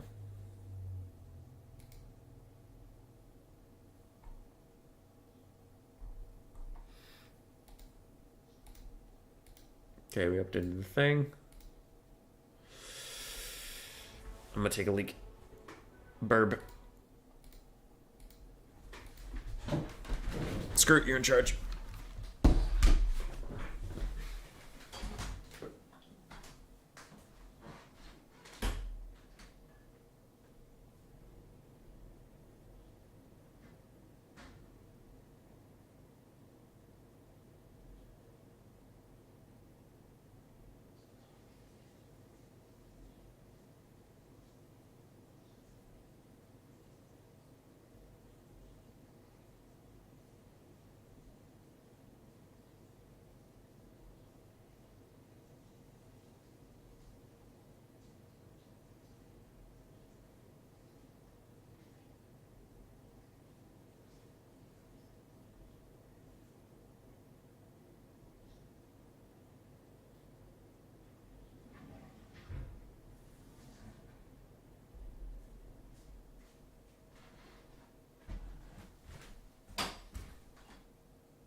I come back after putting Scroot in charge to see if the last message is from Scroot when I told him he was in charge.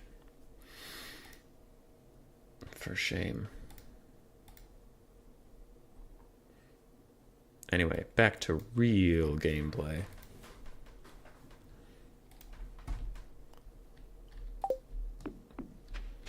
Oh, god damn it.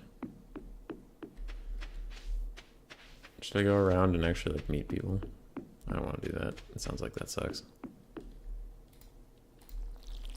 Oops. Didn't mean to water that.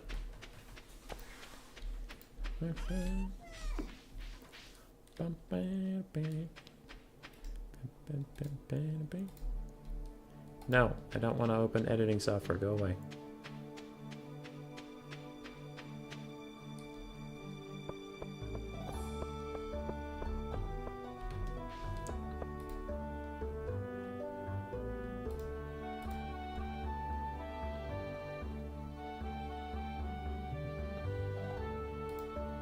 Sorry, I misclicked on some editing software and then I'd close it. In a dummy? Contende, did you turn into a domination scrub? Did you dare to enjoy a game mode? Yep, don't care who you are. Do I have to meet everybody? Oh god, I do. So far those guys haven't changed their people yet. Hi, bye. Hi, bye. Okay, cool. Oh yeah, I always try to date this girl and I never get that far. I should do that.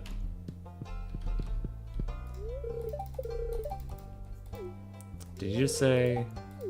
Did you just call me Dingus Bingus? Is that my name? Hold on, I forgot. Yeah, my name is fucking Dingus Bingus.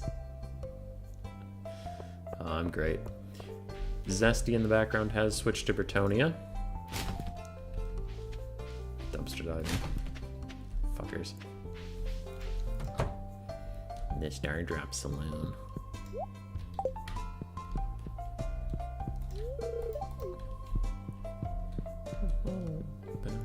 Aren't there video games here you can play? Instead of farming? Journey of the Prairie King. Oh, okay. Yeah, seems legit.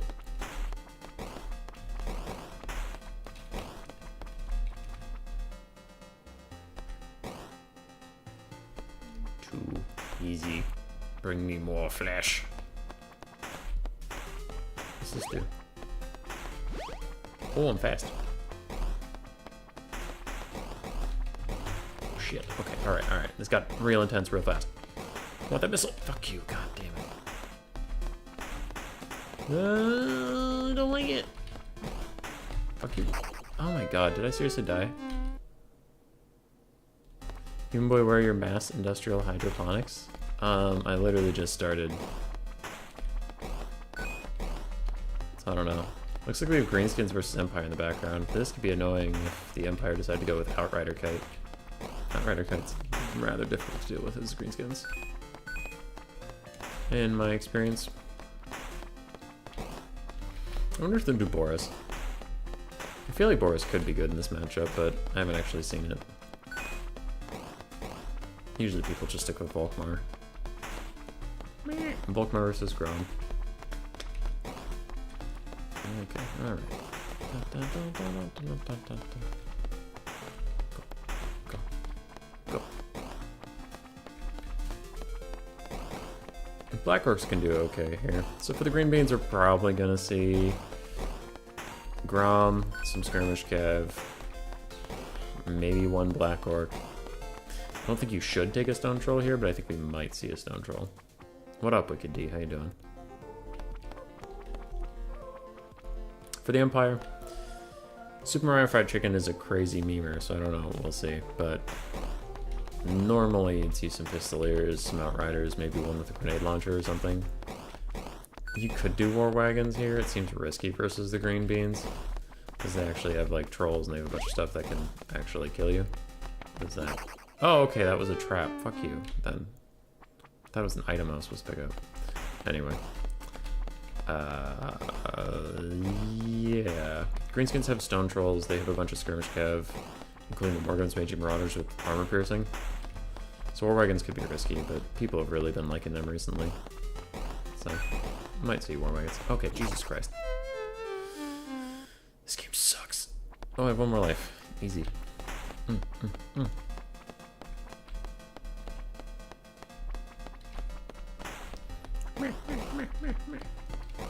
wouldn't be shocked to see a Sunmaker, because that's been really popular in Warhammer 3, but I think the Sunmaker is a trap versus Greenskins, so I really don't think it's worth your time. I don't know, though. And get that, because I have to. Empire's already in the background, Greenskins are still building, so we can continue playing our cowboy game.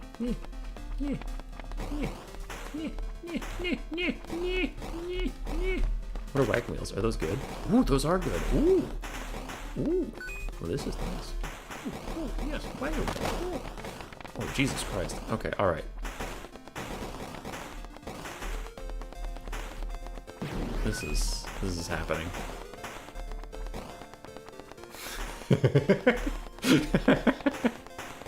This feels like I'm playing fair.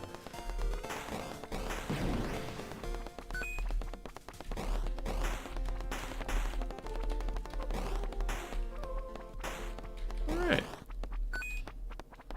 That happened. Oops. I didn't mean to buy boots, but whatever. We have shit to do. We're back in. Hey, I think I told you not to make noises when I wasn't clicked on you, actually. So why don't you just shut the fuck up? Sorry about that. Now I am the bullet. Easy. Alright, can Zesty bring it back for reverse sweep? Or will Super Mario Fried Chicken clean it out? Finish it out? Clean. I don't know, man. I'm tired. It's 11:18 where I am. What the hell is this thing?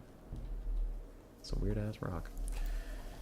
For the Empire, we have a steam tank. We have the Templehof Luminarch of Hysh. We have a Warrior Priest, Volkmar the Grim, a Jade Wizard with Dwellers Below Earth, Blood, and Flesh to Stone. Then for our front line, we have Flagellant, Sigmar's Sons, and one Spearman. Alright, Super Mario Fried Chicken. I would say he's taking a page out of Artisan Tech Priest's book, but even Artisan Tech Priest didn't bring the Templehof Luminarch here. On the other side, we do not have Grommet Punch. We have Skarsnik, an Orc Shaman with Brainburst to Edbutt and Gaze of Mork, Hammer of Gork, Goblin Big Boss. Then we have Nasty Skulkers, the Night Goblin ROR. I think it's the 8-Peak Loons. It is. Orc Boys, double Stone Trolls, some Squig Herds, 4 Squig Herds to be exact, and an Orc Boar Chariot. We do have Morgans Raging Marauders off in the distance. It's a full Greenskin rush. Versus whatever the fuck this is.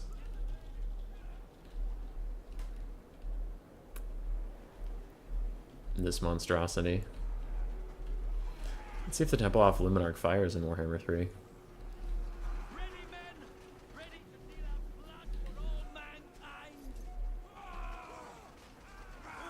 Flagellants are pretty OP though. Do they still have their special thing? Yeah, they do. If they're losing in melee combat, they get more physical resist and melee defense, which is pretty fucked. It's pretty fucked. No, it's actually fine.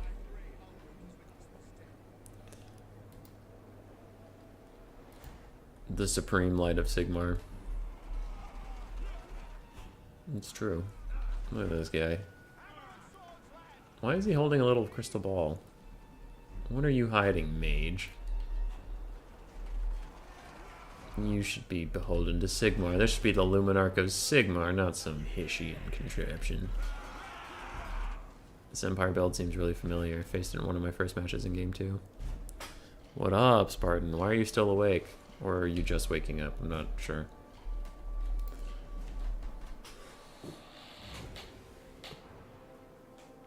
And we're off. Luminarch.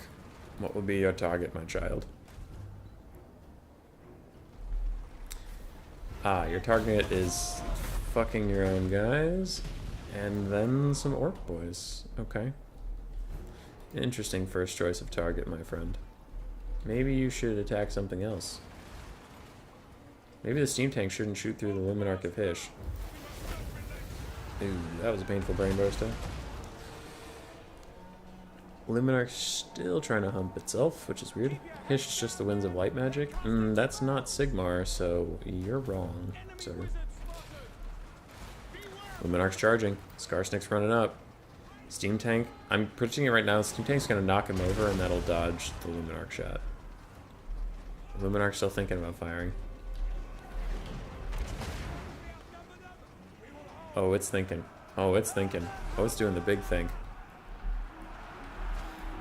It's not going to do it. Quick little gaze of Mork. Volkmar is going to chase off that other little guy. And Luminarch of Hish is still trying to shoot at anything, really. It does have a net bound to it, so I wouldn't hate it if it just netted Skarsnik while he was sitting right in front of it and then shot him in the face. Does not look like that's going to be the case. We do have some fire bombardments coming in, and the leadership of this area is already faltering, so they actually might run already. Squig Herd's going to attack the Luminarch of Hish and these Flagellants. The Flagellants are going to have to fight them off because the Luminarch of Hish will die instantaneously to those Squig Herds with their high arm piercing values and its low melee stats. Gairon is life magic, by the way. Yeah. Skarsnik is currently losing a fight to Volkmar in a steam tank, which is interesting. The Luminarch of Hish has done 16 damage value, so that's pretty good. That is a pretty good thing that is happening.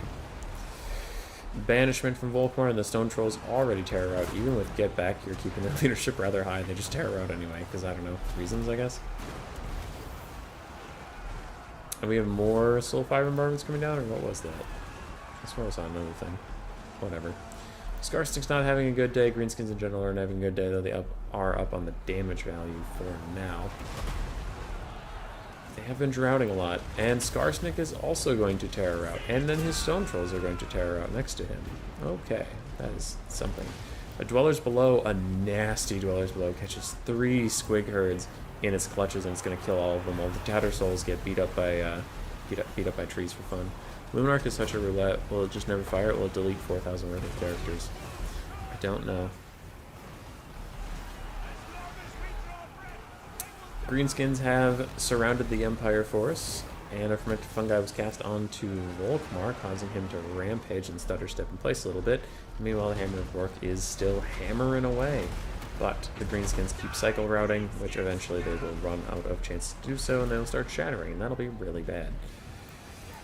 Squig Herds are still diving in. The Empire is running out of infantry, too. They're down to 200 models out of their 800 start. They even pulled a little bit ahead on the balance power for just a hot second before falling behind again. Steam Tank ran out just to rout off some Stone Trolls, just to be an asshole in general. But Stone Trolls are back. Skarsnik's still here somewhere. There he is. He is poking at Volkmar. Volkmar's healing cap is within sight. And slowly but surely, the Empire's running out of lads. But another Soul Fire Bombardment from either the Warrior Priest or Volkmar. Someone did it. Don't know who just did it. More unbreakable troops keep fighting. These spearmen aren't unbreakable, and at this point, they are half the army over there. Those spearmen. Night Goblin Big Boss charges in. He gets shot in the back by his own Gaze and Mork because of reasons. And Luminarch of Hish is currently getting dragged down. Balance power shifts in the Greenskins' favor, and I would tend to agree. Luminarch of Hish has done nothing. Just nothing. And Volkmar is awfully close to dead. He can heal up if he can get away. But it doesn't look like he's even trying to get away. As Stone Trolls continue to punish him. Skarsnik keeps stabbing him, and the little Volkmar that could is just staying in the fight, I guess. Forever. Forever. He is extremely close to dead. Gaze of Mork misses entirely, but takes another big shot from Skarsnik. Another big shot is coming in, but a banishment might rout off all these units at once. Can Volkmar hang on? He cannot. Volkmar is down. And that will really hurt the leadership of the Empire. Though, to be fair, most of their units are unbreakable, so I guess who cares? And the Greenskins are routing yet again. Looks like we have another Soulfire Bombardment, this one from the Warrior Priest. Trying to kill off even more things. Empire's down to 85 models. The Greenskins charge back in, and these fucking Stone Trolls have got to be so close to just shattering. I can't believe they're here. Aren't double abilities banned? This is a unit caps only tournament, so it's pretty chill.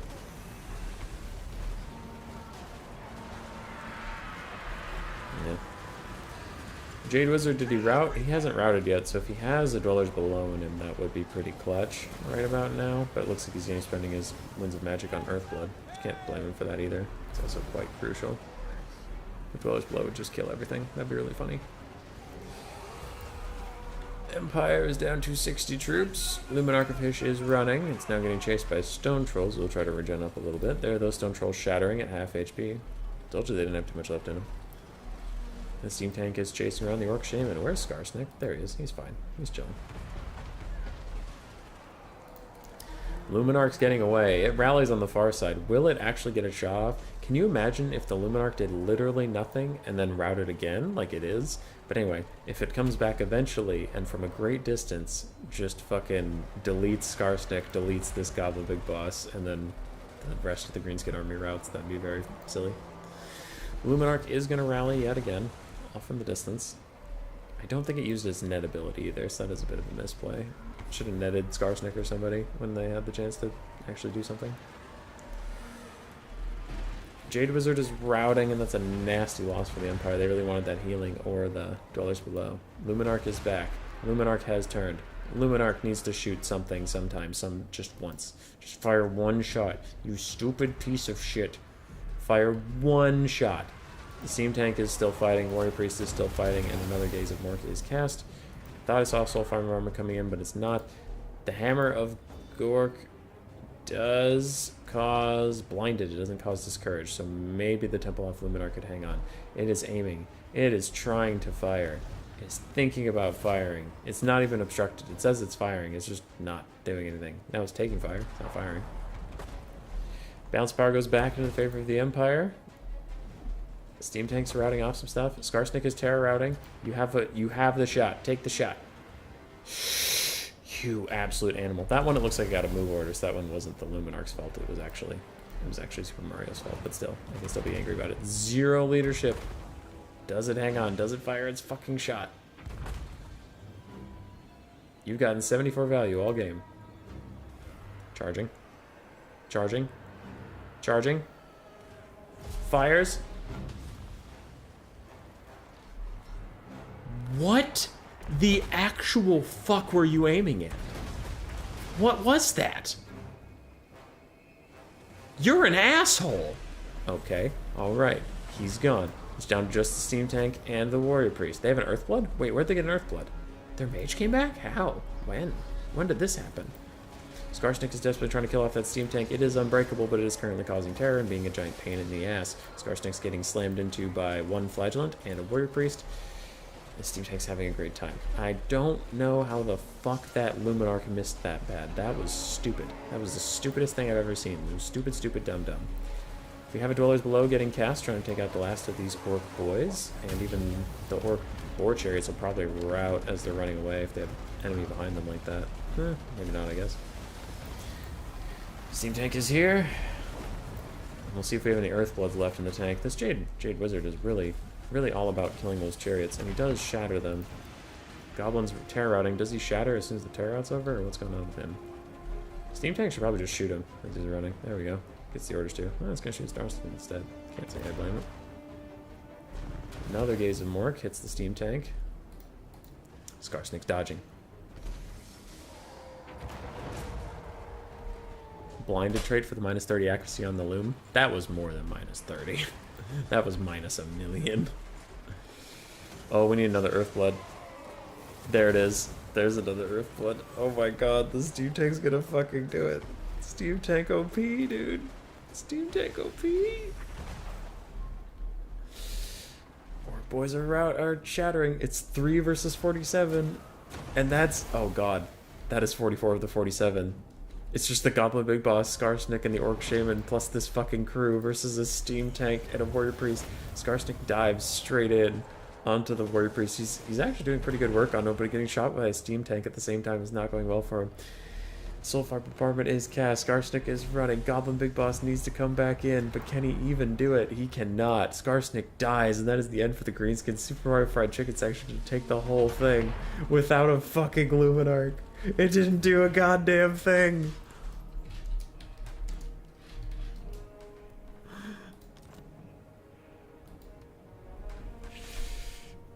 Oh my god, that was so upsetting.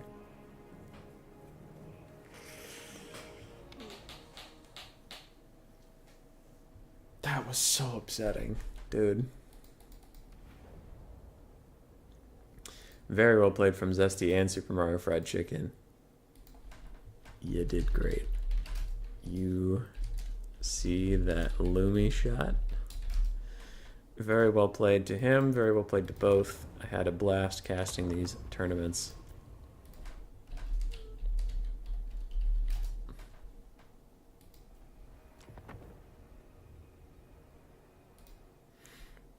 Empire SEM Blob, what a game. Yeah. The green beans need more archers. Archers are the bane of all blobs.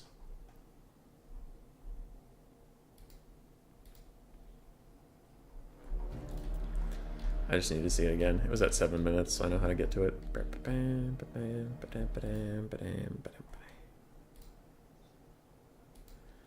GG, well played everyone indeed. Zesty is a good sport and a good lad. We hope to see him around in the future. God, that Luminarch of Hish, man.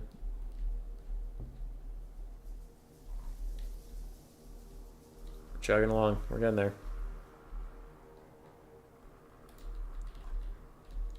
I don't know if I have anything else to promote. I might have a stream tomorrow, I might not. We'll see how I feel after my COVID booster and such. But if I do, it's going to be that campaign, like do a bunch of push-ups, shit. After that, I'm gone for the weekend. I'm going to my brother's wedding. So Friday I'm flying out. Sunday I'm flying back in. So you won't hear anything from me till Monday of next week at least. Luminarch's back, Luminarch routes. Alright, it's coming.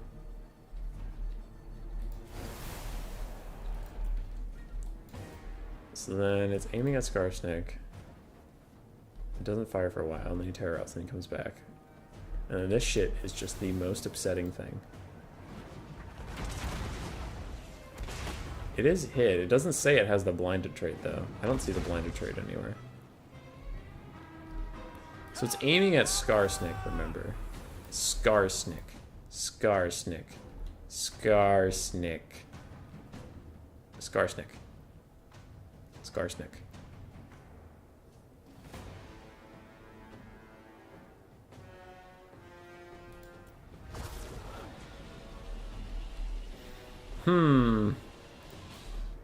I don't think that's actually going to hit. In fact, it looks like it was aiming at that flagellant. It's like he rolled a 1 in D&D, and the DM was like, I mean, the flagellant's over there. You shoot the flagellant. What? He's nowhere near it. I mean, you shoot the flagellant. It's just what it is. You're worthless. You're a bad, bad Luminarch. Alright, that is it for me, ladies and gentlemen. Again, we had really high viewership for this stream, which at this time of night we usually don't have very good leadership, so if you're not used to hanging around here and you just popped in, do hope you subscribe and stick around. We love having people. And I like doing streams at this time, even though the viewership is lower. Try to give different time zones some love, so yeah. If you're not subscribed, do that. If you haven't joined the Discord and you want to play with some new players, do that and request the Eschen roll. That'll let you find other new players. Alright. I'm gonna grab a snack, record a video about that missed shot before there's a hot fix tomorrow, and I'm worried it'll change how the replay played out. But anyway, then I'm going to bed too. Later.